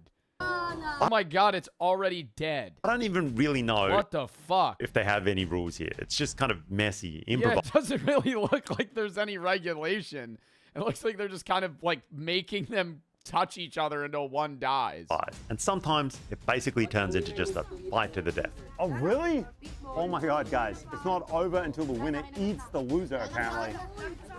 Honestly, that did not take long at all. The dotted spider won in like pretty much seconds. It's now getting loaded into this box to eat the victim. Turns out these things do end in death very quickly. This kid is like just watching two spiders eat each other right now. To be honest, I don't know if anybody really... Well, that's his Victor. That's his Victor, right? He got a gladiator-ass spider. How long they live, though? Like, how long do you think you have this spider for? Who knows who won there? Like a month? The end two just kind of like ended in some kind of like draw. And either way, we had two kind of dual victors. And eventually everything just devolves into just this huge battle royale. A ton of spiders shoved onto the same sticks all at once. At this level, it feels fun and painful. And honestly, I'm sort of into it. It just feels like this Filipino version of the battling games that I grew up with. Beyblades or Pokemon or... Bro, literally, it's just Beyblades. It's Beyblades, but they're having spiders kill each other. Oh my God. Or like Bakugan. It's kind of like, not really. It's not like a trading card game at all. It's like Beyblade. Somebody said Hex Bugs. It really is like that. It's like something where it's like a knockout. Whatever you had in your corner of the world, there's just no branding or corporation behind it. Guys, there is a surprising amount of downtime on shoots. There's like planes, boats, just waiting around in between locations. Is it an ad? The second you ask where these spiders actually come from, you enter into this kind of weird world. Pretty quickly, it starts to get a lot darker. Yeah, why is he a masked man? Is this illegal? Like, why is this guy hiding his face in an alleyway to show you spiders that he's raised? There's this real underground economy, a black market built entirely around... He's a fucking spider dealer, man. ...around the spider industry. Once it moves on from the kids, gambling gets involved. And so there's middlemen that are buying and selling these things every day. They're moving spiders from the countryside into the cities, where it isn't just kids that are after them, but serious collectors, breeders, and high-stakes gamblers. You look like the most decked out spider. They look so similar though. How do you know which spider wins? Are they marking them? Like once they start jumbling with each other, I'm like, I don't know whose spider's who. Spider gangster I've ever met. I feel like I'm doing a drug. Also, this is like really degenerative gambling. This is because, like, this dude, it's not that entertaining, man. You're watching in silence, like, two spiders hit each other until one falls off. Or something, guys. This is like, this is pretty hardcore. Walk me through this. How did you get into spider fighting? Maybe in my 20s. In your 20s? So what you're saying is like you got into it when you were a kid, but then you started becoming a vendor in your 20s. Yes. But it seems like some people, as they get older, you know, they drop this hobby, but you got deeper and deeper. And how do you sell your spiders? Facebook. Mainly Facebook. How many spiders do you think you sell? Facebook Marketplace? Are you fucking serious? Hopping on Facebook Marketplace, taking a picture of a spider, and then you got a guy that meets you. How much are you selling these for? 20 bucks? Like, you're not selling a spider for more than, like, 50. A month. 10,000 spiders. 10,000. Guys, this motherfucker sells 10,000 spiders a month. 10,000. I mean, he's got to be a millionaire, you know? Like, if he's selling 10,000 spiders, there's no way he's selling them for less than $1. That is a grown-ass spider he's raised. Spiders a month? You're right. This is a straight up spider cartel. I had no idea that this went to this extreme. And once money gets involved, you're not just looking for any spider. You're looking for the perfect spider. The right size, the right color, the right region, the right temperament. Are they different species or are they all the same species? That one's big as fuck. Oh my God. Nah, yo, the kids they were shown with the spiders, they have some weak ass ones. Look at that one. Oh my God, that one's huge. Bali dalawa. That'd be like covering half your palm. There's two species, there's different regions, there's color variants, and then there's sizes. And what other sizes do you have here, or are these all the same size? They size them against old 5 peso coins to sort them into the correct fighting classes. Tangkal, tercera, TM, good size, oversize, jumbo, bali 6 sizes. 6 sizes. Bali 7. 7 sizes. But they fight in classes? Like, this is like wrestling, bro. Like, they sell them based off this, but there's like different categories to spider fighting. Yeah, it's like an MMA fight, bro. Inanong derby size. What is derby size? Sobrang lakas. Ayun yung ginagamit na pan-derby. Oh, they are looking for spiders with a wider oh, that's fucking terrifying. hands. So basically, like, the pinnacle of spider is derby size. And it's the biggest. The most expensive. Most expensive, and that's where the money is in these big, like, actual gambling competitions. High-end derbies actually weigh the things, like...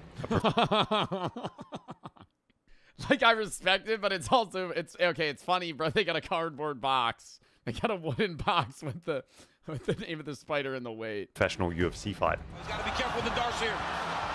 Oh, he's got it. Got it, yep. Don't laugh at them, bro, because you got a podium for a spider. And they give them names based on patterns, markings, and the location law. So how frequently do you get a supply from the provinces? Like once a week, once a month? Isang linggo, 3 beses, 4 beses. 3 times a week. And then you post it on Facebook and sold. He sells it right away. Oh, really? You sell out in a single day as soon as you get a supply? Oh, depende sa araw kung ano. Kasi nagpapadating lang ako ng ano. That's how you get... Bro, I want to know how much money this guy makes. Can we ask that question, Andrew? How much you selling a spider for? 10,000 spiders in a month, guys. That's like... That's some serious freaking turnaround. How do the rules work? Is it legal to battle the different species against each other as long as they're a size match? Parehas. Dapat parehas lang talaga. Kasi It must be equal so they can fight. It must be equal size. Yeah. Tsaka yung parehas ng species. And same species. Got it. So it has to be same species and same size. We're directly... Yo, you think they got like a Hall of Fame with like a picture of a spider? I feel like you'd have to, bro. There has to be some legend in the Philippines of a spider that didn't lose a single fight. He fought like 50 times, won all of them. Leveling up against each other. Understood. What's the... I honestly feel like they probably treat this like a horse race, where most of the money comes from breeding, no? Because like if you're an owner of a horse in the Kentucky Derby, your goal is to have that fucker win so you could sell his jizz, because that's where you make money. Like, you're not going to make money, but, like, I mean, obviously, yeah, you're going to bet on your horse. You're going to make money, like, winning races. But, like, you're putting $100 million into a horse, and you're going to start selling its sperm for, like, A lot. I'm not lying, chat. A regular stud fee was 125K. So if you wanted Secretariat to have sex with your horse, when AI gets an innocent man arrested, lock in. So, very, very peculiar.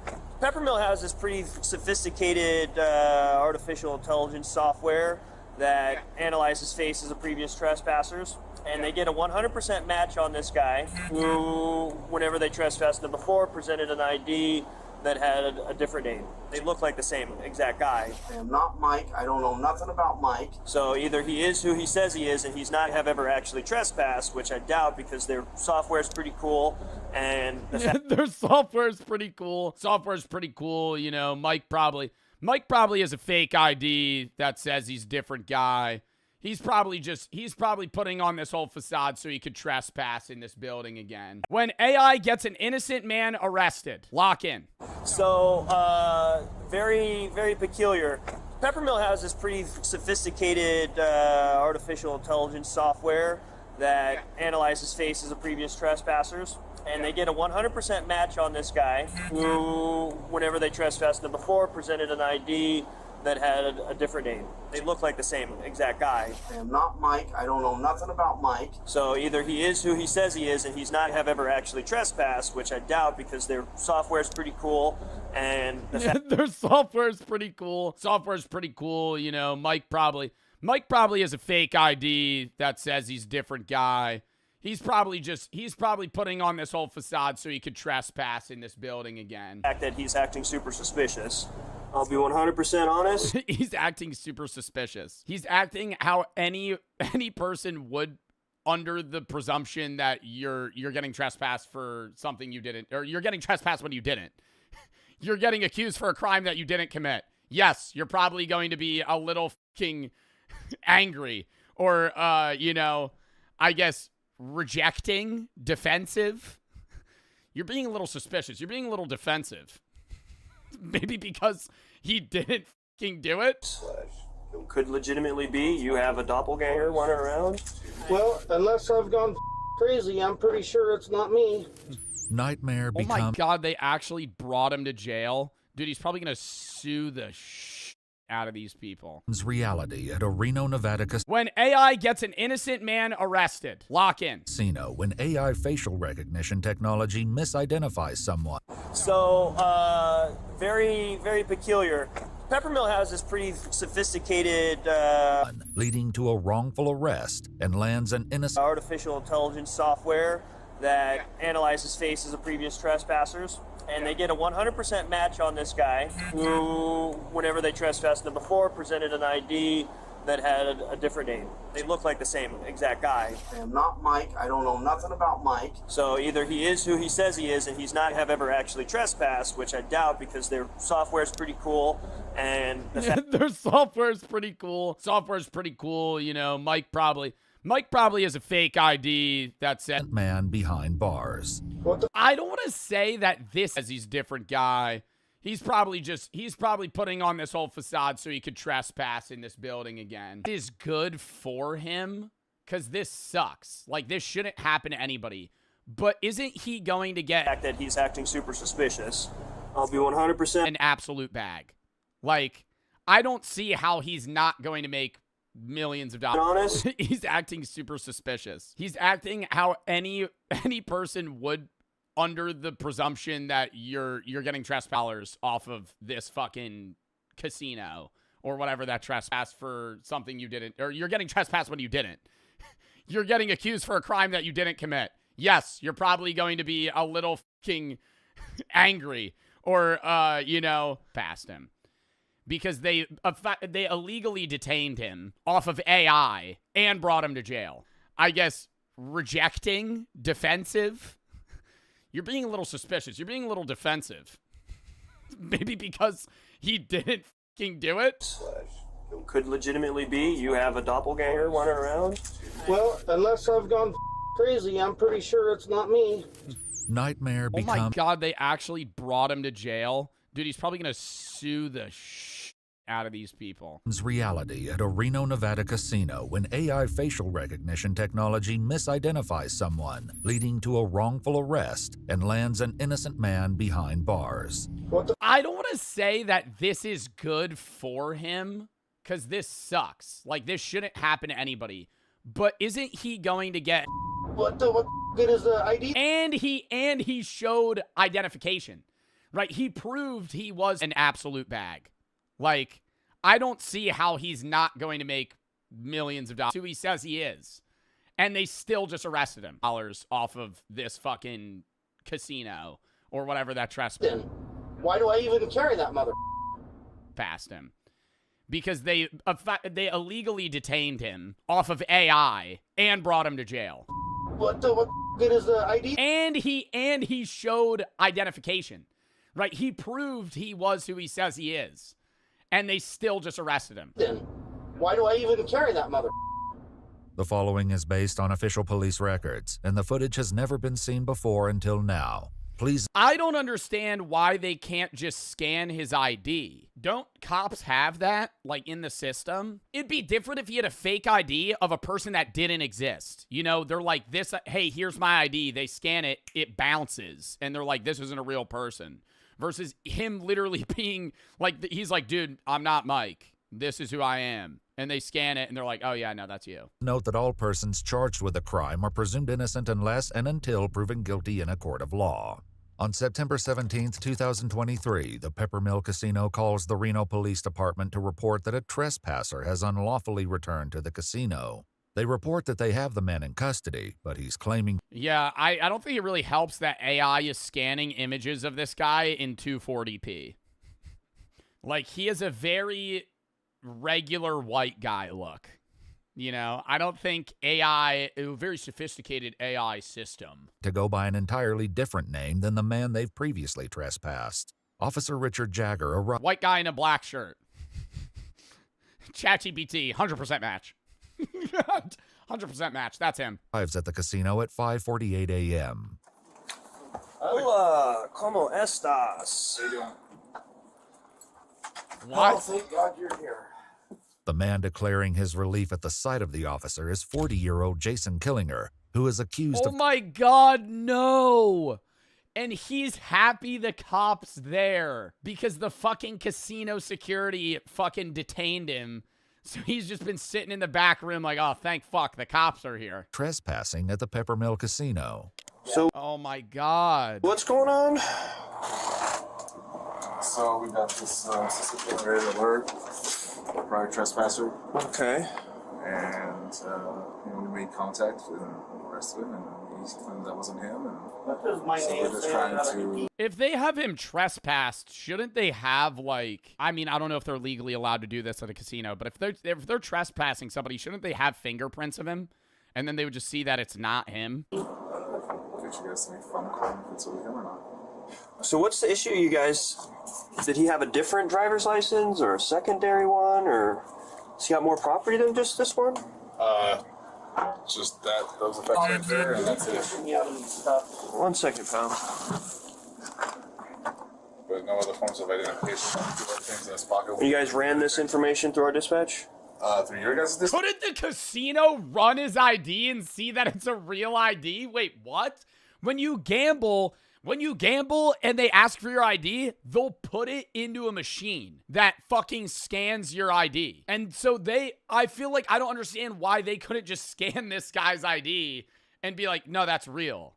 Like, it's not a fake. Like, even bars have that. Not all bars, but like club bars that have bouncers. Like, they just scan your ID. No. Fakes can scan, though? Yeah, fakes can scan when you're 19 trying to fucking get into a bar and drink because you're a teenager. What fucking 45-year-old man is getting a fake so he could go to a fucking Peppermill casino? Like, what? But after hours, comes back as that being who he says he is. So he's saying he ran it, and it's we ran it, and it's saying he's not the guy that we trespassed, but it's weird because the AI's saying it isn't. It's on his ID, but that's what we went off right there. Yeah, and this is one of those things, you guys have this fancy software that does all this stuff, so it's like... Officer, what's your name? 1 second, man. A few months earlier, a man named Michael had been trespassed from the casino for They do look eerily similar. They do look eerily similar. sleeping on the premises. All right, man. I have... Oh, maybe... I don't know. Oh, they look so similar. Fuck. So this is who you are? There's probably a million people that look like that. That's what I'm saying, bro. Isn't there a type of face that you interact with on a daily basis that's like so common? And I'm not saying like, oh, you have a common face, but like, dude, old people, like an old white man wearing a hat. There's like, dude, you could think of a guy, like think of that face. There's probably a million people that look like that. Like like side by side, you'd be like, are you twins? On the premises. All right, man. So this is who you are? Yes. What your Miss Jagger is your first name or last name? Last name. All right, Mr. Jagger. Yes, that is who I am. I drive the semis for UPS. I am not Mike. I don't know nothing about Mike. I'm a craps player here. Look, there's my socks for UPS. Can you please, you got a gun here. Will you please take me out of these cuffs? My shoulders are killing me. You're going to sit there for a minute, man. So, when he gave you this information, did you guys verify it against an ID, or how does that work? So, in that report there's an ID on there as well, and we can show you that one. Okay. Jason, a long combination vehicle driver, had been playing craps until about 3 a.m. when he decided to leave the Pepper Mill and go to the Atlantis casino. On his way out, he stopped at a blackjack machine and started playing. There, he was approached by a security guard who addressed him as Mike. When Jason clarified that he was not Mike and presented the guard with his driver's license, the guard apologized and walked away. Should have been it. Should have been it. Yo, are you Mike? No. Can I see your ID? Regular security's allowed to ask for your ID at a casino. Give him the ID. Oh, okay, sorry. Walks away. However, how does it keep going? Jason attempted to leave, he was surrounded by security guards and handcuffed. He was told that he was under arrest for trespassing. I just need a break. My shoulders are killing me.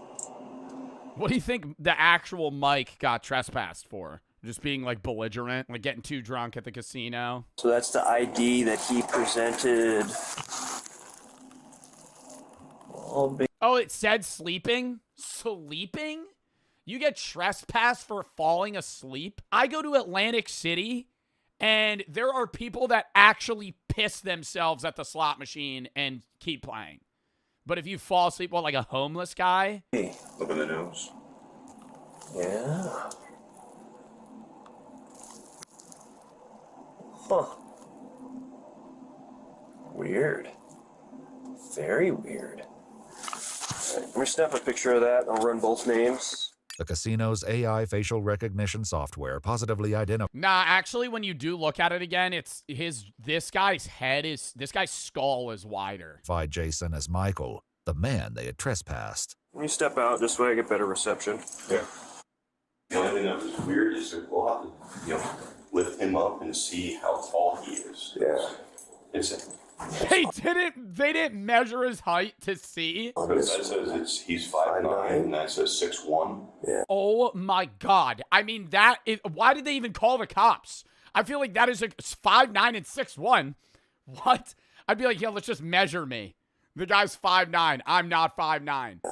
This isn't the only difference between Michael and Jason's IDs. All right, now that I'm seeing both of their IDs, they look nothing alike. Like, these are clearly two different people. Oh my God. Jason is listed as 7 years younger than Michael. He has blue eyes. He's 7 years younger.